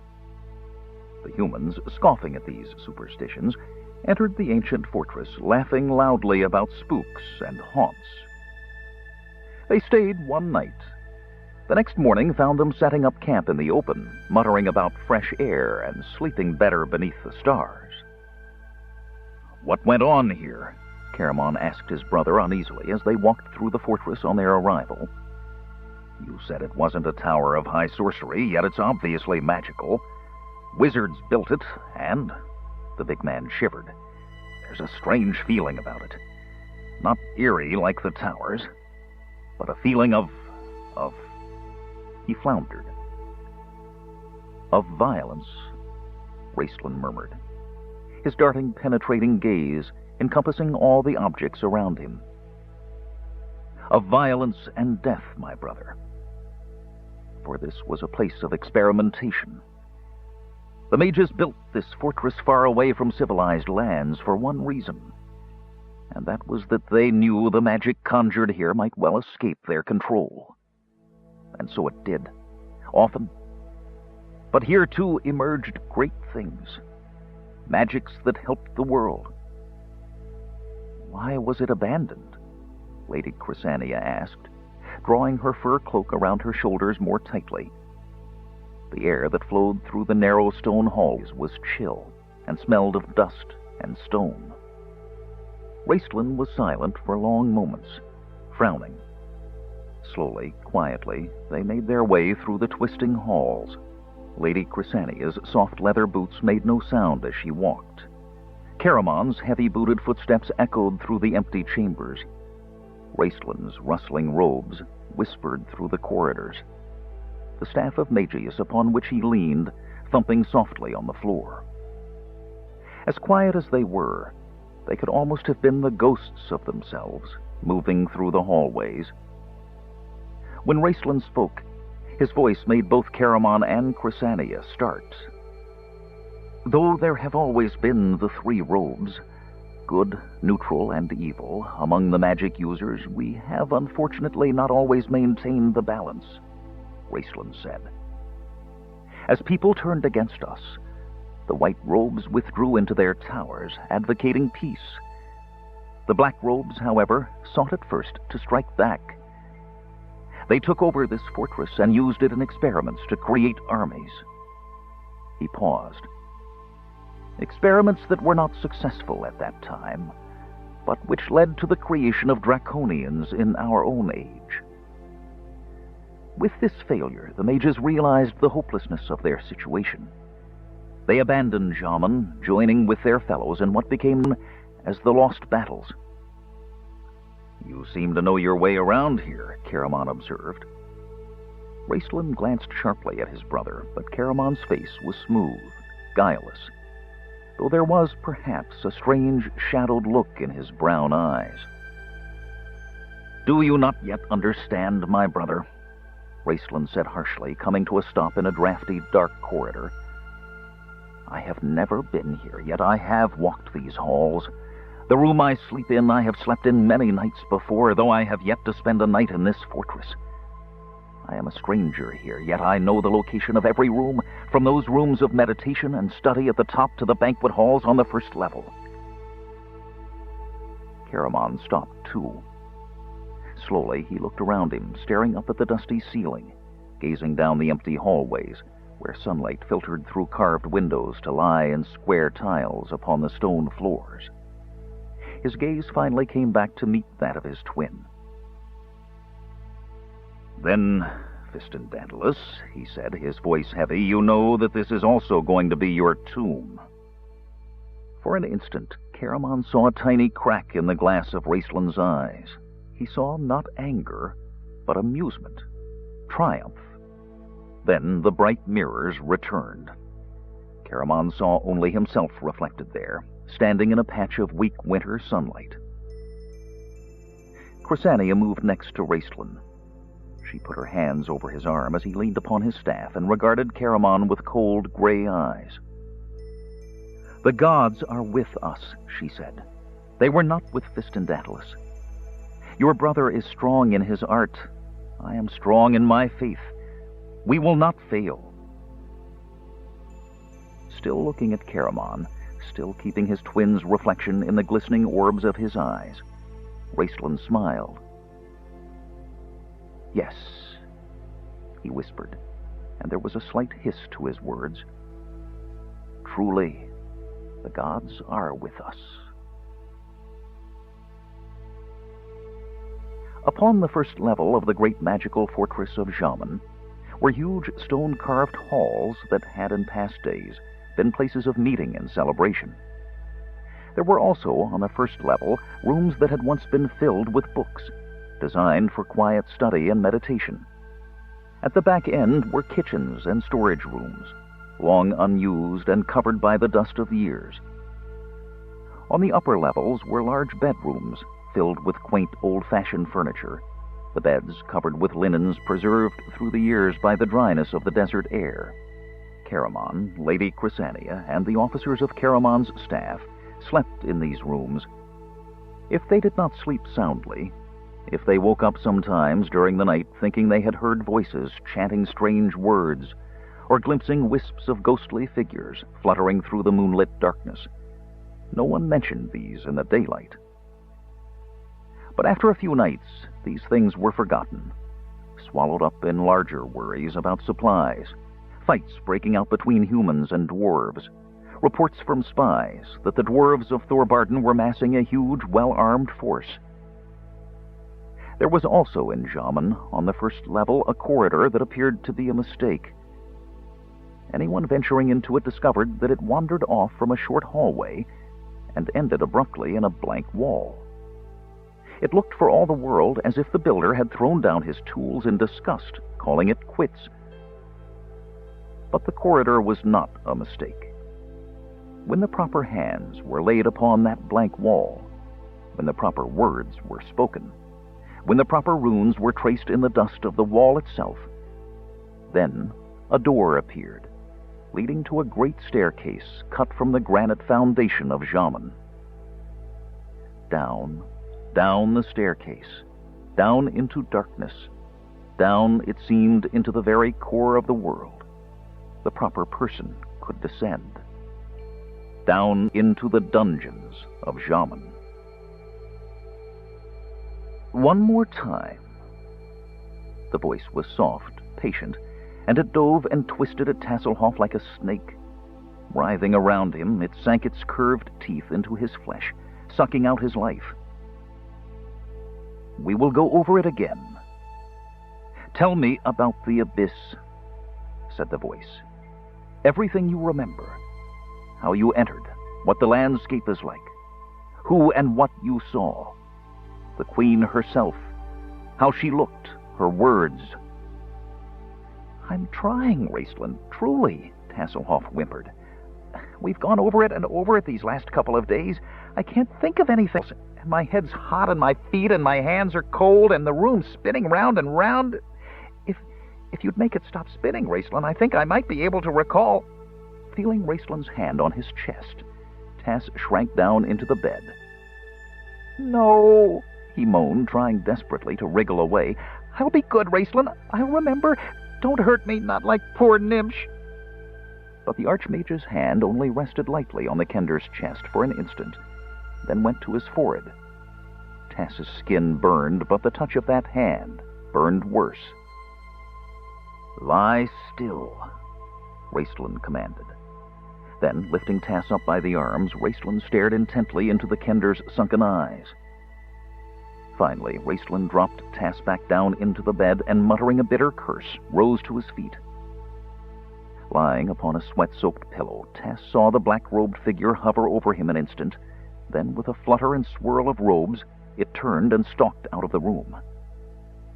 Tass tried to lift his head to see where Raistlin was going, but the effort was too much. He fell back limply. "Why am I so weak?" he wondered. "What's wrong? I want to sleep. Maybe I'll quit hurting then. Tass closed his eyes, but they flew open again as if he had wires attached to his hair.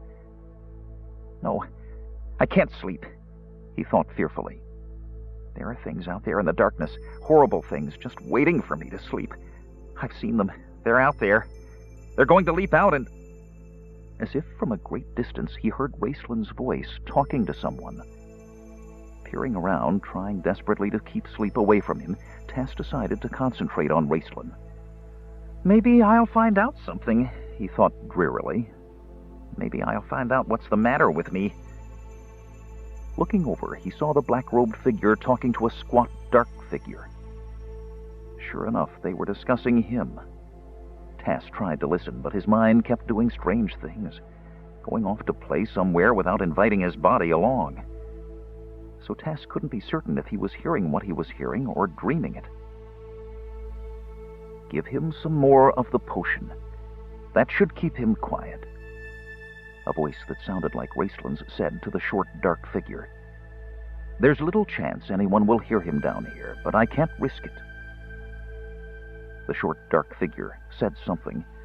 Tass closed his eyes and let the cool waters of a blue, blue lake, Crystalmere Lake, lap over his burning skin. Maybe his mind had decided to take his body along after all. When I am gone, Raistlin's voice came up out of the water. Lock the door after me and extinguish the light. My brother has grown suspicious of late. Should he discover the magical door, he will undoubtedly come down here. He must find nothing. All these cells should appear empty. The figure muttered, and the door squeaked on its hinges. The water of Crystalmere suddenly began to boil around Tass. Tentacles snaked up out of it, grasping for him. His eyes flew open. "Raistlin," he begged, "don't leave me! Help me!"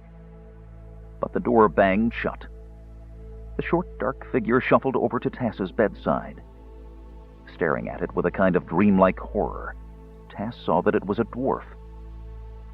He smiled. "Flint?" he murmured through parched, cracked lips. "No. Eric." He tried to run, but the tentacles in the water were reaching out for his feet. "Raistlin!" he screamed, frantically trying to scramble backward, but his feet wouldn't move. Something grabbed hold of him. The tentacles. Tass fought, shrieking in panic. "Shut up, you bastard! Drink this." The tentacles gripped him by the topknot and shoved a cup to his lips. "Drink or I'll pull your hair out by the roots." Choking, staring at the figure wildly, Tass took a sip. The liquid was bitter, but cool and soothing. He was thirsty. So thirsty. Sobbing, Tass grabbed the cup away from the dwarf and gulped it down. Then he lay back on his pillow. Within moments, the tentacles slipped away. The pain in his limbs left him, and the clear, sweet waters of Crystalmere closed over his head. Chrysania came out of a dream with the distinct impression that someone had called her name. Though she could not remember hearing a sound, the feeling was so strong and intense that she was immediately wide awake, sitting up in bed, before she was truly aware of what it was that had awakened her. Had it been part of the dream? No. The impression remained, and grew stronger. Someone was in the room with her. She glanced about swiftly. Solinari's light, coming through a small corner at the far end of the room, did little to illuminate it. She could see nothing, but she heard movement. Chrysania opened her mouth to call the guard, and felt a hand upon her lips. Then Raistlin materialized out of night's darkness, sitting on her bed. "Forgive me for frightening you, revered daughter," he said in a soft whisper, barely above a breath. "I need your help, and I do not wish to attract the attention of the guards." Slowly, he removed his hand. "I wasn't frightened," Chrysania protested. He smiled, and she flushed. He was so near her that he could feel her trembling. "You just startled me, that's all. I was dreaming. You seemed a part of the dream. To be sure, Raceland replied quietly. The portal is here, and thus we are very near the gods.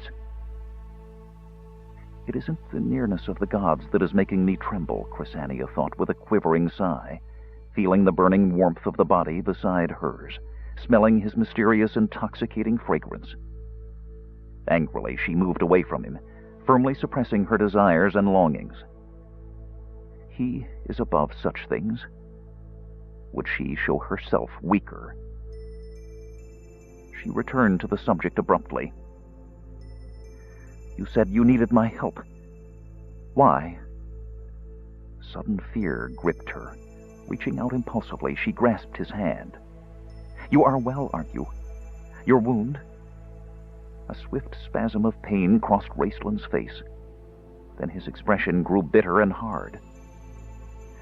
No, I am well, he said curtly. Thanks be to Paladine, Chrysania said, smiling, letting her hand linger in his. Raceland's eyes grew narrow. The god has no thanks of mine, he muttered.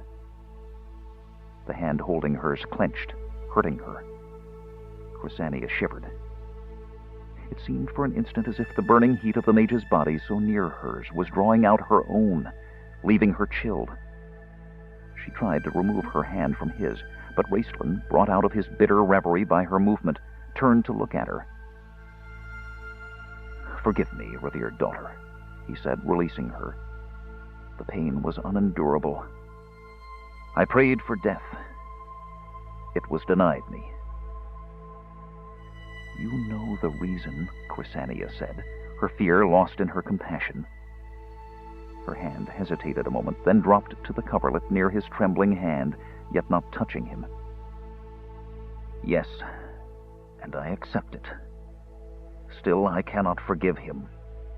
But that is between your god and myself, Raceland said reprovingly. Chrysania bit her lip. I accept my rebuke. It was deserved. She was silent a moment. Raceland, too, was not inclined to speak, the lines in his face deepening. You told Caramon that the gods were with us. So then you have communed with my god, with Paladine? Chrysania ventured to ask hesitantly. Of course. Raceland smiled his twisted smile. Does that surprise you? Chrysania sighed. Her head drooped, the dark hair falling around her shoulders. The faint moonlight in the room made her black hair glimmer with a soft blue radiance, made her skin gleam purest white. Her perfume filled the room, filled the night. She felt a touch upon her hair. Lifting her head, she saw Raceland's eyes burn with a passion that came from a source deep within, a source that had nothing to do with magic. Chrysania caught her breath, but at that moment Raceland stood up and walked away. Chrysania sighed. So, you have communed with both the gods, then? She asked wistfully. Raceland half turned. I have communed with all three, he replied offhandedly. 3? She was startled. Gillian? Who is Astinus but Gillian's mouthpiece? Raceland said scornfully, if indeed he is not Gillian himself, as some have speculated. But this must be nothing new to you. I have never talked to the Dark Queen, Chrysania said. Haven't you? Raceland asked with a penetrating look that shook the cleric to the core of her soul. Does she not know of your heart's desire? Hasn't she offered it to you? Looking into his eyes, aware of his nearness, feeling desire sweep over her, Chrysania could not reply. Then, as he continued to watch her, she swallowed and shook her head. If she has, she answered in almost inaudible tones, she has given it with one hand and denied it to me with the other. Chrysania heard the black robes rustle as if the mage had started. His face, visible in the moonlight, was for an instant worried and thoughtful. Then it smoothed. I did not come here to discuss theology, Raistlin said with a slight sneer.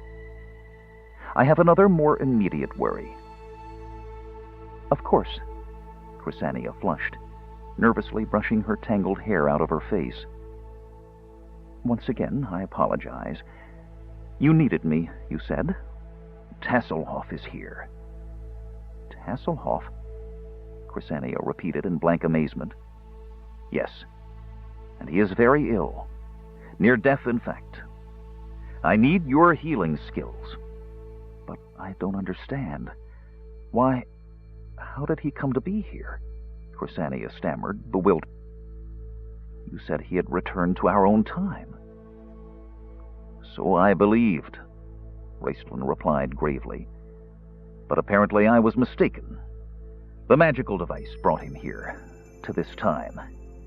He has been wandering the world in the manner of Kender, enjoying himself thoroughly. Eventually, hearing of the war, he arrived here to share in the adventure. Unfortunately, he has in his wanderings contracted the plague. This is terrible. Of course I'll come. Catching up her fur cloak from the end of her bed, she wrapped it around her shoulders, noticing as she did so that Raistlin turned away from her.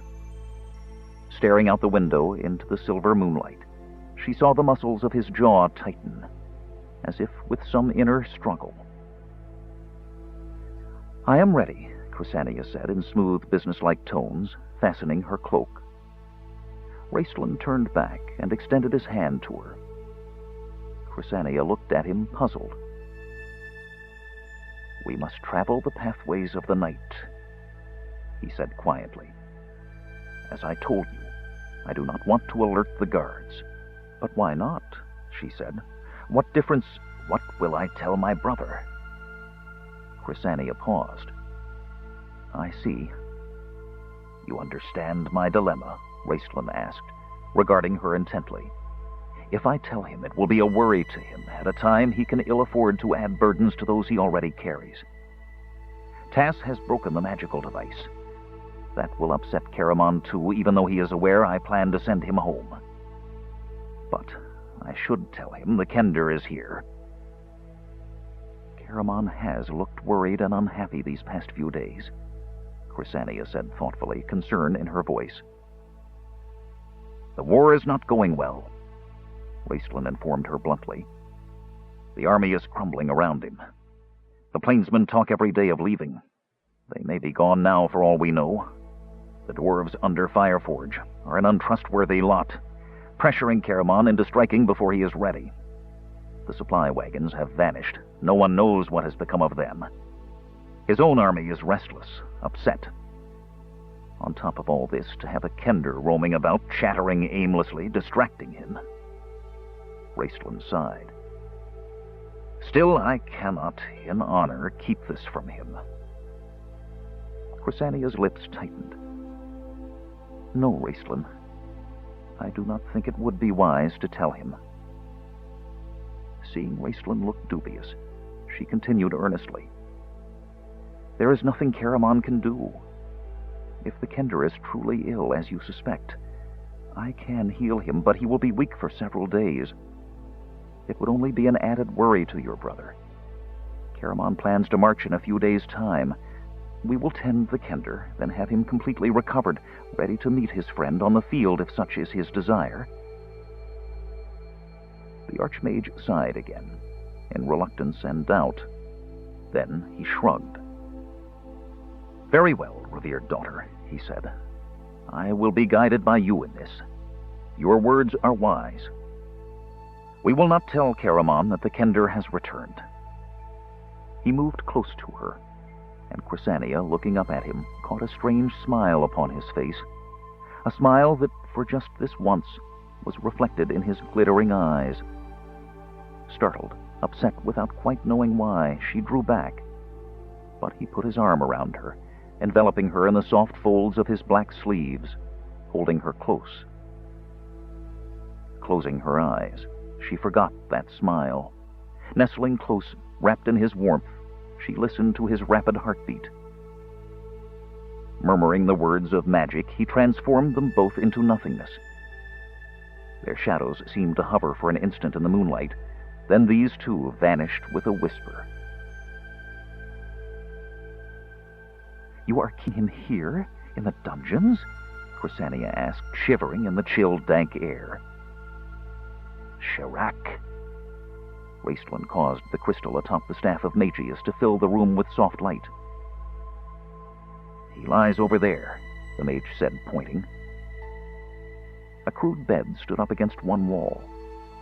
Giving Raistlin a reproachful glance, Chrysania hurried to the bedside.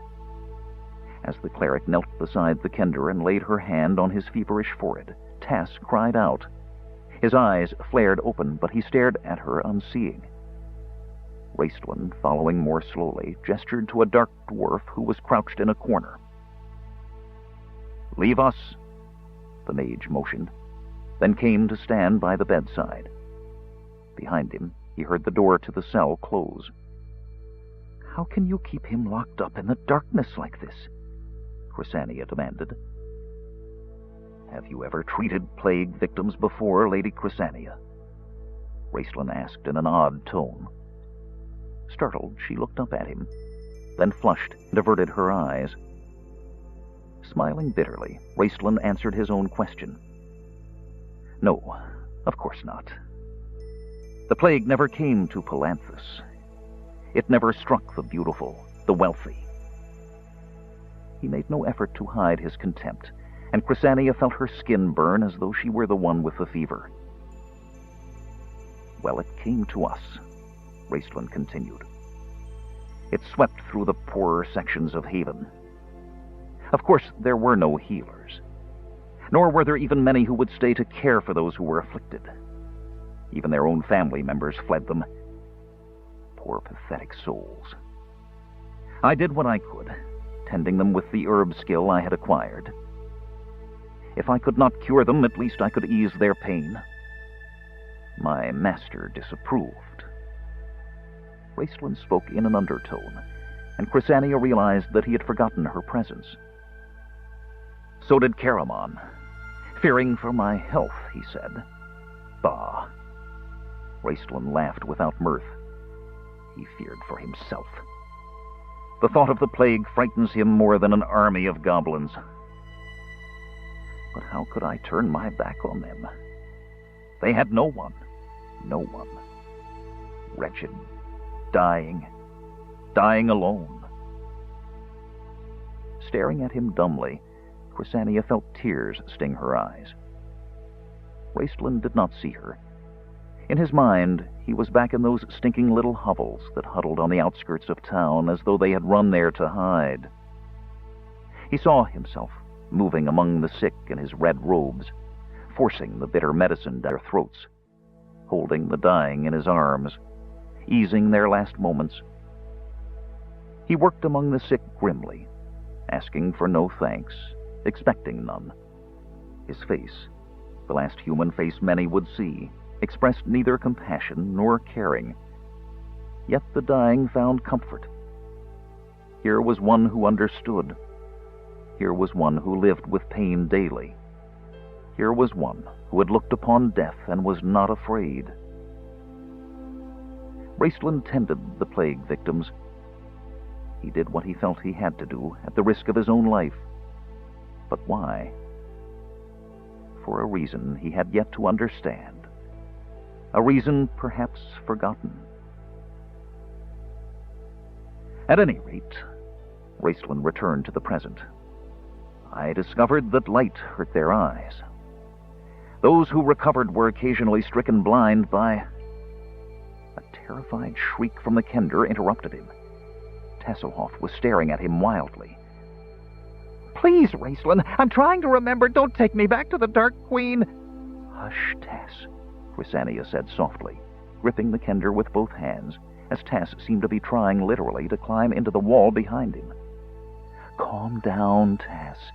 It is Lady Chrysania. Do you know me? I am going to help you."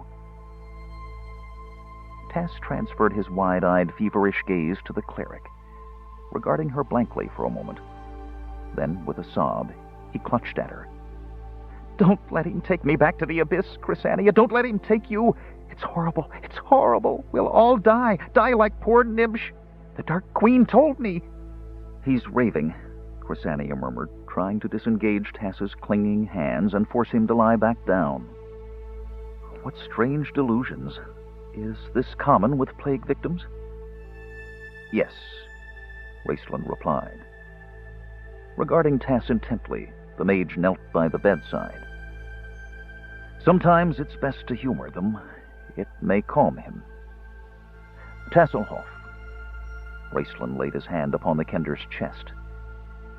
Instantly, Tass collapsed back onto the bed, shrinking away from the mage, shivering and staring at him in horror.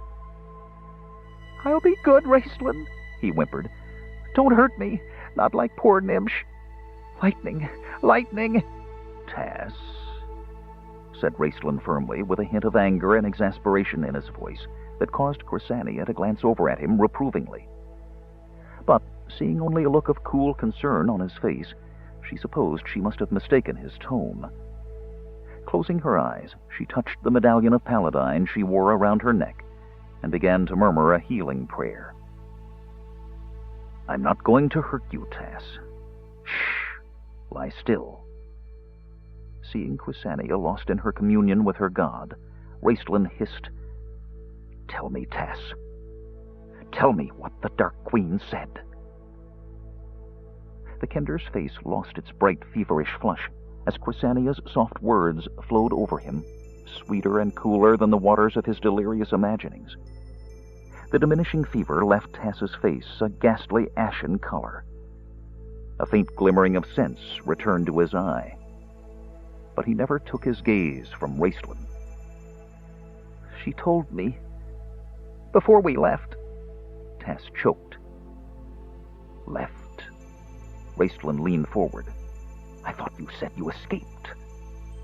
Tass blanched, licking his dry, cracked lips.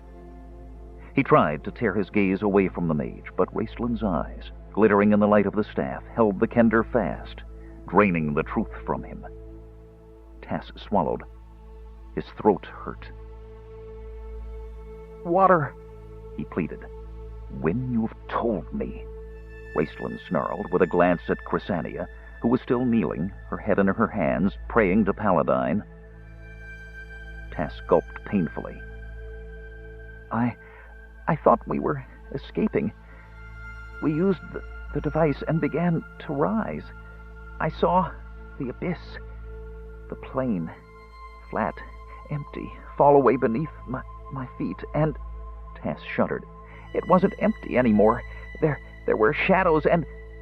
He tossed his head, moaning. Oh, Raistlin, don't make me remember. Don't make me go back there. Hush, Raistlin whispered, covering Tass's mouth with his hand. Chrysania glanced up in concern, only to see Raistlin tenderly stroking the Kender's cheek. Seeing Tass's terrified expression and pale face, Chrysania frowned and shook her head.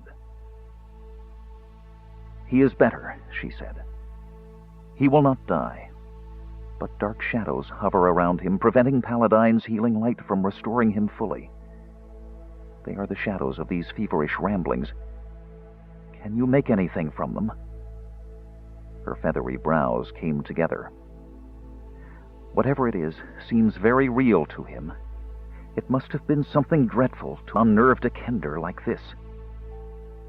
Perhaps, lady, if you left, he would feel more comfortable talking to me, Raistlin suggested mildly.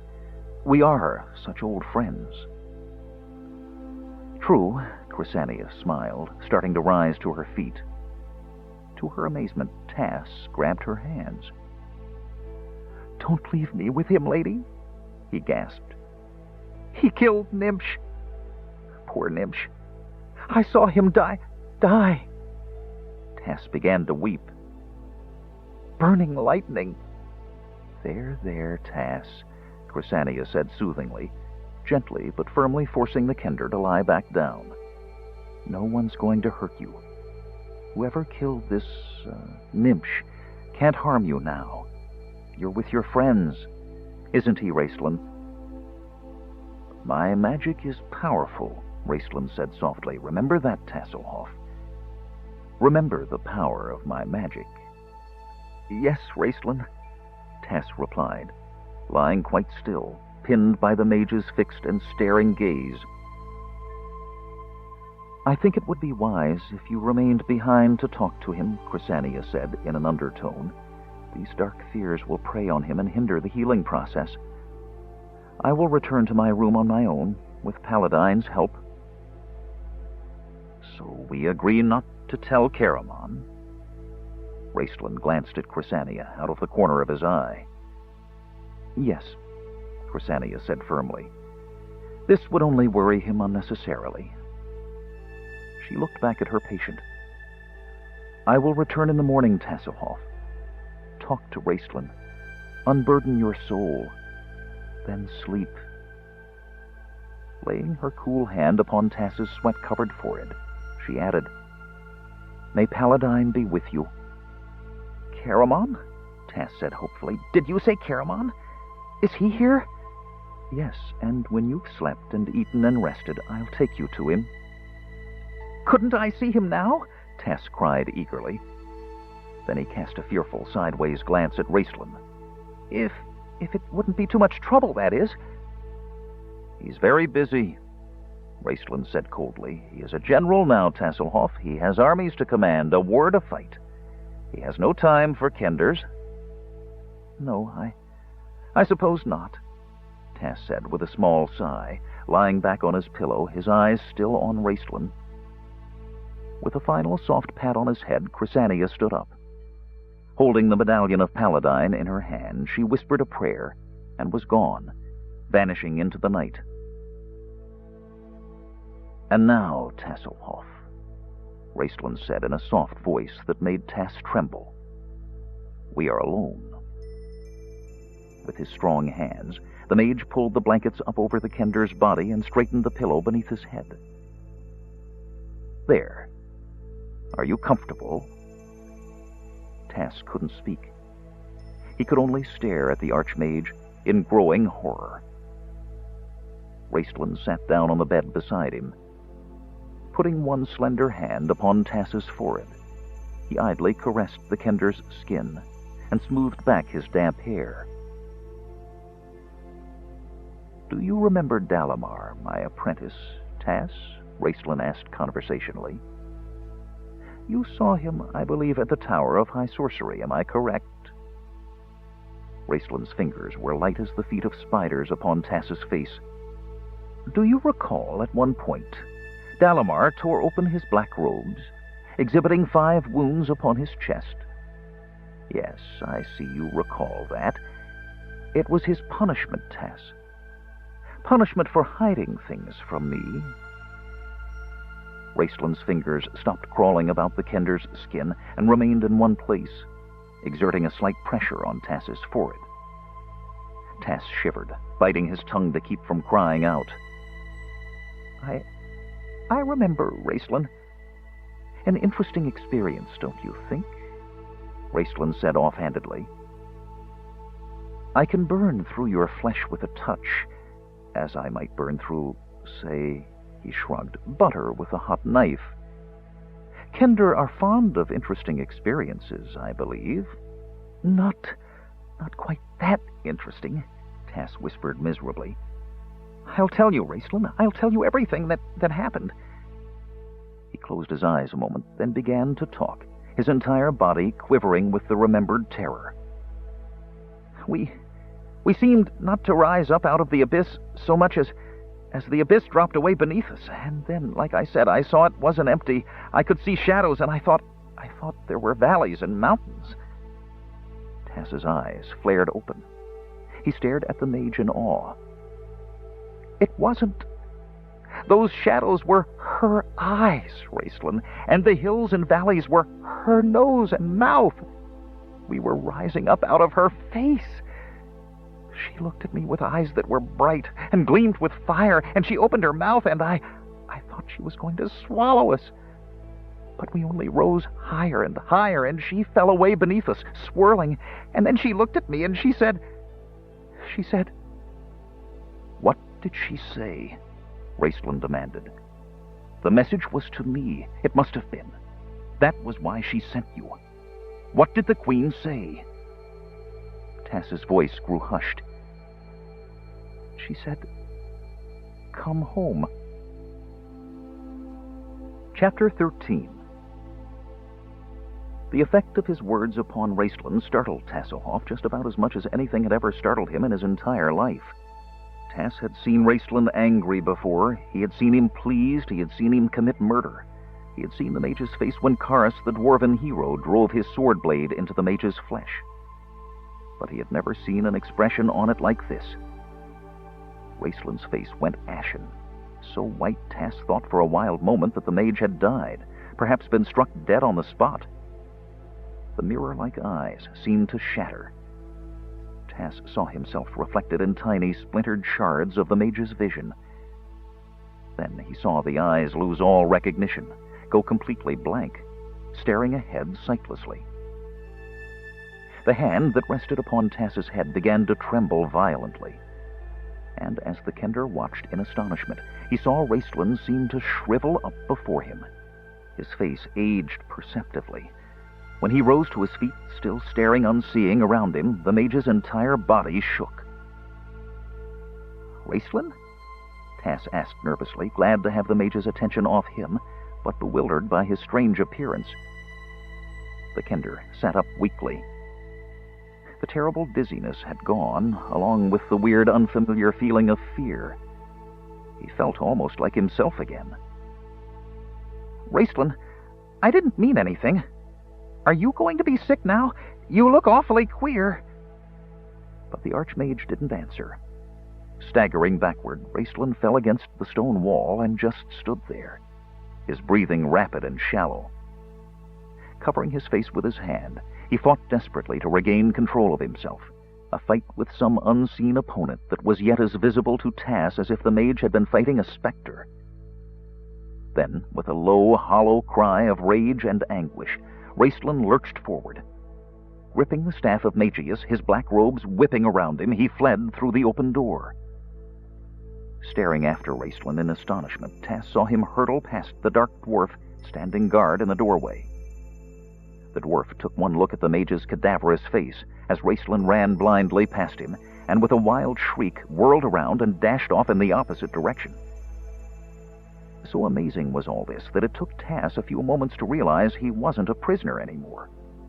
"You know," the Kender said to himself, putting his hand on his forehead, "Chrysania was right.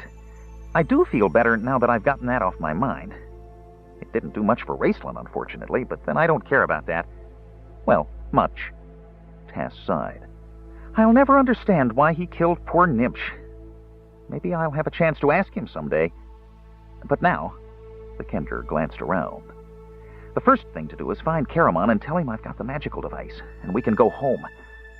I never thought I'd say this," Tass said wistfully, swinging his feet to the floor, "but home sounds awfully nice right now." He was going to stand up, but his legs apparently preferred to be back in bed because Tass suddenly found himself sitting down again. "This won't do," Tass said, glaring at the offending parts of his body. "You're nowhere without me, just remember that. I'm boss, and when I say move, you'll move. Now, I'm going to stand up again," Tass warned his legs sternly, "and I expect some cooperation." This speech had some effect. His legs behaved a bit better this time, and the Kender, though still somewhat wobbly, managed to make his way across the dark room toward the torchlit corridor he could see beyond the door. Reaching it, he peeped cautiously up and down the hall, but no one was in sight.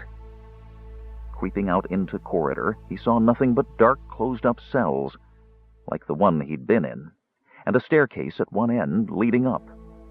Looking down the other end, he saw nothing but dark shadows. "I wonder where I am." Tass made his way down the corridor toward the staircase, that being, as far as he could tell, the only way up. "Oh well," the Kender reflected philosophically, "I don't suppose it matters. One good thing about having been in the Abyss is that every place else, no matter how dismal, looks congenial by comparison." He had to stop a moment for a brief argument with his legs. They still seemed much inclined to return to bed, but this momentary weakness passed, and the Kender reached the bottom of the staircase. Listening, he could hear voices. "Drat," he muttered. coming to a halt and ducking back into the shadows. Someone's up there. Guards, I suppose. Sounds like dwarves. Those whatchamacallums. Doer. Tess stood quietly, trying to make out what the deep voices were saying. You'd think they could speak a civilized language, he snapped irritably. One a fellow could understand. They sound excited, though. Curiosity finally getting the better of him, Tess crept up the first flight of stone steps and peered around the corner. He ducked back quickly with a sigh. 2 of them, both blocking the stair, and there's no way around them. His pouches with his tools and weapons were gone, left behind in the mountain dungeon of Thorbarden, but he still had his knife. Not that it will do much good against those, Tess reflected, envisioning once again the huge battle axes he'd seen the dwarves holding. He waited a few more moments, hoping the dwarves would leave. They certainly seemed worked up, but they also appeared rooted to the spot. I can't stay here all night, or day, whichever it is, the Kender grumbled. Well, as Dad said, always try talk before the lockpick. The very worst they could do to me, I suppose, not counting killing me, of course, would be to lock me back up. And if I'm any judge of locks, I could probably be out again in about half an hour. He began to climb the stairs. Was it Dad who said that? He pondered as he climbed, or Uncle Trapspringer. Rounding the corner, he confronted 2 doer who appeared considerably startled to see him. Hello, the Kender said cheerfully. My name is Tasselhoff Burfoot. He extended a hand. And your names are? Oh, you're not going to tell me. Well, that's all right. I probably couldn't pronounce them anyway. Say, I'm a prisoner, and I'm looking for the fellow who was keeping me locked up in that cell back there. You probably know him, a black-robed magic user. He was interrogating me when something I said took him by surprise, I think, because he had a sort of a fit and ran out of the room. And he forgot to lock the door behind him. Did either of you see which way he... Well, Tess blinked. How rude. This in response to the actions of the doer, who, after regarding the Kender with growing looks of alarm on their faces, shouted one word, turned, and bolted. Antarax, Tess repeated, looking after them, puzzled. Let's see. That sounds like Dwarven for... Oh, of course, burning death. Ah, they think I've still got the plague. That's handy. Or is it? The Kender found himself alone in another long corridor, every bit as bleak and dismal as the one he'd just left. I still don't know where I am, and no one seems inclined to tell me. The only way out is that staircase down there, and those 2 are heading for it, so I guess the best thing to do is just tag along. Caramon's bound to be around here somewhere. But Tess's legs, which had already registered a protest against walking, informed the Kender in no uncertain terms that running was out of the question. He stumbled along as fast as possible after the dwarves, but they had dashed up the stairs and were out of sight by the time he had made it halfway down the corridor. Puffing along, feeling a bit dizzy, but determined to find Caramon, Tess climbed the stairs after them. As he rounded a corner, he came to a sudden halt. "Oops," he said, and hurriedly ducked into the shadows. Clapping a hand over mouth, he severely reprimanded himself. "Shut up, Burfoot! It's the whole doer army!" It certainly seemed like it. The 2 he had been following had met up with about 20 other dwarves. Crouching in the shadows, Tess could hear them yelping excitedly, and he expected them to come tromping down after him any moment. But nothing happened. He waited, listening to the conversation, then risking a peep, he saw that some of the dwarves present didn't look like doer. They were clean, their beards were brushed, and they were dressed in bright armor. And they didn't appear pleased. They glared grimly at one of the doer, as though they'd just as soon skin him as not. "Mountain dwarves," Tess muttered to himself in astonishment, recognizing the armor. "And, from what Raistland said, they're the enemy. Which means they're supposed to be in their mountain, not in ours. Provided we're in a mountain, of course, which I'm beginning to think likely from the looks of it. But I wonder..." As one of the mountain dwarves began speaking, Tess brightened. "Finally, someone who knows how to talk." The Kender sighed in relief. Because of the mixture of races, the dwarf was speaking a crude version of Common and Dwarven. The gist of the conversation, as near as Tess could follow, was that the mountain dwarf didn't give a cracked stone about a crazed wizard or a wandering, plague-ridden kender. "We came here to get the head of this General Caramon," the mountain dwarf growled. "You said the wizard promised it would be arranged. If it is, we can dispense with the wizard. I'd just as soon not deal with a black robe anyway. And now answer me this, Argot. Are your people ready to attack the army from within? Are you prepared to kill this general, or was this just a trick? If so, you will find it will go hard with your people back in Thorbarden." "It's no trick," Argot growled, his fist clenching. "We ready to move. The general is in the war room. The wizard said he makes sure him alone with just bodyguard. Our people get the hill dwarves to attack. When you keep your part bargain, when scouts give signal that great gates to Thorbarden are open—" "The signal is sounding even as we speak," the mountain dwarf snapped. "If we were above ground level, you could hear the trumpets. The army rides forth." "Then we go," Argot said.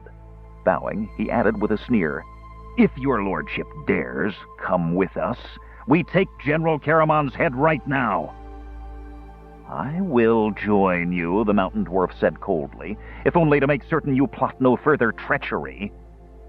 What else the two said was lost on Tass, who leaned back against the wall. His legs had gone all prickly feeling, and there was a buzzing noise in his ears.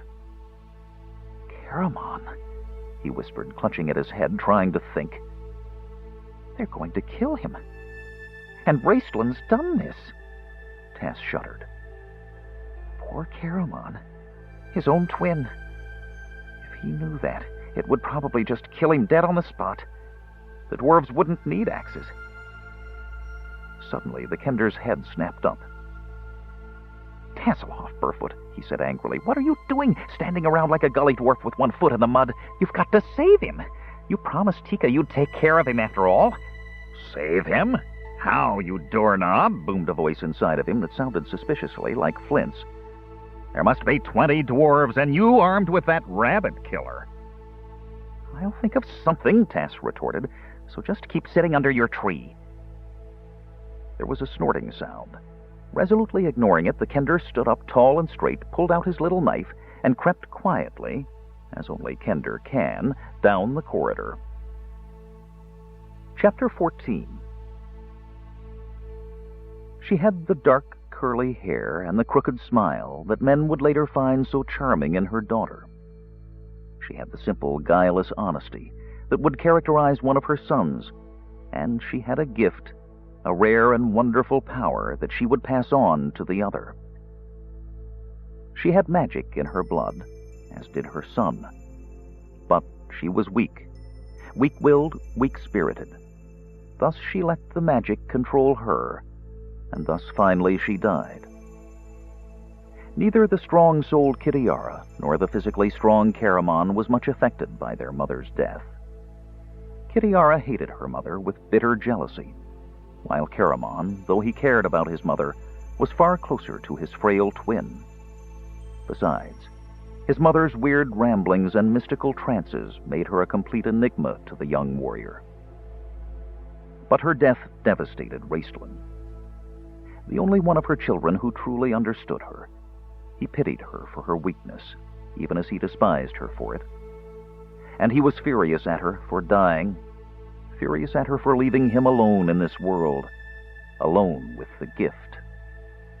He was angry, and deep within he was filled with fear, for Raistlin saw in her his own doom. Following the death of her father, his mother had gone into a grief-stricken trance from which she never emerged. Raistlin had been helpless. He could do nothing but watch her dwindle away. Refusing food, she drifted, lost, onto magical planes only she could see. And the mage, her son, was shaken to his very core. He sat up with her on that last night, holding her wasted hand in his. He watched as her sunken, feverish eyes stared at wonders conjured up by some magic gone berserk. That night, Raistlin vowed deep within his soul that no one and nothing would ever have the power to manipulate him like this. Not his twin brother, not his sister, not the magic, not the gods. He and he alone would be the guiding force of his life.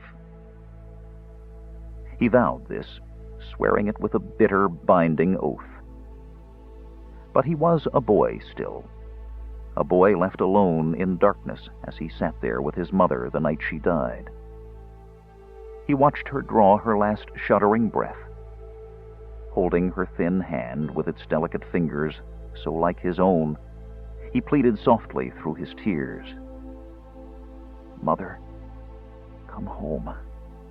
Come home." Now, at Jamin, he heard these words again, challenging him, mocking him, daring him. They rang in his ears, reverberated in his brain with wild, discordant clangings. His head bursting with pain, he stumbled into a wall. Raistlin had once seen Lord Ariakas torture a captured knight by locking the man inside a bell tower. The dark clerics rang the bells of praise to their queen that night. All night. The next morning the man had been found dead, a look of horror upon his face so profound and awful that even those steeped in cruelty were quick to dispose of the corpse. Raistlin felt as if he were imprisoned within his own bell tower, his own words ringing his doom in his skull. Reeling, clutching his head, he tried desperately to blot out the sound. "Come home. Come home." Dizzy, blinded by the pain, the mage sought to outrun it. He staggered about with no clear idea of where he was, searching only for escape. His numb feet lost their footing. Tripping over the hem of his black robe, he fell to his knees. An object leaped from a pocket in his robes and rolled out onto the stone floor. Seeing it, Raistlin gasped in fear and anger. It was another mark of his failure, the dragon orb, cracked, darkened, useless.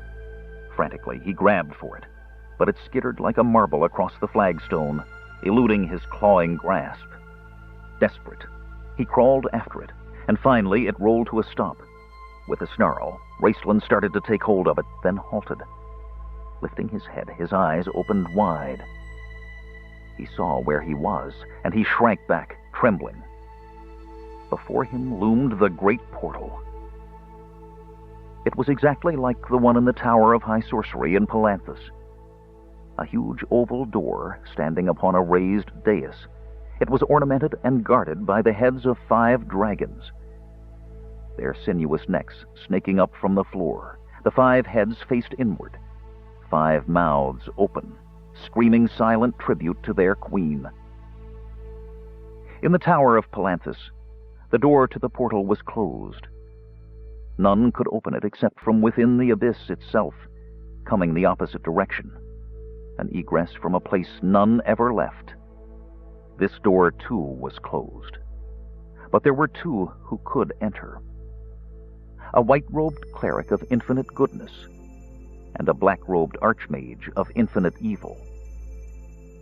It was an unlikely combination. Thus the great wizards hoped to seal forever this terrible entrance into an immortal plane. An ordinary mortal looking into that portal could see nothing but stark, chill darkness. But Raistlin was no longer ordinary. Drawing nearer and nearer his goddess, bending his energies and his studies toward this one object, the Archmage was now in a state suspended between both worlds. Looking into the closed door, he could almost penetrate that darkness. It wavered in his vision. Wrenching his gaze from it, he turned his attention back to retrieving the dragon orb. How did it escape me? He wondered angrily. He kept the orb in a bag hidden deep within a secret pocket of his robes. But then he sneered at himself, for he knew the answer. Each dragon orb was endowed with a strong sense of self-preservation. The one at Istar had escaped the cataclysm by tricking the elven king Lorak into stealing it and taking it into Sylvanesti. When the orb could no longer use the insane Lorak, it had attached itself to Raistlin. It had sustained Raistlin's life when he was dying in Astonis's library. It had conspired with Fist and Daedalus to take the young man to the Queen of Darkness. Now, sensing the greatest danger of its existence, it was trying to flee him. He would not allow it. Reaching out, his hand closed firmly over the dragon orb. There was a shriek. The portal opened. Raistlin looked up. It had not opened to admit him. No, it had opened to warn him, to show him the penalty of failure. Prostrate upon his knees, clutching the orb to his chest, Raistlin felt the presence and the majesty of Takhisis, Queen of Darkness, rise up before him. Awe-stricken, he cowered, trembling at the Dark Queen's feet. "This is your doom," her words hissed in his mind. "Your mother's fate will be your own. Swallowed by your magic, you will be held forever spellbound, without even the sweet consolation of death to end your suffering." Raistlin collapsed. He felt his body shrivel. Thus he had seen the withered body of Fistandatilus shrivel at the touch of the bloodstone. His head resting on the stone floor as it rested upon the executioner's block of his nightmare, the mage was about to admit defeat. But there was a core of strength within Raistlin. Long ago, Parsalian, head of the Order of White Robes, had been given a task by the gods. They needed a magic user strong enough to help defeat the growing evil of the Queen of Darkness. Parsalian had searched long, and had at last chosen Raistlin, for he had seen within the young mage this inner core of strength. It had been a cold, shapeless mass of iron when Raistlin was young, but Parsalian hoped that the white-hot fire of suffering, pain, war, and ambition would forge that mass into finest tempered steel. Raistlin lifted his head from the cold stone. The heat of the Queen's fury beat around him. Sweat poured from his body. He could not breathe as fire seared his lungs. She tormented him, mocked him with his own words, his own visions. She laughed at him as so many had laughed at him before, and yet even as his body shivered with a fear unlike any he had ever known, Raistlin's soul began to exult. Puzzled, he tried to analyze it. He sought to regain control, and after an exertion that left him weak and shaking, he banished the ringing sounds of his mother's voice from his ears. He closed his eyes to his queen's mocking smile. Darkness enveloped him, and he saw in the cool, sweet darkness his queen's fear. She was afraid of him. Slowly, Raistlin rose to his feet. Hot winds blew from the portal, billowing the black robes around him until he seemed enveloped in thunder clouds. He could look directly into the portal now. His eyes narrowed. He regarded the dread door with a grim, twisted smile. Then, lifting his hand, Raistlin hurled the dragon orb into the portal. Hitting that invisible wall, the orb shattered. There was an almost imperceptible scream. Dark, shadowy wings fluttered around the mage's head. Then, with a wail, the wings dissolved into smoke and were blown away. Strength coursed through Raistlin's body, strength such as he had never known. The knowledge of his enemy's weakness affected him like an intoxicating liquor. He felt the magic flow from his mind into his heart, and from there to his veins. The accumulated combined power of centuries of learning was his and Fistandatilus'. And then he heard it, the clear clarion call of a trumpet. Its music cold as the air from the snow-covered mountains of the dwarven homelands in the distance. Pure and crisp, the trumpet call echoed in his mind, driving out the distracting voices, calling him into darkness, giving him a power over death itself. Raistlin paused. He hadn't intended to enter the portal this soon. He would have liked to have waited just a little longer, but now would do if necessary. The Kender's arrival meant time could be altered. The death of the gnome ensured there would be no interference from the magical device, the interference that had proved the death of Fistandatilus. The time had come. Raistlin gave the portal a last lingering glance. Then, with a bow to his queen, he turned and strode purposefully away up the corridor. Chrysania knelt in prayer in her room. She had started to go back to bed after her return from the Kender, but a strange feeling of foreboding filled her. There was a breathlessness in the air. A sense of waiting made her pause. Sleep would not come. She was alert, awake, more awake than she had ever been in her entire life. The sky was filled with light, the cold fire of the stars burning in the darkness. The silver moon Solinari shining like a dagger. She could see every object in her room with an uncanny clarity. Each seemed alive, watching, waiting with her. Transfixed, she stared at the stars, tracing the lines of the constellations. Gileon, the book, the scales of balance. Takhisis, the queen of darkness, the dragon of many colors and of none. Paladine, the valiant warrior, the platinum dragon. The moons, Solinari, God's eye. Lunatari, night candle. Beyond them ranged about the skies the lesser gods, and among them the planets. And somewhere, the black moon. The moon only his eyes could see. Standing, staring into the night, Chrysania's fingers grew cold as she rested them upon the chill stone. She realized she was shivering, and she turned around, telling herself it was time to sleep. But there was still that tremulous intake of breath about the night. "Wait," it whispered. "Wait." And then she heard the trumpet. Pure and crisp, its music pierced her heart, crying a paean of victory that thrilled her blood. At that moment, the door to her room opened. She was not surprised to see him. It was as if she had been expecting his arrival, and she turned calmly to face him. Raistland stood silhouetted in the doorway, outlined against the light of torches blazing in the corridor, and outlined as well by his own light, which welled darkly from beneath his robes, an unholy light that came from within. Drawn by some strange force, Chrysania looked back into the heavens and saw, gleaming with that same dark light, Nuatari, the black moon.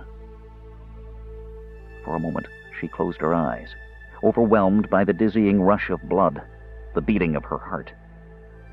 Then, feeling herself grow strong, she opened them again to find Raistland standing before her. She caught her breath. She had seen him in the ecstasy of his magic. She had seen him battling defeat and death. Now she saw him in the fullness of his strength, in the majesty of his dark power. Ancient wisdom and intelligence were etched into his face, a face that she barely recognized as his own. "It is time, Chrysania," he said, extending his hands. She took hold of his hands. Her fingers were chilled. His touch burned them. "I am afraid," she whispered. He drew her near. "You have no need to be afraid," he said. "Your God is with you. I see that clearly. It is my goddess who is afraid, Chrysania. I sense her fear. Together you and I will cross the borders of time and enter the realm of death. Together we will battle the darkness. Together we will bring Takhisis to her knees." His hands caught her close to his breast. His arms embraced her. His lips closed over hers, stealing her breath with his kiss. Chrysania closed her eyes and let the magical fire, the fire that consumed the bodies of the dead, consume her body, consume the cold, frightened, white-robed shell she had been hiding in all these years. He drew back, tracing her mouth with his hand, raising her chin so that she could look into his eyes. And there, reflected in the mirror of his soul, she saw herself, glowing with a flaming aura of radiant, pure white light. She saw herself beautiful, beloved, worshipped. She saw herself bringing truth and justice to the world, banishing forever sorrow and fear and despair. "Blessed be to Paladine," Chrysania whispered. Blessed be, Raistlin replied. Once again I give you a charm. As I protected you through Shuiken Grove, so you shall be guarded when we pass through the portal. She trembled, drawing her near, holding her close one last time. He pressed his lips upon her forehead. Pain shot through her body and seared her heart. She flinched, but did not cry out. He smiled at her. Come. On the whispered words of a winged spell, they left the room to the night, just as the red rays of Lunatari spilled into the darkness, blood drawn from Solinari's glittering knife. Chapter 15. The supply wagons? Caramon asked in even, measured tones, the tones of one who already knows the answer. No word, sir, replied Garrick, avoiding Caramon's steady gaze. But we expect them. They won't be coming. They've been ambushed. You know that. Caramon smiled wearily.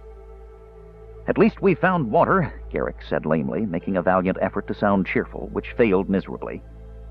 Keeping his gaze fixed on the map spread on the table before him, he nervously drew a small circle around a tiny green dot on the parchment. Caramon snorted. A hole that is emptied by midday. Oh, sure, it fills again at night, but my own sweat tastes better. Blasted stuff must be tainted by seawater. Still, it's drinkable. We're rationing, of course, and I've set guards around it, but it doesn't look like it's going to run dry. Oh, well. There won't be men enough left to drink it to worry about it after a while, Caramon said, running his hand through his curly hair with a sigh. It was hot in the room, hot and stuffy. Some overzealous servant had tossed wood onto the fire before Caramon, accustomed to living outdoors, could stop him. The big man had thrown open a window to let the fresh, crisp air inside, but the blaze roaring at his back was toasting him nicely nonetheless. What's the desertion count today? Garrick cleared his throat. About 100, sir, he said reluctantly. Where'd they go? Pax Tharkas? Yes, sir. So we believe. What else? Caramon asked grimly, his eyes studying Garrick's face. You're keeping something back. The young knight flushed. Garrick had a passing wish at this moment that lying was not against every code of honor he held dear. As he would have given his life to spare this man pain, so he would almost have lied. He hesitated. Then, looking at Caramon, he saw it wasn't necessary. The general knew already. Caramon nodded slowly. The plainsmen? Garrick looked down at the maps. All of them? Yes, sir. Caramon's eyes closed. Sighing softly, he picked up one of the small wooden figures that had been spread out on the map to represent the placement and disposition of his troops. Rolling it around in his fingers, he grew thoughtful. Then, suddenly, with a bitter curse, he turned and heaved the figurine into the fire. After a moment, he let his aching head sink into his hands. I don't suppose I blame Dark Knight. It won't be easy for him and his men even now. The mountain dwarves undoubtedly hold the mountain passes behind us. That's what happened to the supply wagons. He'll have to fight his way home. May the gods go with him. Caramon was silent a moment, then his fists clenched. Damn my brother, he cursed. Damn him! Garrick shifted nervously. His gaze darted about the room, fearful that the black-robed figure might materialize from the shadows. Well, Caramon said, straightening and studying the maps once again. This isn't getting us anywhere. Now, our only hope, as I see it, is to keep what's left of our army here in the plains. We've got to draw the dwarves out, force them to fight in the open so we can utilize our cavalry. We'll never win our way into the mountain, he added, a note of bitterness creeping into his voice. But at least we can retreat with a hope of winning back to Pax Tharkas with our forces still intact. Once there, we can fortify it and... General! One of the guards at the door entered the room, flushing at having to interrupt. Begging your pardon, sir, but a messenger's arrived. Send him in. A young man entered the room. Covered with dust, his cheeks red from the cold, he cast the blazing fire a longing glance, but stepped forward first to deliver his message. No, go on, warm yourself, Caramon said, waving the man over to the fireplace. I'm glad someone can appreciate it. I have a feeling your news is going to be foul to the taste anyway. Thank you, sir, the man said gratefully. Standing near the blaze, he spread his hands out to the warmth. My news is this. The hill dwarves have gone. Gone? Caramon repeated in blank astonishment, rising to his feet. Gone where? Surely not back. They march on Thorbarton. The messenger hesitated. Answer. The knights went with them. That's insane! Caramon's fist crashed down upon the table, sending the wooden markers flying through the air, the maps rolling off the edges. His face grew grim. My brother. No, sir. It was apparently the doer. I was instructed to give you this. Drawing a scroll from his pouch, he handed it to Caramon, who quickly opened it. General Caramon, I have just learned from Doer spies that the gates to the mountain will open when the trumpet sounds. We plan to steal a march on them. Rising at dawn, we will reach there by nightfall. I am sorry there wasn't time to inform you of this. Rest assured, you will receive what share of the spoils you are due, even if you arrive late. Reorx's light shine on your axes, Rhaegar Fireforge. Caramon's mind went back to the piece of blood-stained parchment he'd held in his hand not long ago. The wizard has betrayed you. Doer, Caramon scowled. Doer spies. Spies, all right, but not for us. Traitors, all right, but not to their own people. A trap, Garrick said, rising to his feet as well. And we fell into it like a bunch of damn rabbits, Caramon muttered, thinking of another rabbit in a trap, seeing in his mind's eyes his brother setting it free. Pax Tharkus falls. No great loss. It can always be retaken, especially if the defenders are dead. Our people deserting in droves, the plainsmen leaving, and now the hill dwarves marching to Thorbarton, the doer marching with them. And when the trumpet sounds... The clear clarion call of a trumpet rang out. Caramon started. Was he hearing it, or was it a dream, born on the wings of a terrible vision? He could almost see it being played out before his eyes. The doer, slowly, imperceptibly spreading out among the hill dwarves, infiltrating their ranks, hand creeping to axe, hammer. Most of Rhaegar's people would never know what hit them, would never have a chance to strike. Caramon could hear the shouts, the thudding of iron-shod boots, the clash of weapons, and the harsh, discordant cries of deep voices. It was real, so very real. Lost in his vision, Caramon only dimly became aware of the sudden pallor of Garrick's face. Drawing his sword, the young knight sprang toward the door with a shout that jolted Caramon back to reality. Whirling, he saw a black tide of dark dwarves surging outside the door. There was a flash of steel. "Ambush!" Garrick yelled. "Fall back!" Caramon thundered. "Don't go out there! The knights are gone. We're the only ones here. Stay inside the room. Bolt the door!" Leaping after Garrick, he grabbed the knight and hurled him back. "You guards! Retreat!" he yelled to the two who were still standing outside the door and who were now battling for their lives. Caramon gripped the arm of one of the guards to drag him into the room, bringing his sword down upon the head of an attacking doer at the same time. The dwarf's helm shattered. Blood spattered over Caramon, but he paid no attention. Shoving the guard behind him, Caramon hurled himself bodily at the horde of dark dwarves packed into the corridor, his sword slashing a bloody swath through them. "Fall back, you fool!" he shouted over his shoulder at the second guard, who hesitated only a moment, then did as ordered. Caramon's ferocious charge had the intended effect of catching the doer off balance. They stumbled backward in momentary panic at the sight of his battle rage, but that was all the panic was, momentary. Already, Caramon could see them starting to recover their wits and their courage. "General, look out!" shouted Garrick, standing in the doorway, his sword still in hand. Turning, Caramon headed back for the safety of the map room.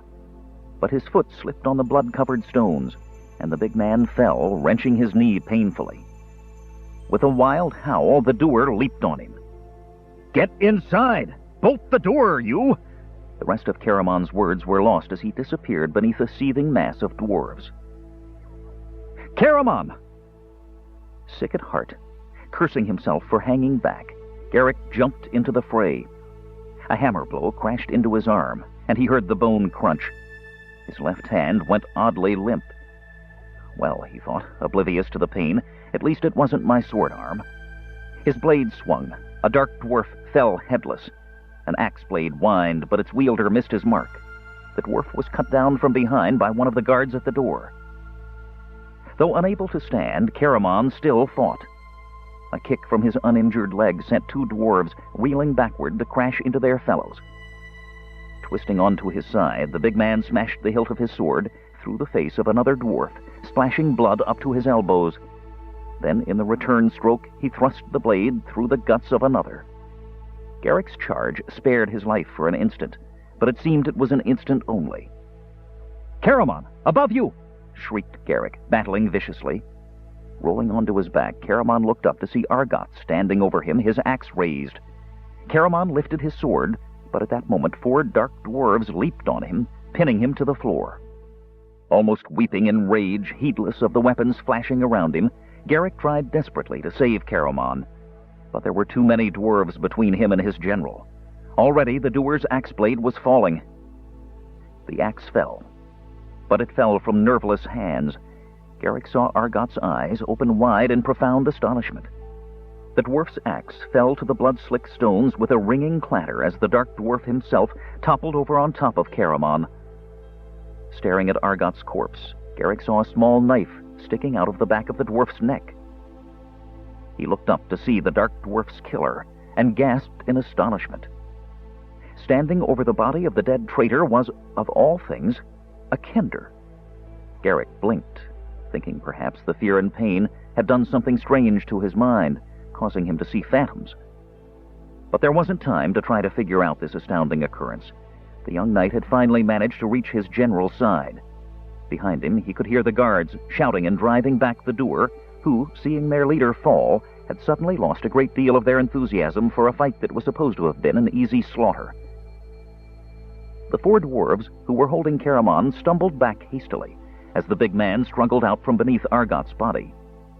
Reaching down, Garrick jerked the dead dwarf up by the back of his armor and tossed the body to one side, then hauled Caramon to his feet. The big man staggered, groaning as his crippled knee gave way under his weight. "Help us!" Garrick cried unnecessarily to the guards, who were already by his side. Half dragging and half carrying Caramon, they assisted the limping man into the map room. Turning to follow, Garrick cast a quick glance around the corridor. The dark dwarves were eyeing him uncertainly. He caught a glimpse of other dwarves behind them. Mountain dwarves, his mind registered. And there, seemingly rooted to the spot, was the strange kender who had come out of nowhere, apparently to save Caramon's life. The kender's face ashen. There was a green look about his lips. Not knowing what else to do, Garrick wrapped his good arm around the kender's waist and, lifting him off his feet, hauled him back into the map room. As soon as he was inside, the guards slammed and bolted the door. Caramon's face was covered with blood and sweat, but he grinned at Garrick. Then he assumed a stern look. "You damn fool knight," he growled. "I gave you a direct order and you disobeyed. I ought to—" But his voice broke off as the kender, wriggling in Garrick's grasp, raised his head. "Tass?" whispered Caramon, stunned. "Hello, Caramon," Tass said weakly. I'm awfully glad to see you again. I've got lots to tell you, and it's very important, and I really should tell you now, but I think I'm going to faint." "And so that's it," Tass said softly, his eyes dim with tears as he looked into Caramon's pale, expressionless face. "He lied to me about how to work the magical device. When I tried, it came apart in my hands. I did get to see the fiery mountain fall," he added, "and that was almost worth all the trouble. It might have even been worth dying to see. I'm not sure, since I haven't died yet, although I thought for a while I had. It certainly wouldn't be worth it, though, if I had to spend the afterlife in the abyss, which is not a nice place. I can't imagine why he wants to go there. Tass sighed. But anyway, I could forgive him for that. The Kender's voice hardened and his small jaw set firmly. But not for what he did to poor Nimsh and what he tried to do to you. Tasselhoff bit his tongue. He hadn't meant to say that. Caramon looked at him. Go on, Tass, he said. Tried to do to me? Nothing, Tass stammered, giving Caramon a sickly smile. Just my rambling. You know me. What did he try to do? Caramon smiled bitterly.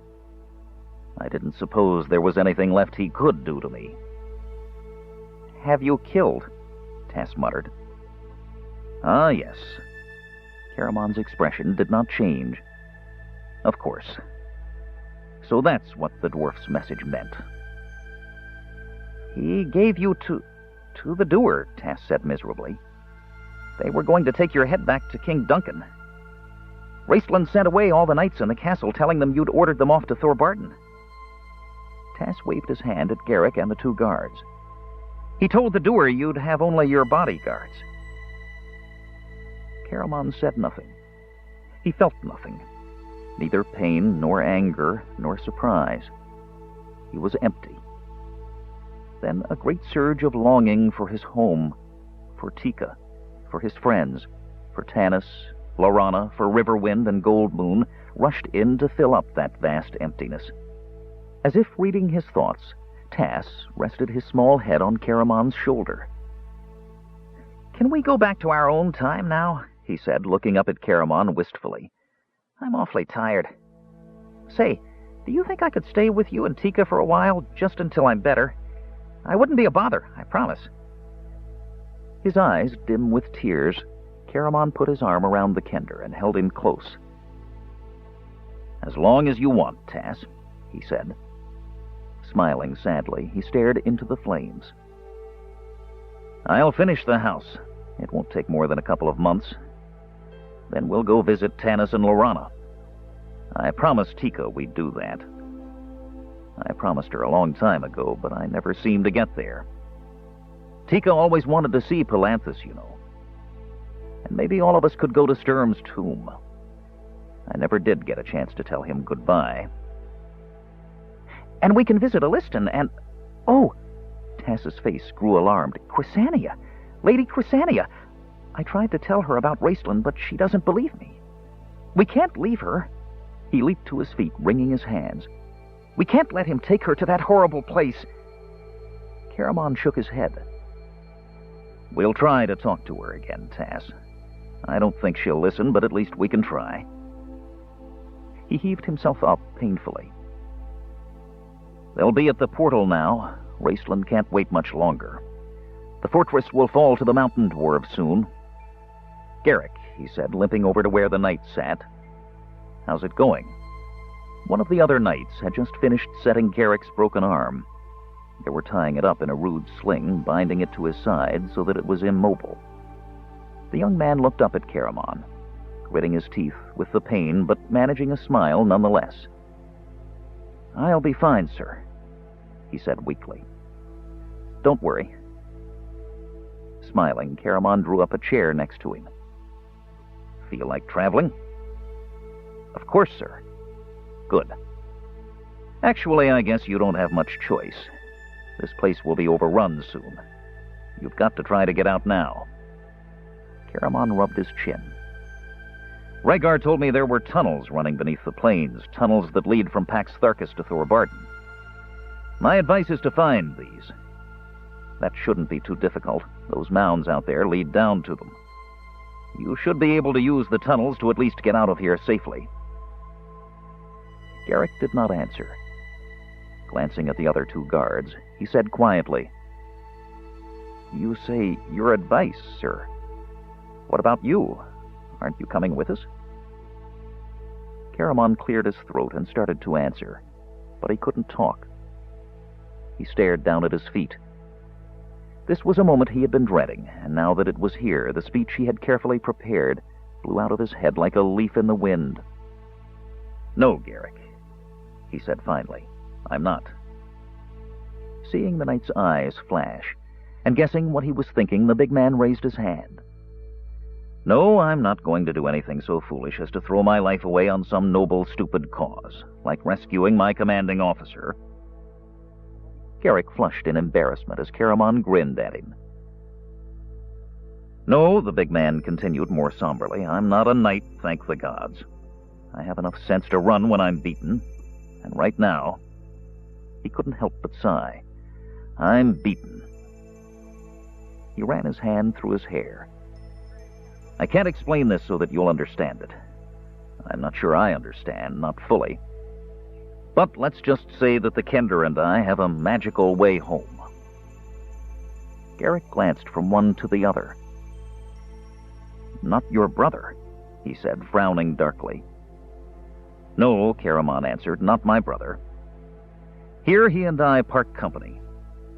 He has his own life to live, and I finally see I have mine. He put his hand on Garrick's shoulder. Go to Pax Tharkas. You and Michael do what you can to help those who make it there safely survive the winter. But that's an order, Sir Knight, Caramon said harshly. Yes, sir. Garrick averted his face, his hand brushing quickly across his eyes. Caramon, his own face growing gentle, put his arm around the young man. Paladine be with you, Garrick, he said, clasping him close. He looked at the others. May he be with all of you. Garrick looked up at him in astonishment, tears glistening on his cheeks. Paladine, he said bitterly. The god who deserted us? Don't lose your faith, Garrick, Caramon admonished, rising to his feet with a pain-filled grimace. Even if you can't believe in the god, put your trust in your heart. Listen to its voice above the code and the measure, and someday you'll understand. Yes, sir, Garrick murmured. And may whatever gods you believe in be with you too, sir. I guess they have been, Caramon said, smiling ruefully, all my life. I've just been too damn thick-headed to listen. Now you better be off. One by one, he bade the other young knights farewell, feigning to ignore their manful attempts to hide their tears. He was truly touched by their sorrow at parting, a sorrow he shared to such an extent that he could have broken down and wept like a child himself. Cautiously, the knights opened the door and peered out into the corridor. It was empty, except for the corpses. The doer were gone. But Caramon had no doubt this lull would last only long enough for them to regroup. Perhaps they were waiting until reinforcements arrived. Then they would attack the map room and finish off these humans. Sword in hand, Garrick led his knights out into the blood-spattered corridor, planning to follow Tass's somewhat confused directions on how to reach the lower levels of the magical fortress. Tass had offered to draw them a map, but Caramon said there wasn't time.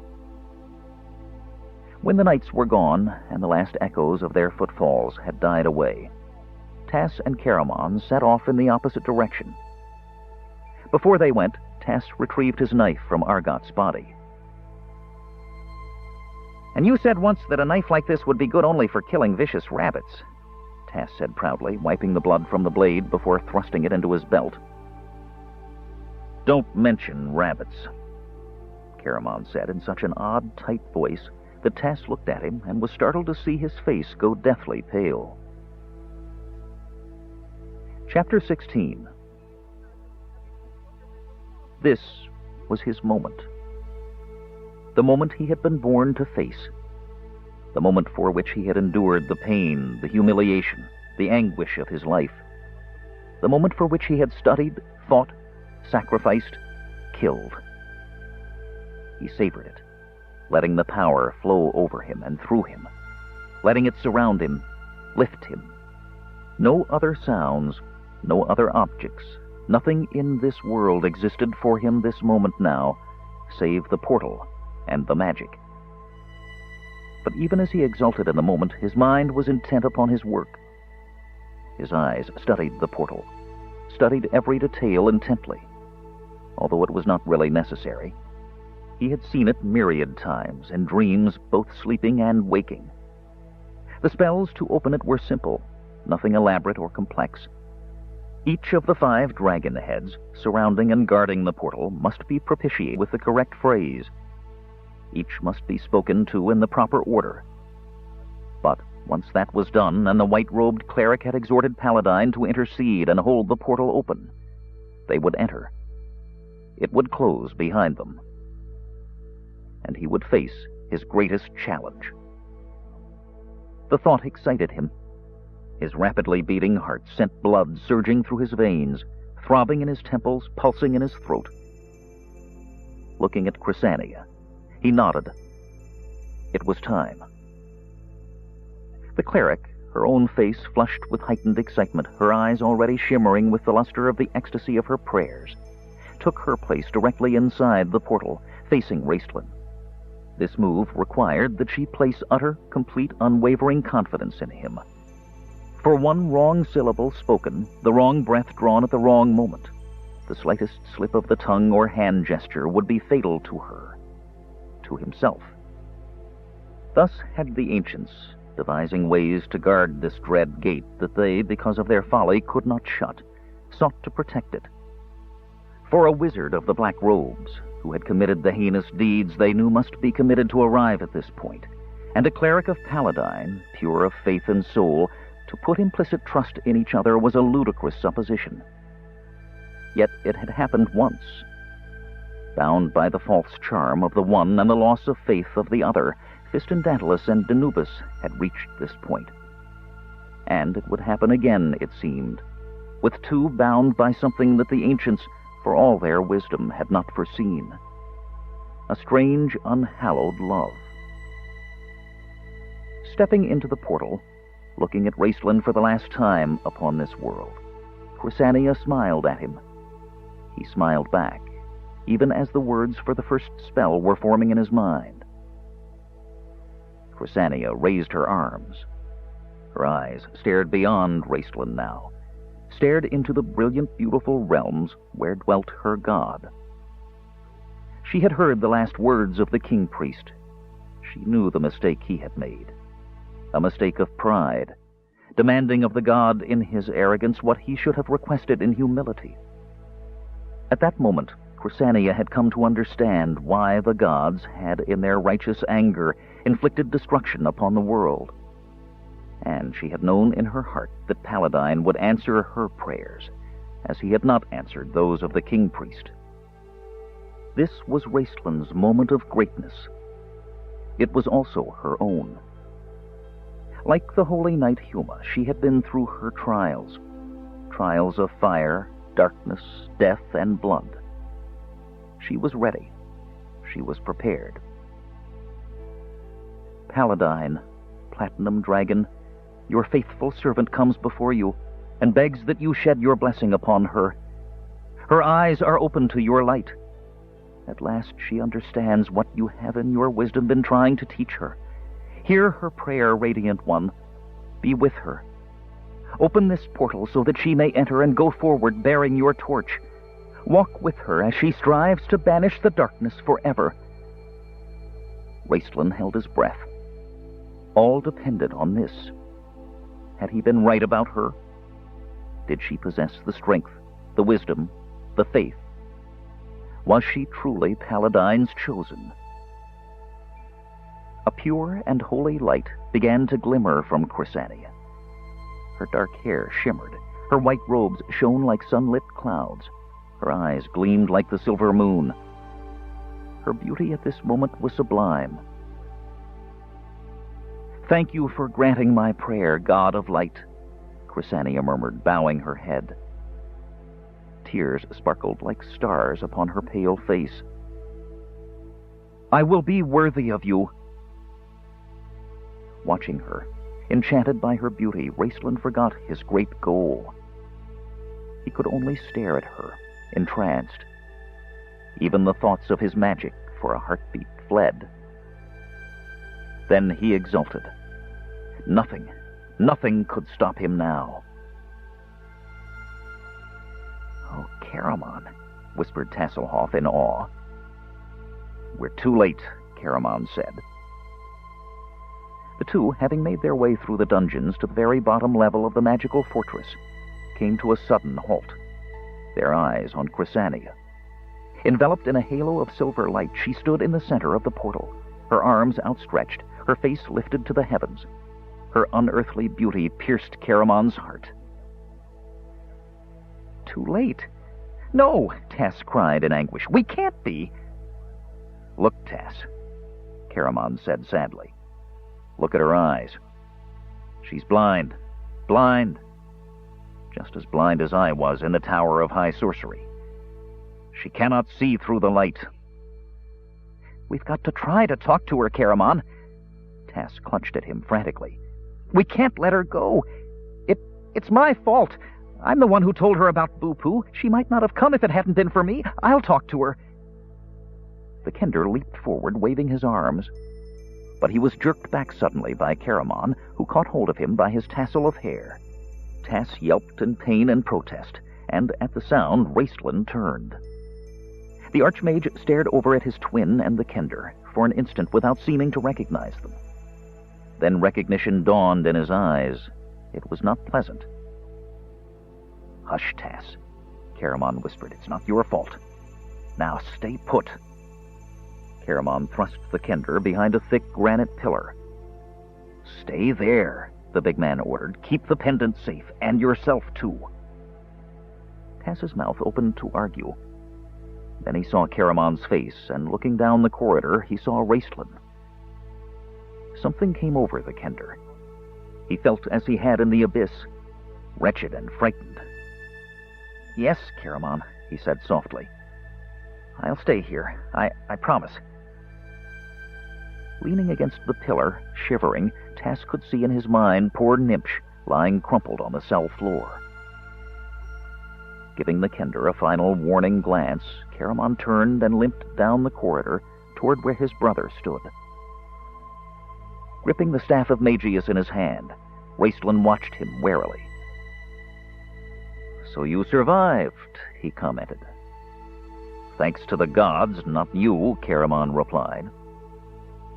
Thanks to one god, my dear brother, Raistlin said with a slight twisted smile. The Queen of Darkness. She sent the Kender back here, and it was he, I presume, who altered time, allowing your life to be spared. Does it gall you, Caramon, to know you owe your life to the Dark Queen? Does it gall you to know you owe her your soul? Raistlin's eyes flashed, their mirror-like surface cracking for just an instant. Then, with a sardonic smile, he turned away. Facing the portal, he lifted his right hand and held it palm out, his gaze upon the dragon's head at the lower right of the oval-shaped entrance. Black dragon. His voice was soft, caressing. From darkness to darkness, my voice echoes in the emptiness. As Raistlin spoke these words, an aura of darkness began to form around Chrysania, an aura of light as black as the night jewel, as black as the light of the dark moon. Raistlin felt Caramon's hand close over his arm. Angrily, he tried to shake off his brother's grasp, but Caramon's grip was strong. Take us home, Raistlin. Raistlin turned and stared, his anger forgotten in his astonishment. What? His voice cracked. Take us home, Caramon repeated steadily. Raistlin laughed contemptuously. You are such a weak, sniveling fool, Caramon, he snarled. Irritably, he tried to shake off his twin's grip. He might as well have tried to shake off death. Surely you must know by now what I have done. The Kender must have told you about the gnome. You know I betrayed you. I would have left you for dead in this wretched place, and still you cling to me. I'm clinging to you because the waters are closing over your head, Raistlin, Caramon said. His gaze went down to his own strong, sunburned hand holding his brother's thin wrist, its bones as fragile as the bones of a bird, its skin white, almost transparent. Caramon fancied he could see the blood pulse in the blue veins. My hand upon your arm. That's all we have. Caramon paused and drew a deep breath. Then, his voice deep with sorrow, he continued. Nothing can erase what you have done, Raist. It can never be the same between us. My eyes have been opened. I now see you for what you are. And yet you beg me to come with you, Raistland sneered. I could learn to live with the knowledge of what you are, and what you have done. Looking intently into his brother's eyes, Caramon said softly, But you have to live with yourself, Raistland. And there are times in the night when that must be damn near unbearable. Raistland did not respond. His face was a mask, impenetrable, unreadable. Caramon swallowed a huskiness in his throat. His grip on his twin's arm tightened.